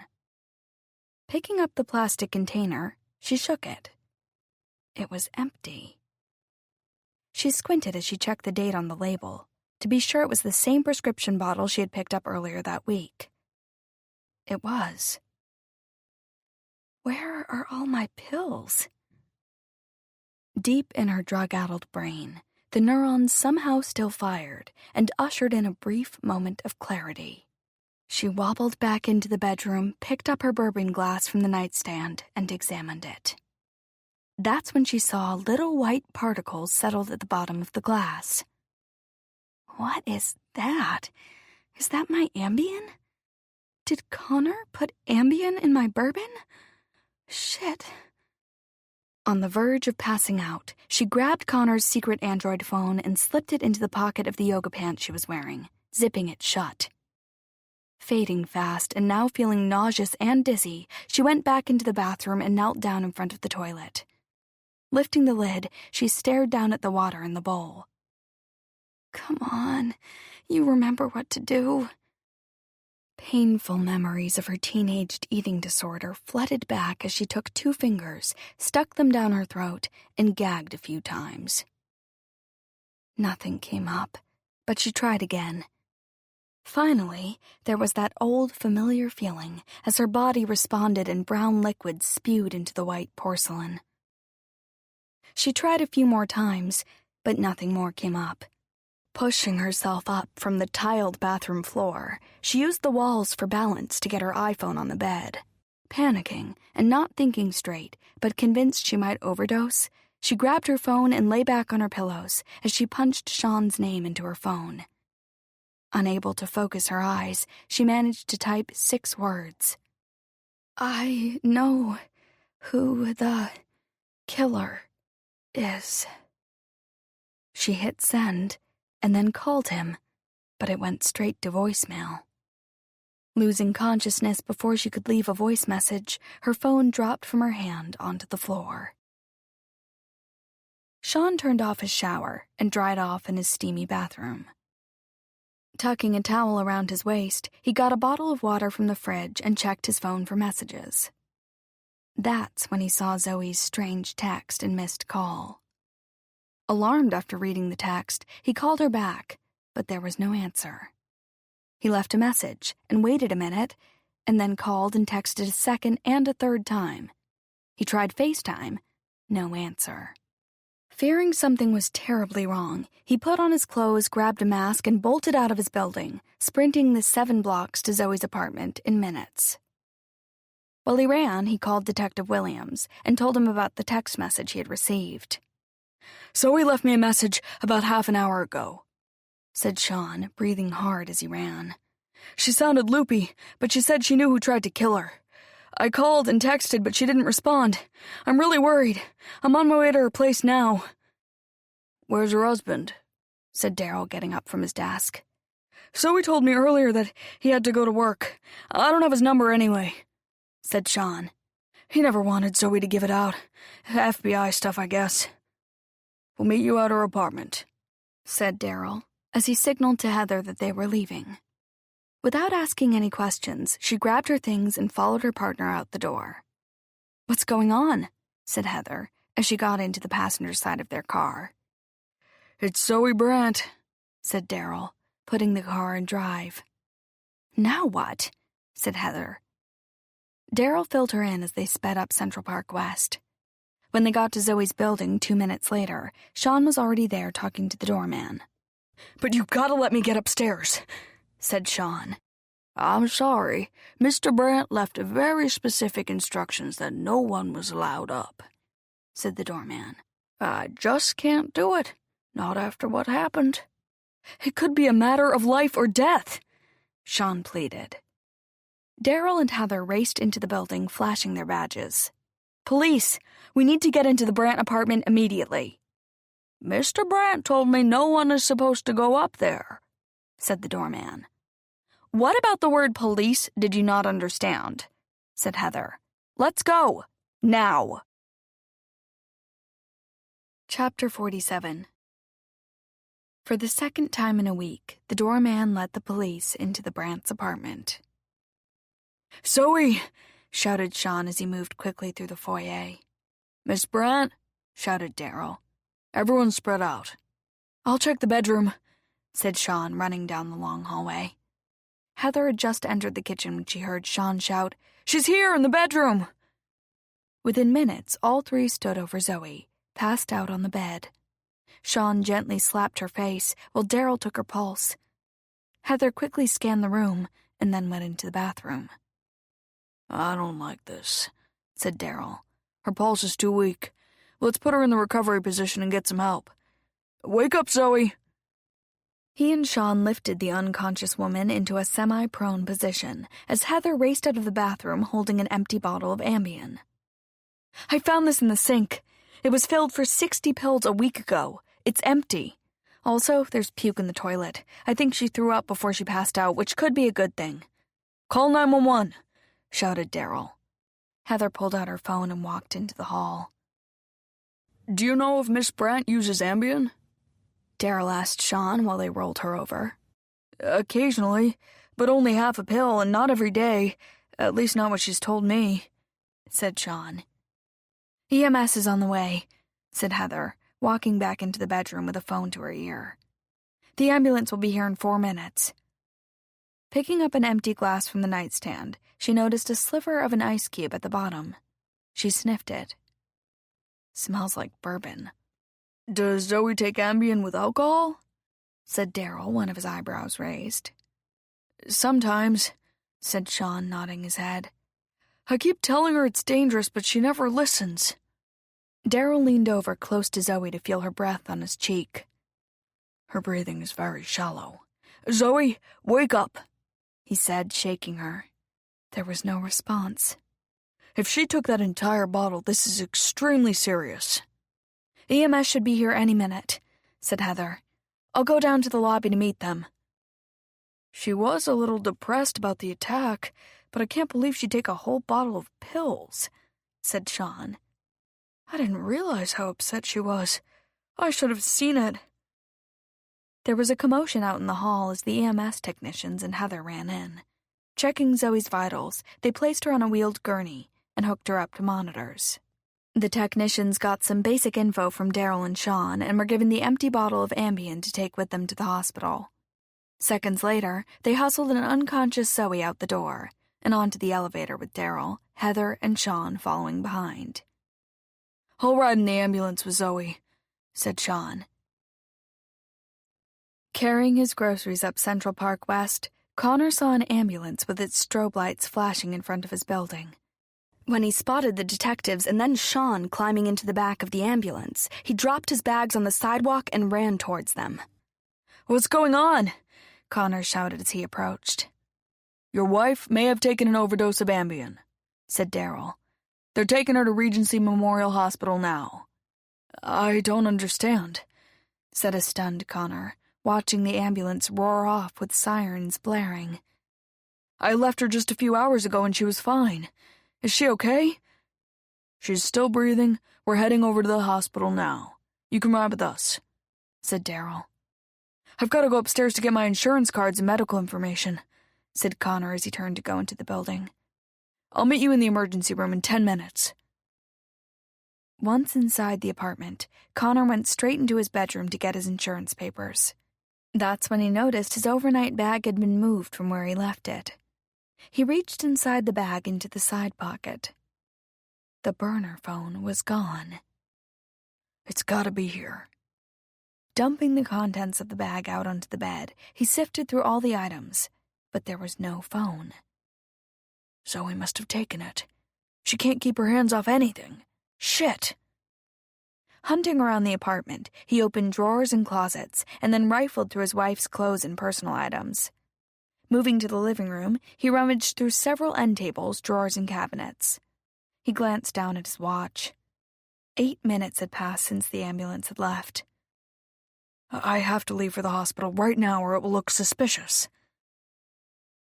When Connor arrived at the emergency room 6 minutes later, an ER nurse briefed him on what was happening with his wife.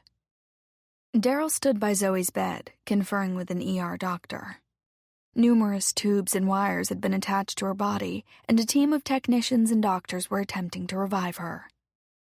Because of the virus, Connor and Sean had been asked to wait outside by the ER entrance. "What's going on? Is she going to be okay?" An anxious Connor asked when one of the ER doctors came outside to give him an update. "Are you going to pump her stomach?" "We don't do that anymore," said the doctor. "We've administered charcoal. If we get to a patient soon enough, it encapsulates the drugs in their stomach before they filter through the organs and cause permanent liver damage." "How do you know if you got to her in time?" asked Sean. "We don't.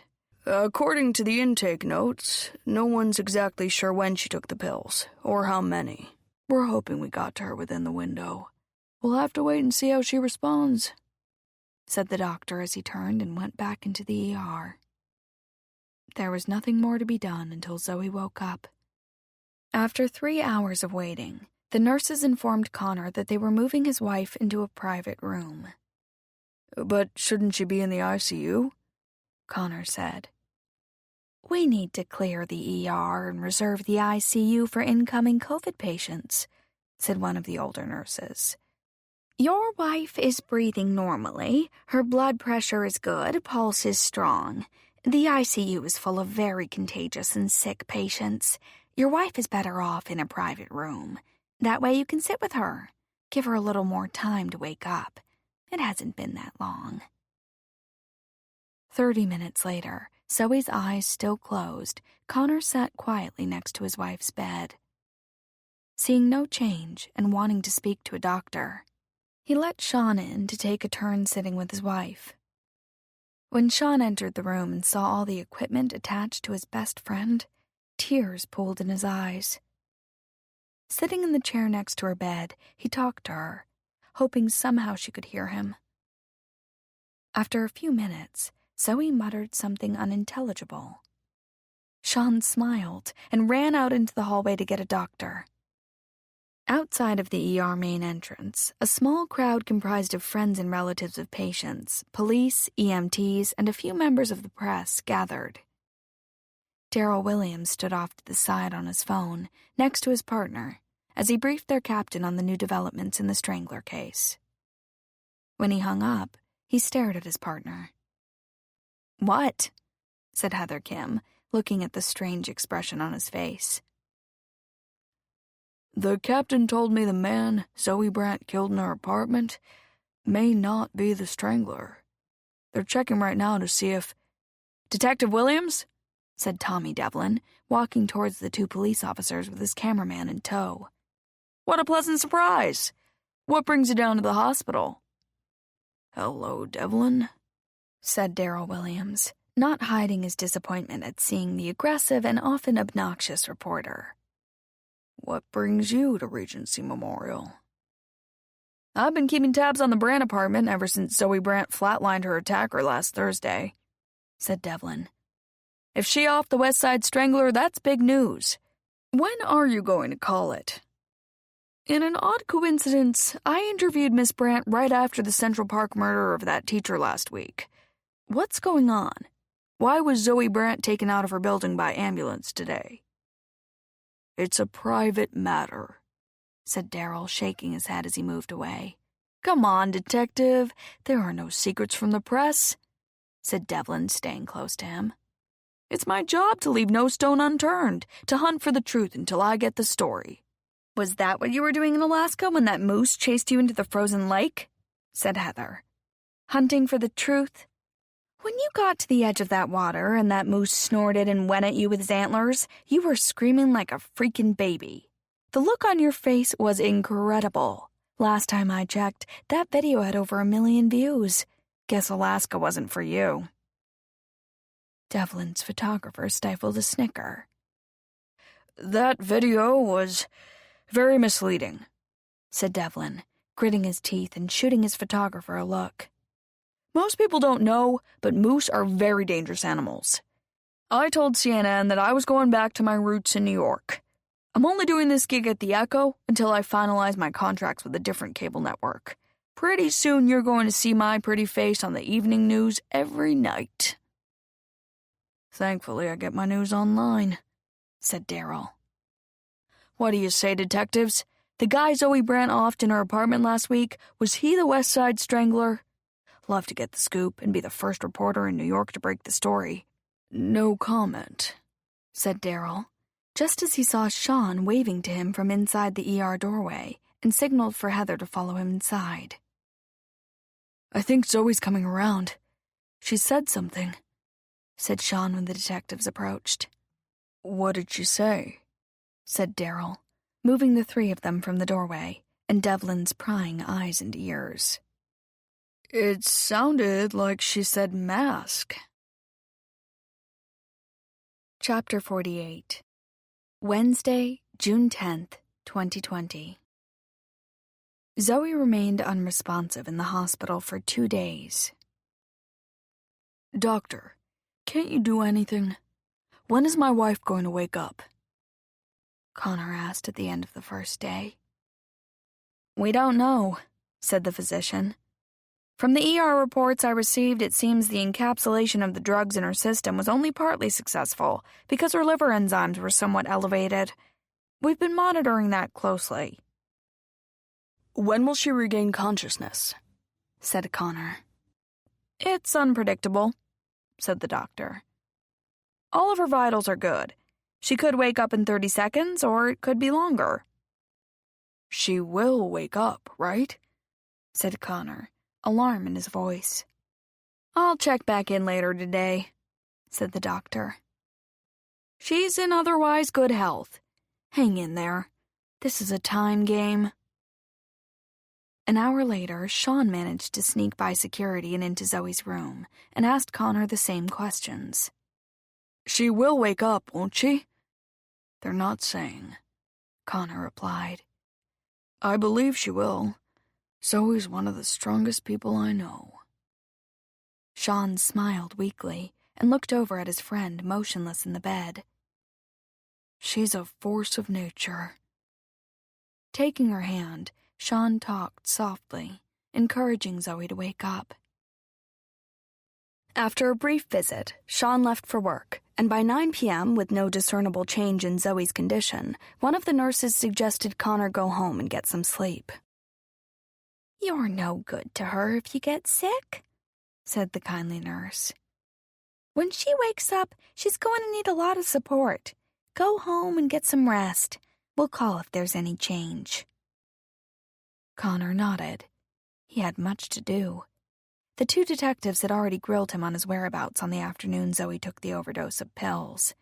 They had asked him several times why he had left her alone on Monday when she had been violently attacked only a few days before.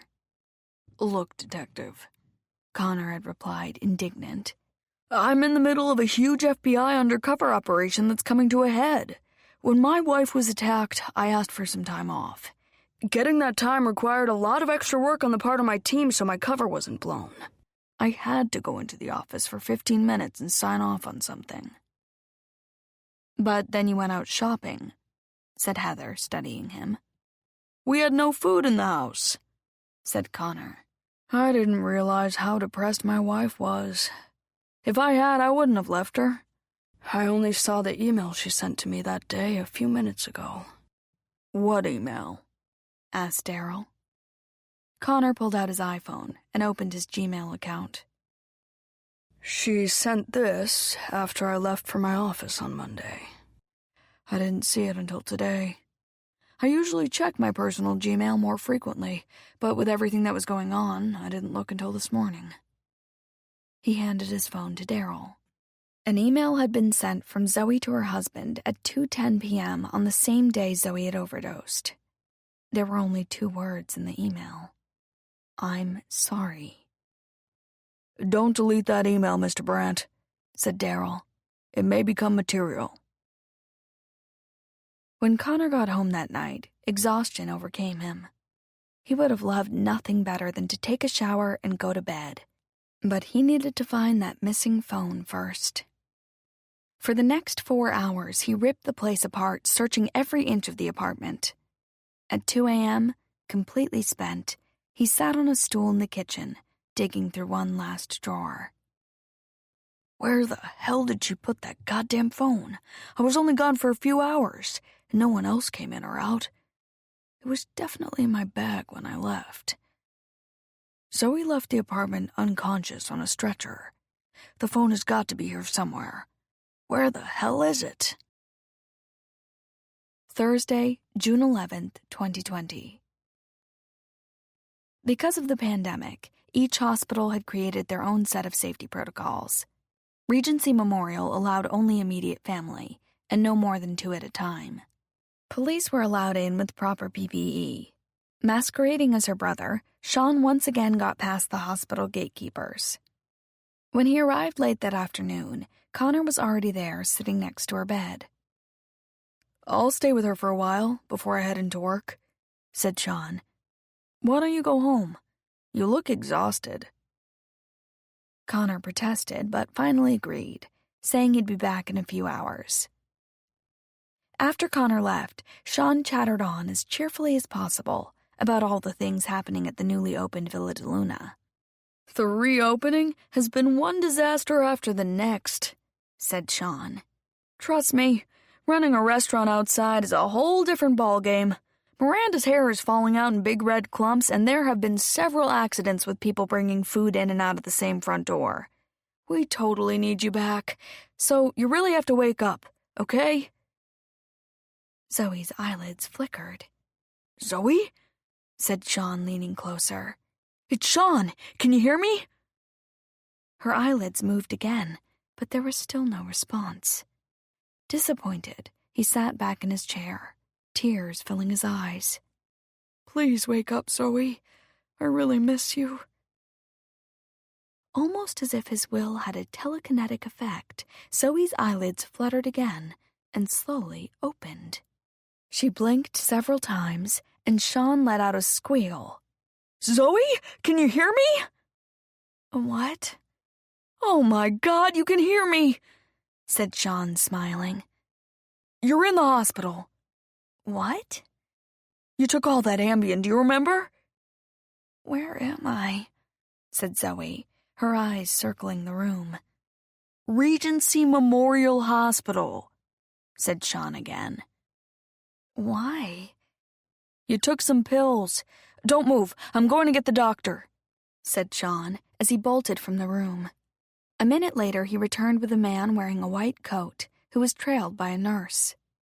"See? She's awake," said a smiling Sean as they walked over to Zoe's bed. "She is indeed. I'm Dr. Hoofnagel, Zoe. I'm in charge of your care," said the smiling doctor. "You gave us quite a scare. You've been out for a while.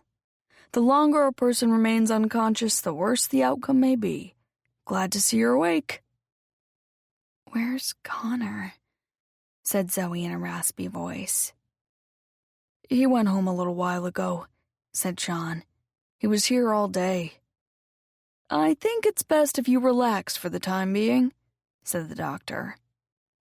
"What happened?" said Zoe groggily. "Looks like you took a fair amount of pills," said the doctor, "and chased them down with a fair amount of alcohol." "I would never do that," said Zoe, obviously confused. "I don't remember doing that." She took a breath and tried to string her thoughts together, but her mind was all a jumble. "I remember a man came into my apartment with flowers, and he knocked me down and tried to choke me." Sean stared at his best friend. "That's the last thing you remember?" "Yes," said Zoe, closing her eyes. "That happened several days before we found her unconscious," said Sean, looking at the doctor. "Is it normal to lose memory?" "There's no normal when it comes to brain injuries," said Dr. Hoofnagel. "Memory loss after what she's been through is not unusual. I've seen patients with months of memory missing, and then I've had patients with none." "Will she get it back?" asked Sean. "Maybe or maybe not," said the doctor. "A nurse will be in soon to check your blood pressure and a few other things. I want you to rest now, Zoe, okay? I'll be back in a little while." Zoe nodded as the doctor left the room. "I want to see Connor," she said to Sean. "I'll call him, but let me ask you something first. The night we found you, you texted me saying you knew who tried to kill you, that you knew who it was. Do you remember?" said Sean, pulling out his phone and showing her the text message. "I don't remember writing that," said Zoe, trying to focus her eyes. "But I know I didn't take all those pills. The most I ever take is one." "You sent Connor an email an hour before we found you that said, 'I'm sorry.'" "Sorry for what?" "We assumed for taking all those pills," said Sean gently. "Why would I do that?" "I saw the email, Zoe. Connor thought maybe the depression you had as a teenager had returned." "My mother had just died then. You know that. I'm not depressed, and I didn't take an overdose of pills. I want to see Connor," said Zoe, getting agitated as a female nurse entered the room. "I'll need you to step outside for a few minutes," said the nurse to Sean. "I'll call Connor. I'll be right outside," he said, walking into the hallway and taking out his phone. "She's awake," said Sean when Connor answered. "Really?" said Connor. "When?" "About 10 minutes ago." "How is she?" "Groggy, but she seems all right," said Sean. "I asked her about taking the pills, and she has no memory of it. She doesn't remember anything after June 4th, the day she was attacked." "That was a week ago," said Connor. "Tell her I'll be there in half an hour." When the nurse left, Sean returned to Zoe's bedside. "Connor's on his way. I also called Detective Williams. He's going to stop by to see you in the morning." "Detective Williams?" "Don't tell me you don't remember him," said Sean, his eyes wide. "Of course I remember him," said Zoe. "But why would he be coming to see me in the hospital?" Sean recounted the events and details that led to Zoe ending up in the ER. Both detectives were there when you found me? She said. Yes. Where was Connor? He had gone to his office and was walking up to your building with groceries when the ambulance was leaving to bring you here. I don't remember any of it. My brain is mush. I want to get out of here, she said, trying to sit up. You're not going anywhere right now, said a male voice from the doorway. A look of relief crossed Zoe's face, and she half smiled. Connor, you're here. Walking over to the bed, Connor kissed his wife on the forehead. We almost lost you, he said, gently brushing a lock of hair off of her face. How do you feel? I have a bitch of a headache, said Zoe. Why did you take all those pills?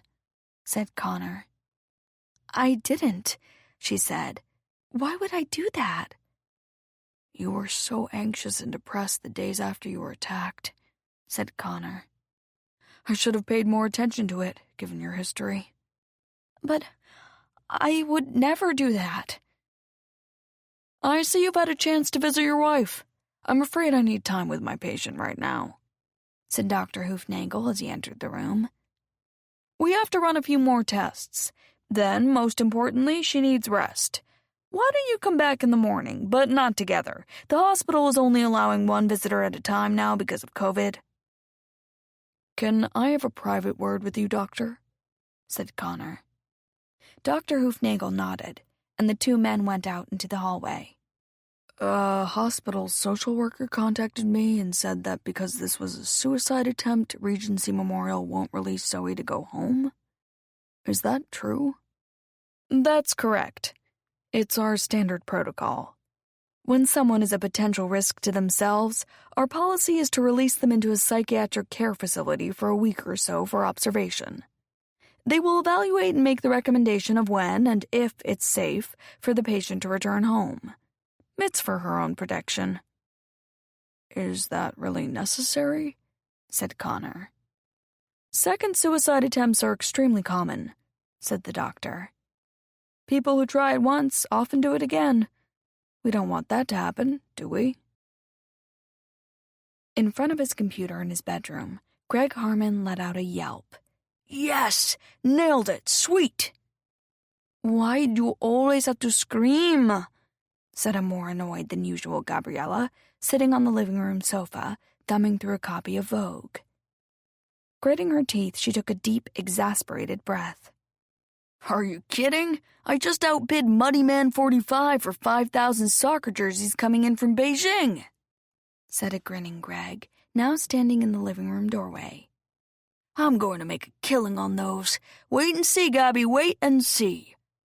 Then we can have more boxes stacked up in the apartment, said Gabriella, looking around at all the bags and packages. Do you know what a hoarder is, Greg? This is exactly what a hoarder does.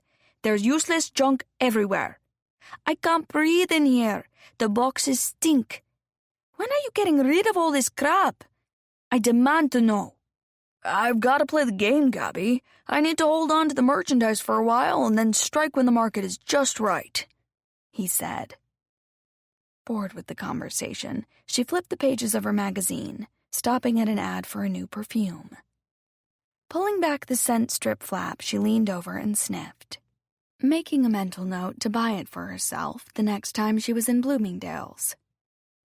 Checking the time on her phone, she stood and began to pace. Why hasn't he texted me? It's been too many days. Something is wrong.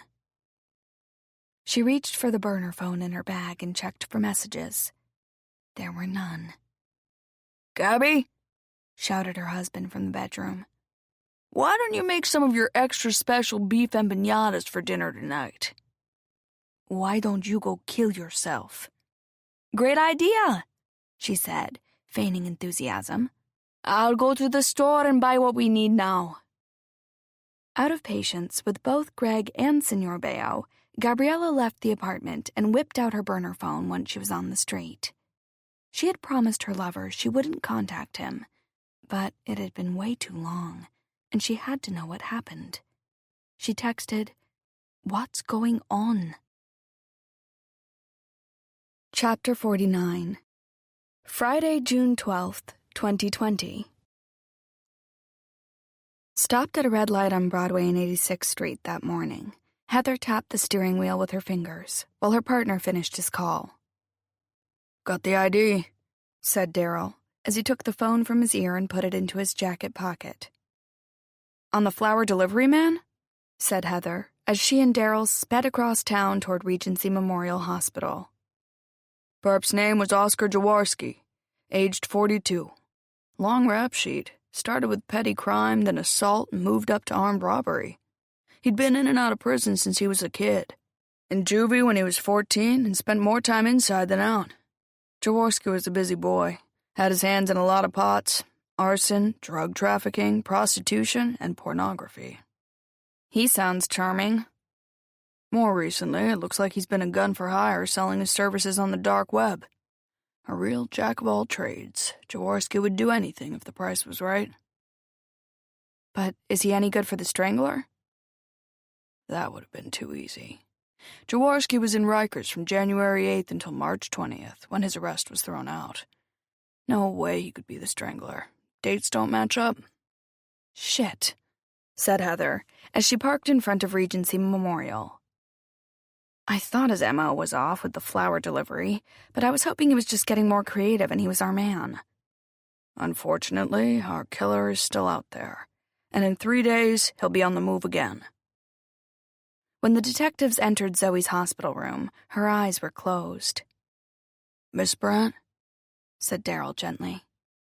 Opening her eyes, she smiled when she saw the two detectives.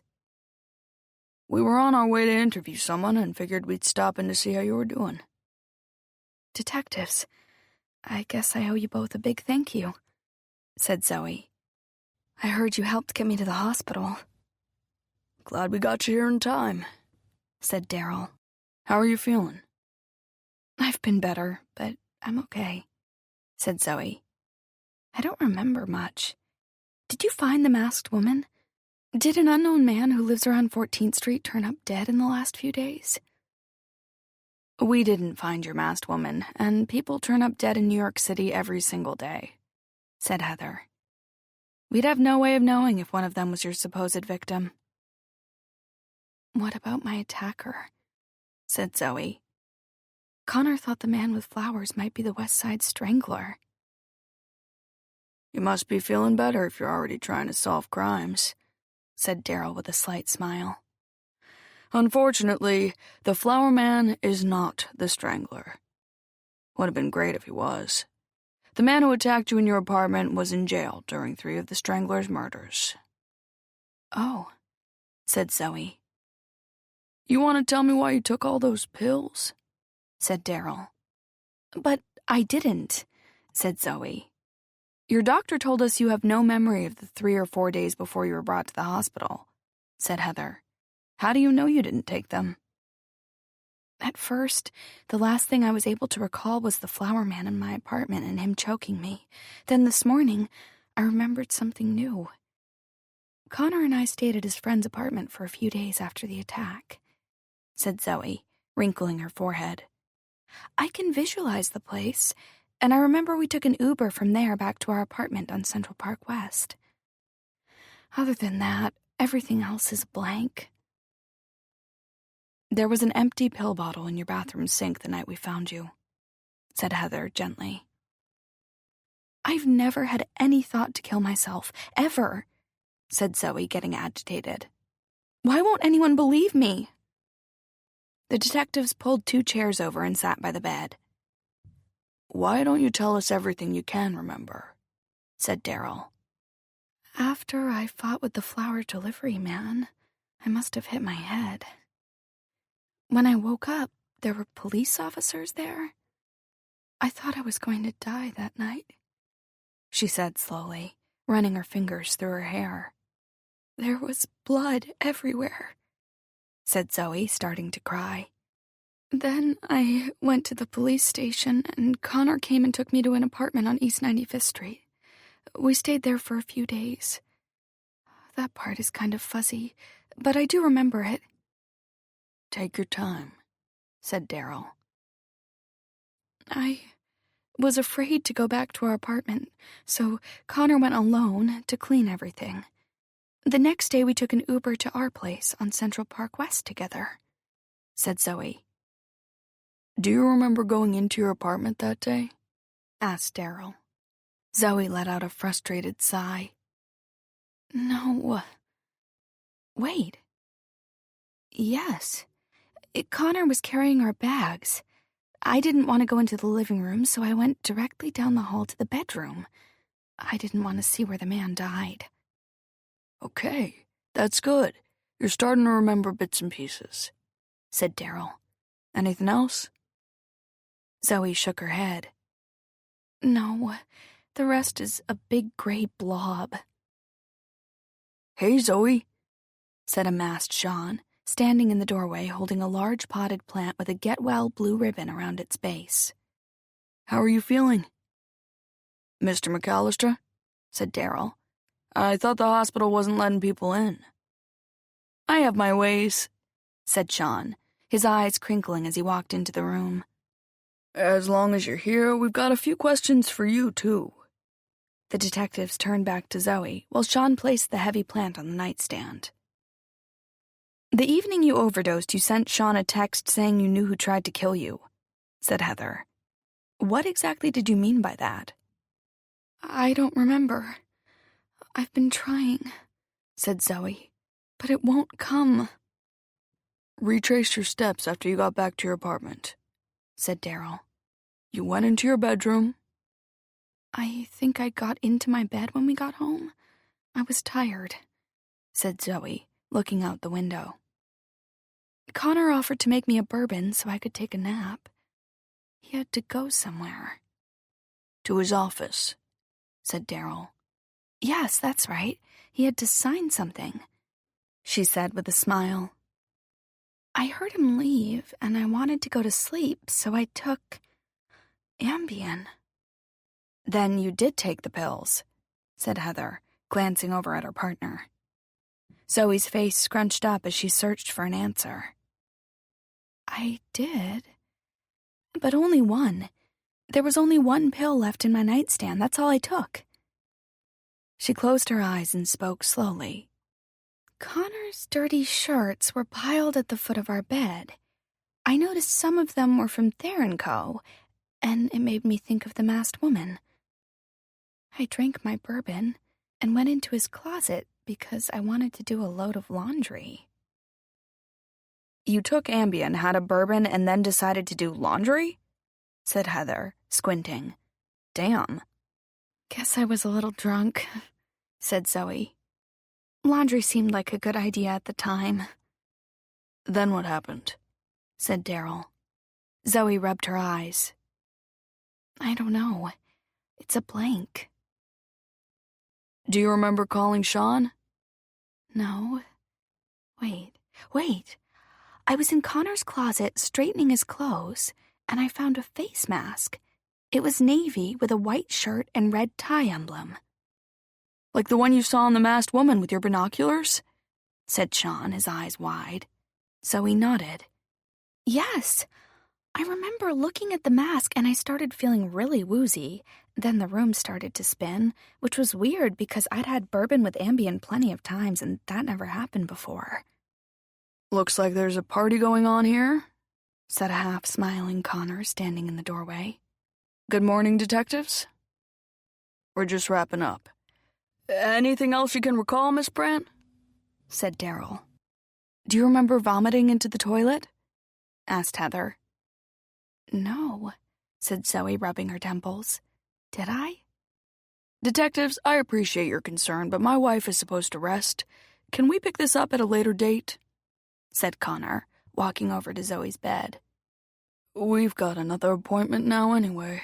We'll check in with you tomorrow, said Daryl, waving as he and Heather left the room. The plant is so pretty, said Zoe, looking at Sean. Everyone at the restaurant chipped in. We all miss you. What were you talking about with the police? Said Connor to his wife. They were trying to help me remember what happened. Did they? asked Connor. Only little bits, she replied. It's mainly all a big jumbled mess in my head. Nothing concrete? Said Connor, looking down and checking his phone. Seeing him holding his phone jolted her memory. An image of the Android phone she found in her husband's overnight bag flashed in her mind. Zoe, did you remember anything else when you were talking with the police? No, nothing, she said quickly, confused by what she had just recalled. But you told me, said Sean, so he shot her friend a look that stopped him in mid-sentence. That was all, said Zoe. I was hoping you might remember going through my work bag, said Connor. I'm missing a few important items. Why would I go through your work bag? Connor pulled a face. You've done it before. I don't remember anything, said Zoe, looking over at Sean, signaling with her eyes for him to stay quiet. Connor looked down at his phone.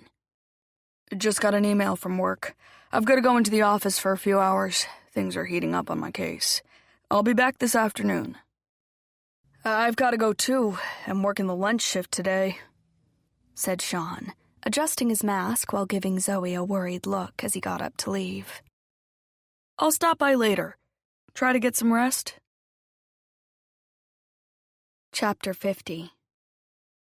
After Connor and Sean left, Zoe closed her eyes, hoping to summon the missing puzzle pieces from her uncooperative brain. After a few minutes of nothingness, she heard the distinct ping sound of a phone alert and opened her eyes. She reached for her phone on the nightstand. There were no new messages. She heard the ping again. Where is that noise coming from? Am I hearing things? Still very weak, she got up slowly, leaning on the walls as she circled the small room, opening drawers and cabinets.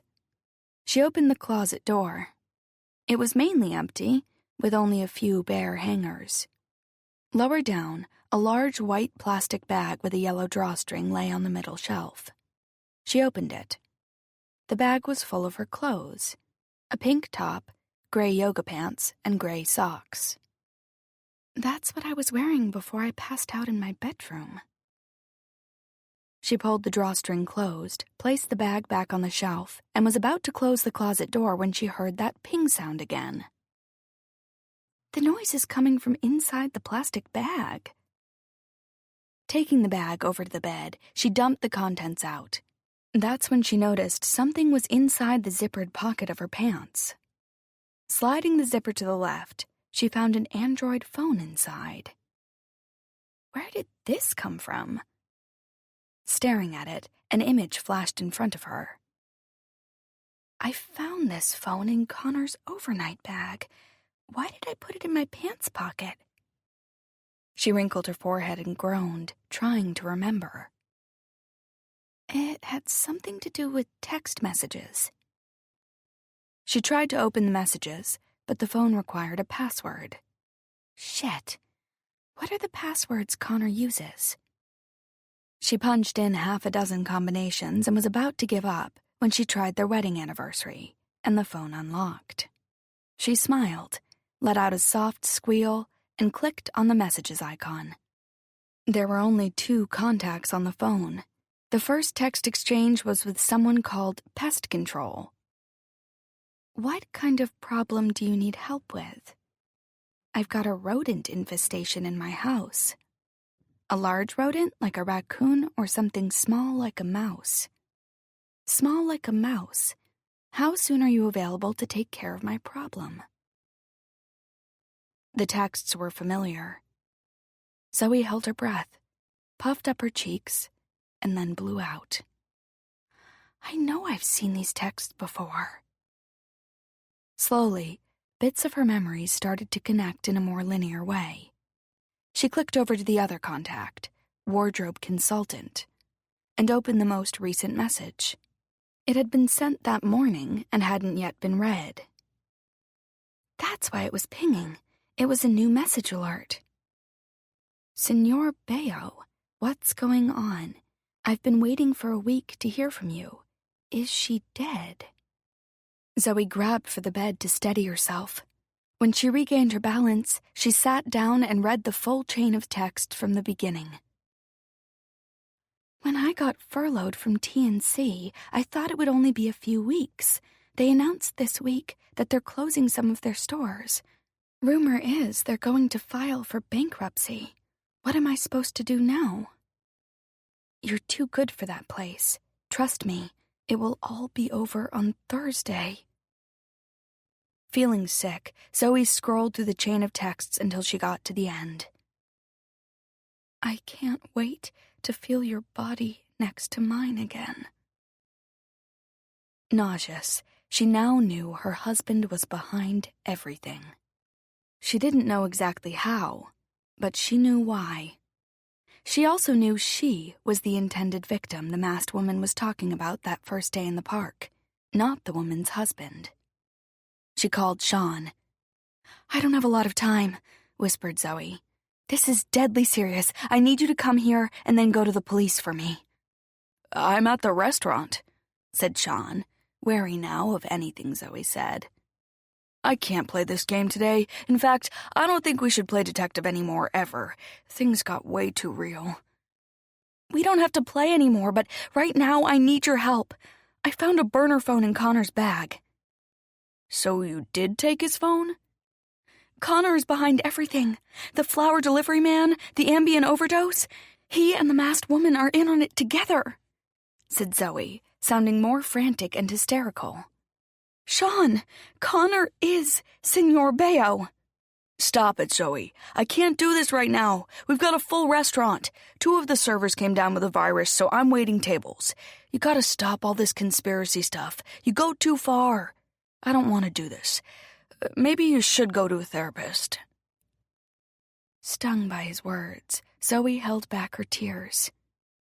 I know I sound completely nuts, but I have proof, and I need you to trust me this one last time. If I can just read you the texts.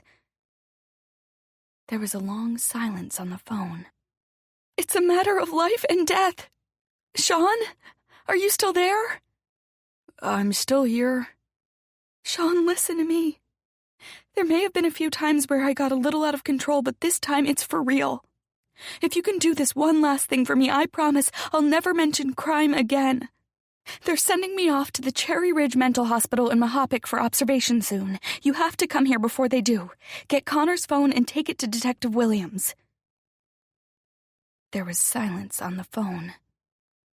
Sean? Are you there? Chapter 51. At the 24th Precinct, Daryl and Heather briefed the Strangler Task Force on their latest intelligence. We're back at square one, people. Oscar Jaworski, the man who attacked Zoe Brandt in her apartment, is not our strangler, said Daryl. Today is June 12th, which means the real strangler is most likely going to strike again in 3 days. Every man and woman on this team needs to live, eat, and breathe this case, or another young woman is going to turn up dead.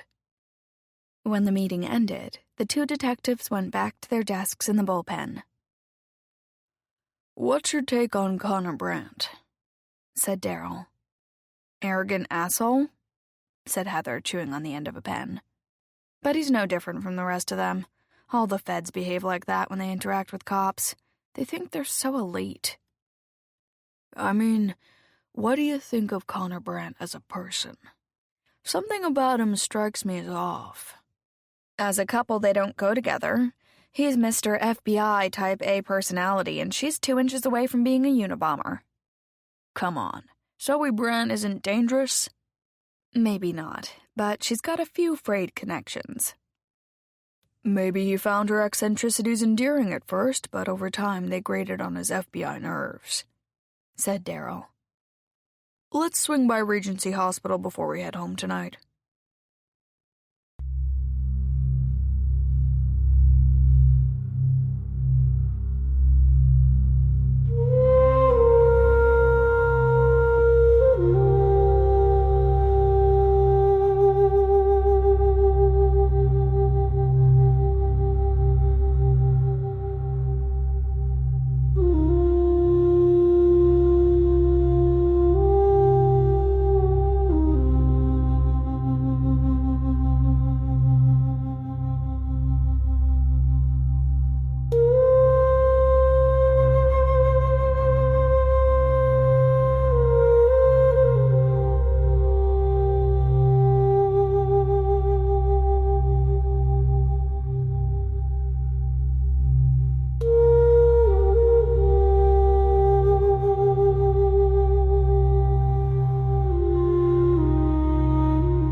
At a little after 1 p.m., Connor entered his wife's hospital room.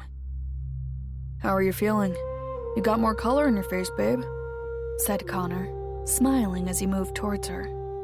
A faint look of fear flashed in her eyes, but he didn't notice. "I saw your doctor when I signed your release forms," he continued as he moved closer.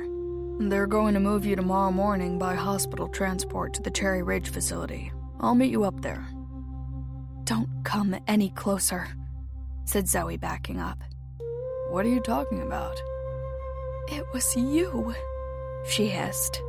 "All this time, it was always you. You tried to have me killed. You were behind the whole thing with that woman." "Behind what whole thing?" "I know everything, Connor. I know about the woman." "What woman?" "That wardrobe consultant person?" Connor remained poker-faced. "What are you talking about?" "From Theron Company. You're having an affair with her. You both planned my murder." Here we go with Zoe's crazy conspiracy theories again. Everyone is always out to get Zoe. That's your problem. You make up something from nothing. You invent crazy things in your head. I never tried to kill you. How could you think such a terrible thing? "I know what I know," said Zoe emphatically. Just like you knew the attaché to the Canadian ambassador was running a slave ring and transporting young women to Vancouver? Said Connor, shaking his head mockingly. "Maybe I was mistaken about that, but you trying to kill me, that I am sure of."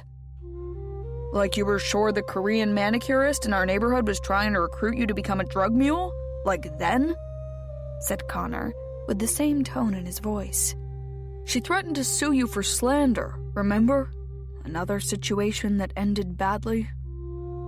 "She asked me some very peculiar questions when I was getting my nails done," said Zoe.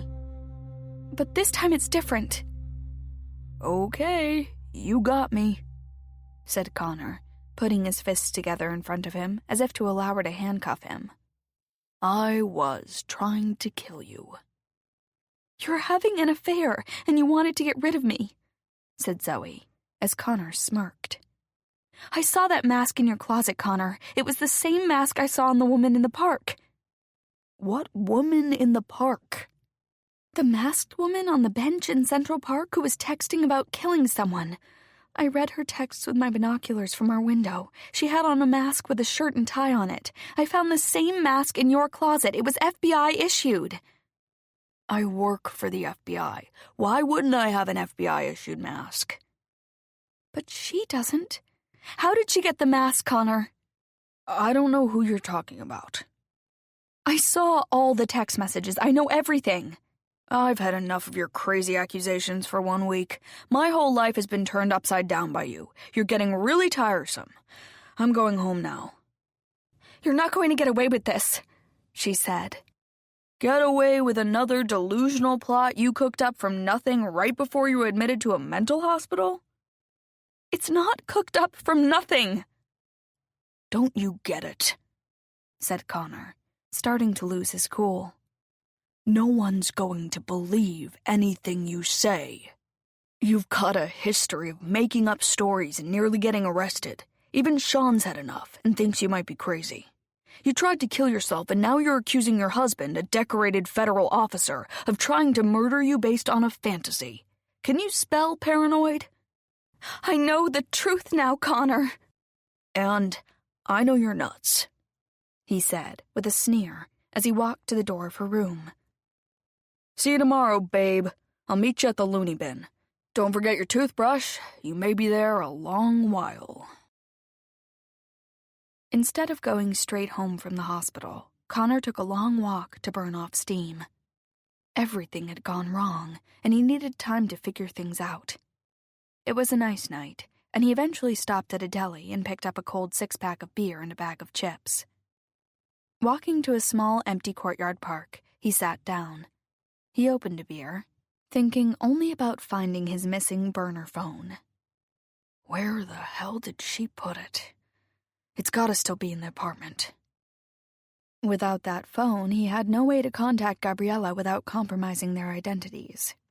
He didn't remember her number because he had programmed it into the missing phone. He couldn't call her iPhone or go to her home in person. That would be too risky, and leave a trail. Taking another sip of beer, he worried what Gabby might do when she didn't hear from him. Her hot temper was what drew him to her, but it was also something he had to manage to prevent a combustion. By the time he had finished his third beer and had a nice long conversation with a man on a nearby bench who had just had a fight with his wife, nearly 3 hours had passed since he left Zoe in the hospital. He planned to go through his apartment again until he found that goddamn phone, even if it took all night. As he walked up Central Park West near his building, a masked man and woman got out of a parked car. "Connor Brandt," said the man in a booming voice, holding up a badge. "You're under arrest for the attempted murder of Zoe Brandt. You have the right to remain silent." As Detective Williams read FBI Special Agent Connor Brandt his rights, Detective Kim snapped on a pair of handcuffs and led Connor to the back seat of a waiting car. While Connor was being transported, a police vehicle had been dispatched to pick up and arrest Gabriela Garcia Harmon at her apartment on the Lower East Side, right off 14th Street.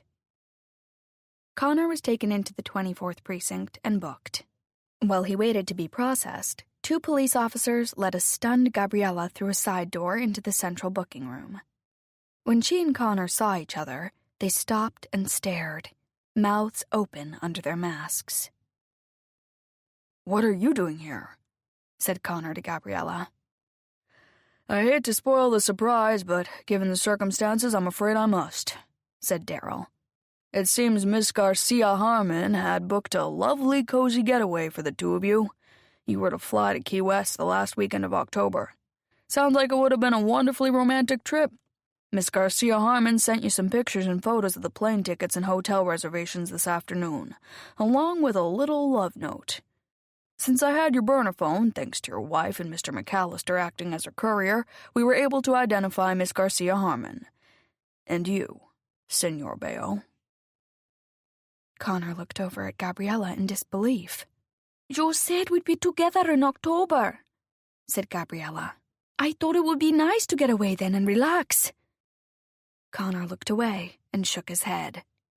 "Gabriela Garcia Harmon, you're under arrest for conspiracy for the attempted murder of Zoe Brandt," said Daryl.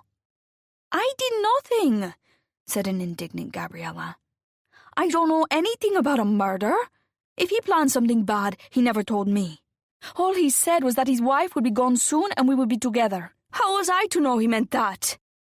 "Tell that to the district attorney," said Daryl, as another police officer took Gabriela by the arm and walked her out of the room. "Don't say anything else, Gabby. Do you hear me?" shouted Connor, as they led him in the opposite direction. Chapter 52. Saturday, June 13th, 2020.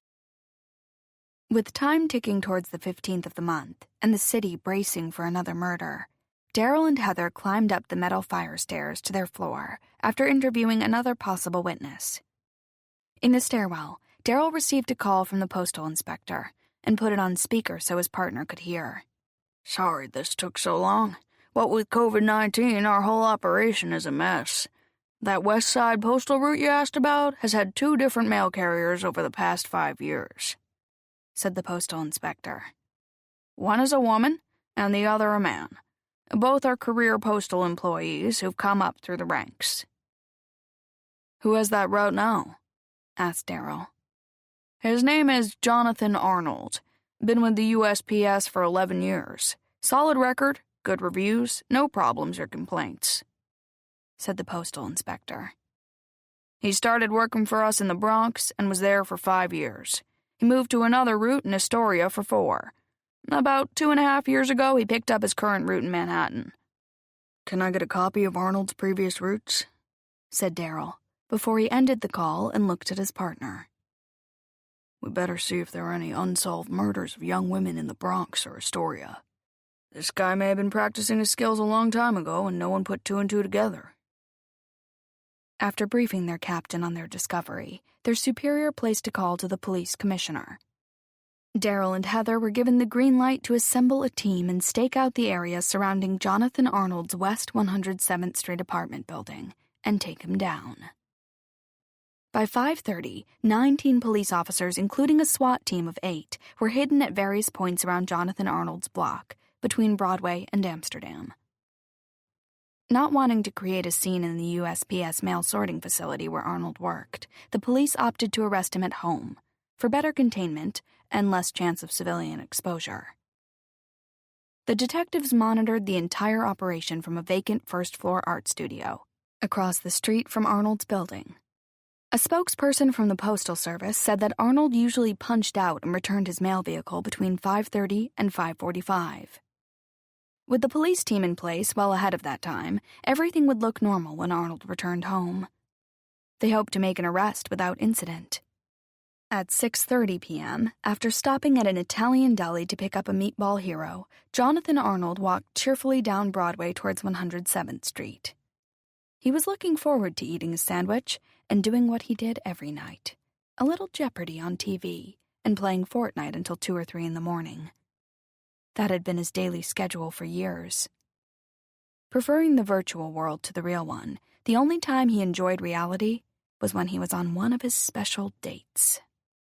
Approaching 107th Street, he daydreamed about his upcoming date in 2 days with Marissa Robinson, a dark-haired beauty who lived in one of his apartment buildings on 99th Street. She had recently gotten divorced, and he figured she was no doubt lonely. In 2 days, he would help her get over her divorce. About to cross the street onto his block, he saw something move on the roof of his building a quarter way down. His instincts told him not to turn and to keep going straight. Continuing downtown, he bypassed 107th Street entirely and kept going. 2 blocks further south, he turned left onto 105th, walked half a block east, and pulled out his phone. A total geek and reasonably paranoid, Jonathan Arnold had installed hidden cameras within his apartment building's hallways. "You can never have too much security," he had often told himself. With this surveillance equipment in place, he was able to see anything going on in, at, or around his building. Opening the app that activated his home security equipment, images of armed police officers were visible in the hallway on the floor above his apartment. Jonathan sighed. The game was over, and it was time to get out of New York. He had known this day would come, and he was prepared, though he hadn't expected it quite so soon. The New York Echo, Sunday, June 14th, 2020. West Side Strangler, Trapped Like a Rat, by Tommy Devlin. Last night on June 13th, a large-scale police operation assembled on West 107th Street to apprehend the man believed to be the West Side Strangler. With the SWAT team in place, the elusive strangler, now identified as Jonathan Arnold, a 39-year-old postal worker, never materialized. According to a police spokesperson, an examination of the contents of Arnold's apartment confirmed he was their man. After dodging the cops staked out at his apartment, Jonathan Arnold sat on a stoop several blocks away, pulled his mask off, and ate his meatball hero. Wiping his mouth with his sleeve, he deposited the empty bag in a nearby trash can. Jonathan Arnold killed, but he didn't litter. Taking a subway to Midtown, he switched trains and took another to Queens, near his old mail route in Astoria. It was nearly 8:30 p.m., and getting dark when he got off the subway. After several blocks, he made a right turn. Down on the left were several rows of locked garages. The key to one of them was always kept in his breast pocket. Thrusting it into the lock of storage unit number 17, he pushed open the metal door and flipped on the single bare bulb that hung from the ceiling. The room was musty, and the stench of mildew quickly crept into his nostrils. It reminded him of his mother's house, which he found oddly comforting. Renting the unit after she died to store her things, the little garage had become his escape hatch if he ever had to get out of town fast. That day had come, and he was ready. A large military-style green and beige duffel bag sat on top of his mother's old wooden dresser in the corner. The bag held a week's worth of clothes, toiletries, energy bars, bottles of water, a guidebook for Atlanta, Georgia, a burner phone, a fake driver's license, maps, and a bus schedule. A locked waterproof metal box held a wallet full of cash. Opening the box, he let out a relieved breath. All the money was still there. Noticing his class of '99 high school yearbook on a chair, he picked it up and opened it. Yellowed newspaper clippings about several old murders in New York City were sandwiched between the pages. One about a girl who went missing in the Bronx, and another about 2 girls found dead in Astoria. In the back of the book were more recent articles clipped from the New York Echo. He unfolded one and smiled. It was a picture of Lisa Eng. Such pretty long hair, he thought. 6 other articles, including one about the teacher strangled in Central Park, fell to the floor. He had been out for a late walk that night and spotted the obviously intoxicated woman going into the park alone. She had expired in his hands within minutes. Hardly worth the effort, he thought. After that night, he swore off unplanned dates. Ready to start a new life in Atlanta, he placed a few last items into the duffel. I've had a taste of the Big Apple, but now my mouth is watering for a sweet Georgia peach. As he zipped the bag up, the storage unit door flew open with a bang, slamming against the concrete wall. 7 policemen in riot gear with guns drawn barreled into the small space. "Hands where we can see 'em, Arnold!" shouted one of the officers as 2 other cops grabbed Jonathan's arms. "Detectives, we've got him," yelled another officer at the door as Daryl Williams and Heather Kim raced into the unit. Walking over to Arnold as 2 police officers handcuffed the killer, Daryl stood within inches of Jonathan's face and stared into his cruel eyes. "Jonathan Arnold, you're under arrest for the murder of Lisa Eng, Carly Faircloth, Nicole Barrett, Rosie Florio, Michelle Rothberg, Katie Tierney, and probably Karina Kubiak," said Daryl in a booming voice. "You're a piece of crap, and you're going to spend the rest of your life in maximum security." "I don't know what you're talking about. I'm just a mailman going on vacation," said Jonathan. "You've got nothing on me." "I'll admit, you gave us a run for our money, but then you got sloppy, made a mistake, and now you're going down." "I don't make mistakes," said Jonathan with a smirk. "You got lucky." "When you didn't show up at your apartment today, I did a down and dirty deep dive into your financial records on my phone," said Heather. "That's when I discovered this lovely little storage unit in Astoria." "You leased this place under a fake name," said Daryl. "But you put in an automatic bill pay to come out of your deceased mother's bank account.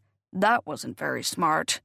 "Once I got into all of your financial records," said Heather, "I saw these strange monthly payments and pulled on the thread. And look what we found, the West Side Strangler."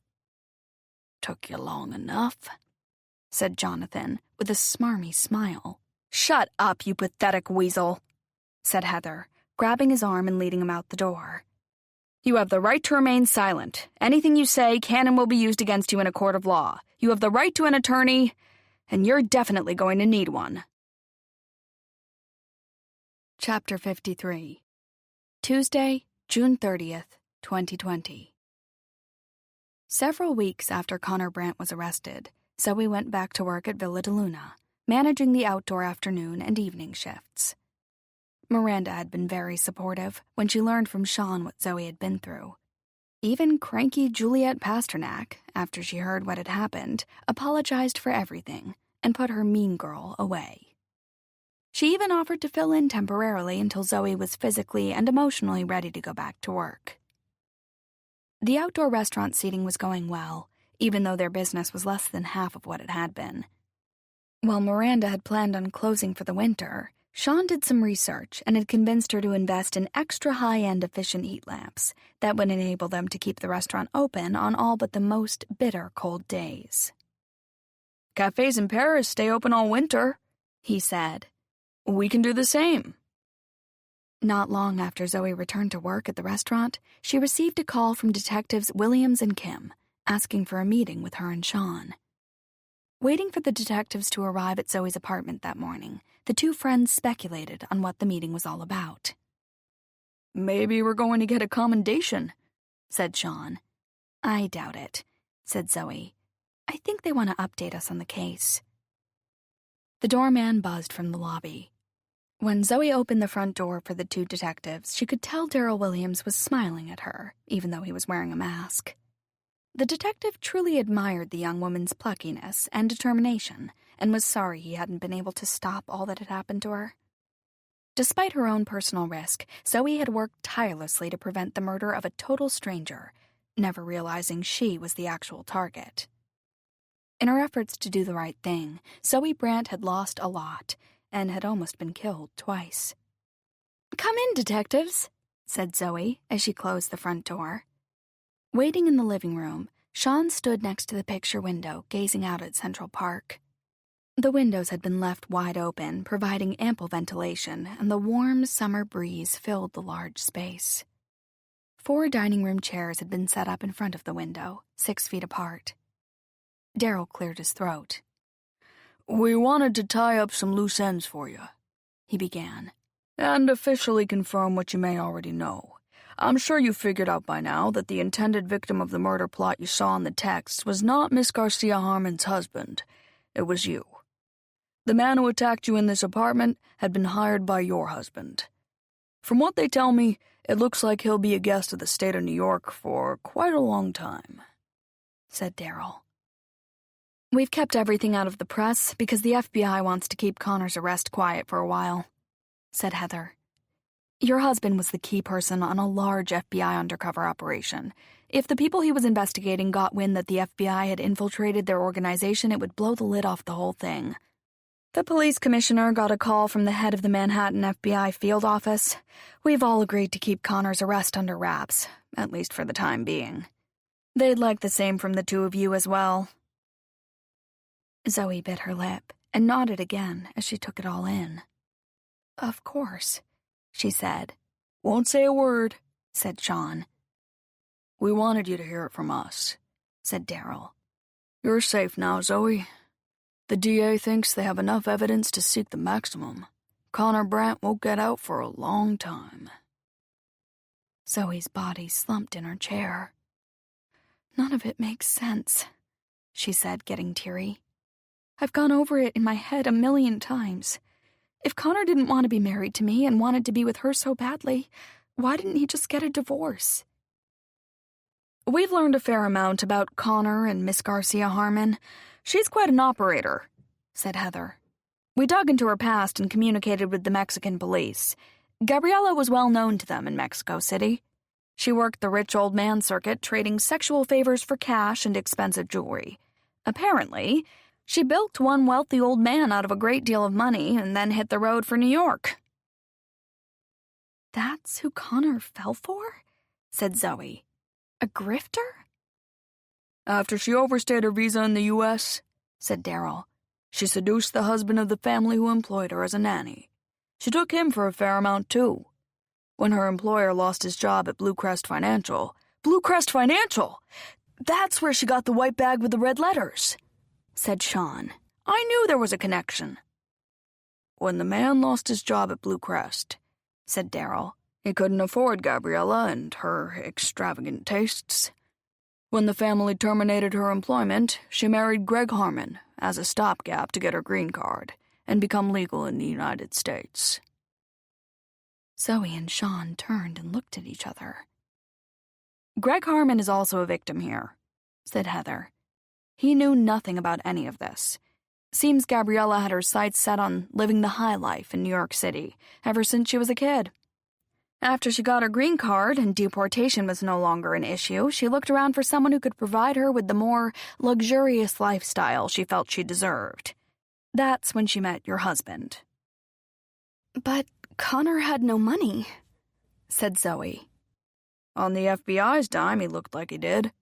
Connor had gone to Thayer & Company to buy a whole new wardrobe for his undercover assignment," said Daryl. "When she saw him spending thousands on clothes without concern for price, she thought he had real potential. He wined and dined her using his expense account and regularly met her at his FBI-issued cover apartment on Park Avenue. That's when Gabriella started calling him Senor Bayo, said Heather. That was her pet name for him. They agreed never to use their real names when texting. He was always Senor Bayo, and she was his wardrobe consultant. But it was all fake. Connor didn't make that kind of money, said Zoe. He couldn't afford all those expensive clothes. We struggled to pay our bills at the end of every month. Eventually, she would have found that out. She did find that out, said Heather. He finally came clean, and Miss Garcia Harmon was all ready to move on. Why did she stay? Said Zoe. Darryl glanced around the expansive living room and spread his arms. For this place, said Darryl. Connor brought Gabriella here once when you were away at a high school reunion weekend, and when she saw this apartment, that changed everything. From that day on, she was all in. You may think of this place as home, Zoe, but it's worth a lot of money. Millions and millions. I know, but... said Zoe. When you saw the text about the murder, you and we assumed they were talking about killing a man, her husband. But the actual intended victim was always you. All of us got that wrong. Greg Harmon was never the target.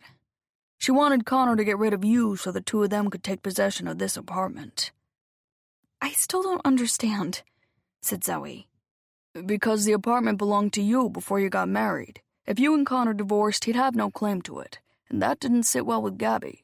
She wanted your apartment lock, stock, and barrel. He wanted her, and was willing to do whatever she asked. She's like that black widow spider that eats their mates, said John. We believe Gabby was the one who cooked up the whole idea and pushed her husband to do it. Regardless, he went along with it and arranged the whole thing. When you killed the man he hired to murder you, Connor had to take matters into his own hands or risk losing Gabriella. He wasn't willing to give her up, so he spiked her drink and tried to make it look like a suicide.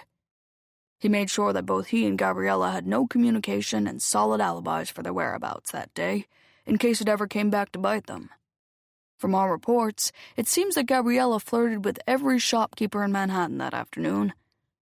Once you were out of the picture, they planned to marry, and eventually, we think she would have gotten rid of Connor for someone with a bigger bank account. By then, she'd be the owner of your apartment on Central Park West. Why did Gabriella sit out there across the street? Said Sean, looking out the window at the park bench. Wasn't that a little risky, sitting right near your murder victim's home? We asked her that. Apparently, she wanted to get to know the neighborhood, said Heather. According to police reports, ever since they cooked up the idea, she'd been sitting on that bench in the park for months. Whenever she had free time, she'd go there and dream about her new life in her multi-million-dollar apartment overlooking the park. Occasionally, she'd bring her husband Greg with her, a sick joke only she knew about. Poor guy had no clue he was being used. He was with her on the day you saw them with your binoculars. So, her husband was never in danger? Said Zoe. No. The text you saw that day was referring to the attack on you, said Darryl.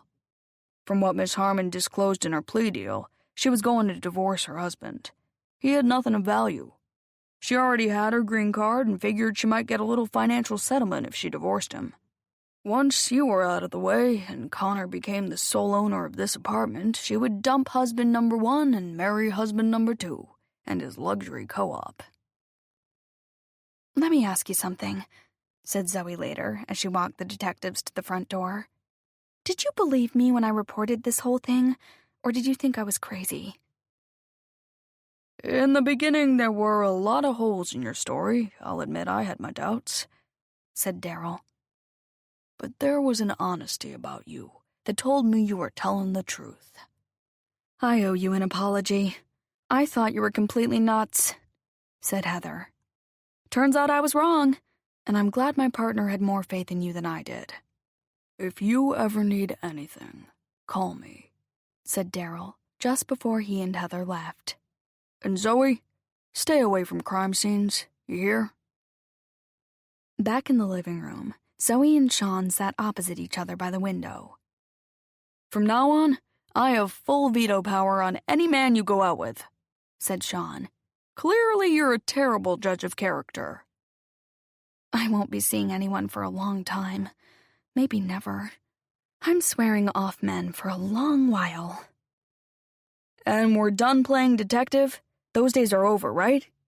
said Sean, staring at his friend. "This whole thing got way too dangerous." "I agree. We're totally finished," said Zoe, getting up and looking out the window.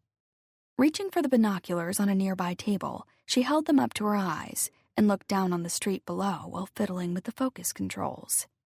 "It was definitely too real. After everything that happened, I promise, I'm so over it. I will never ever do that. Wait, what?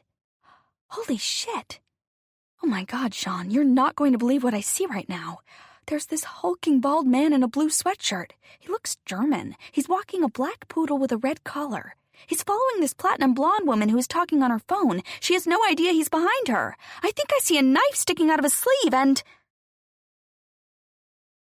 This concludes A Text Before Dying by McGarvey Black.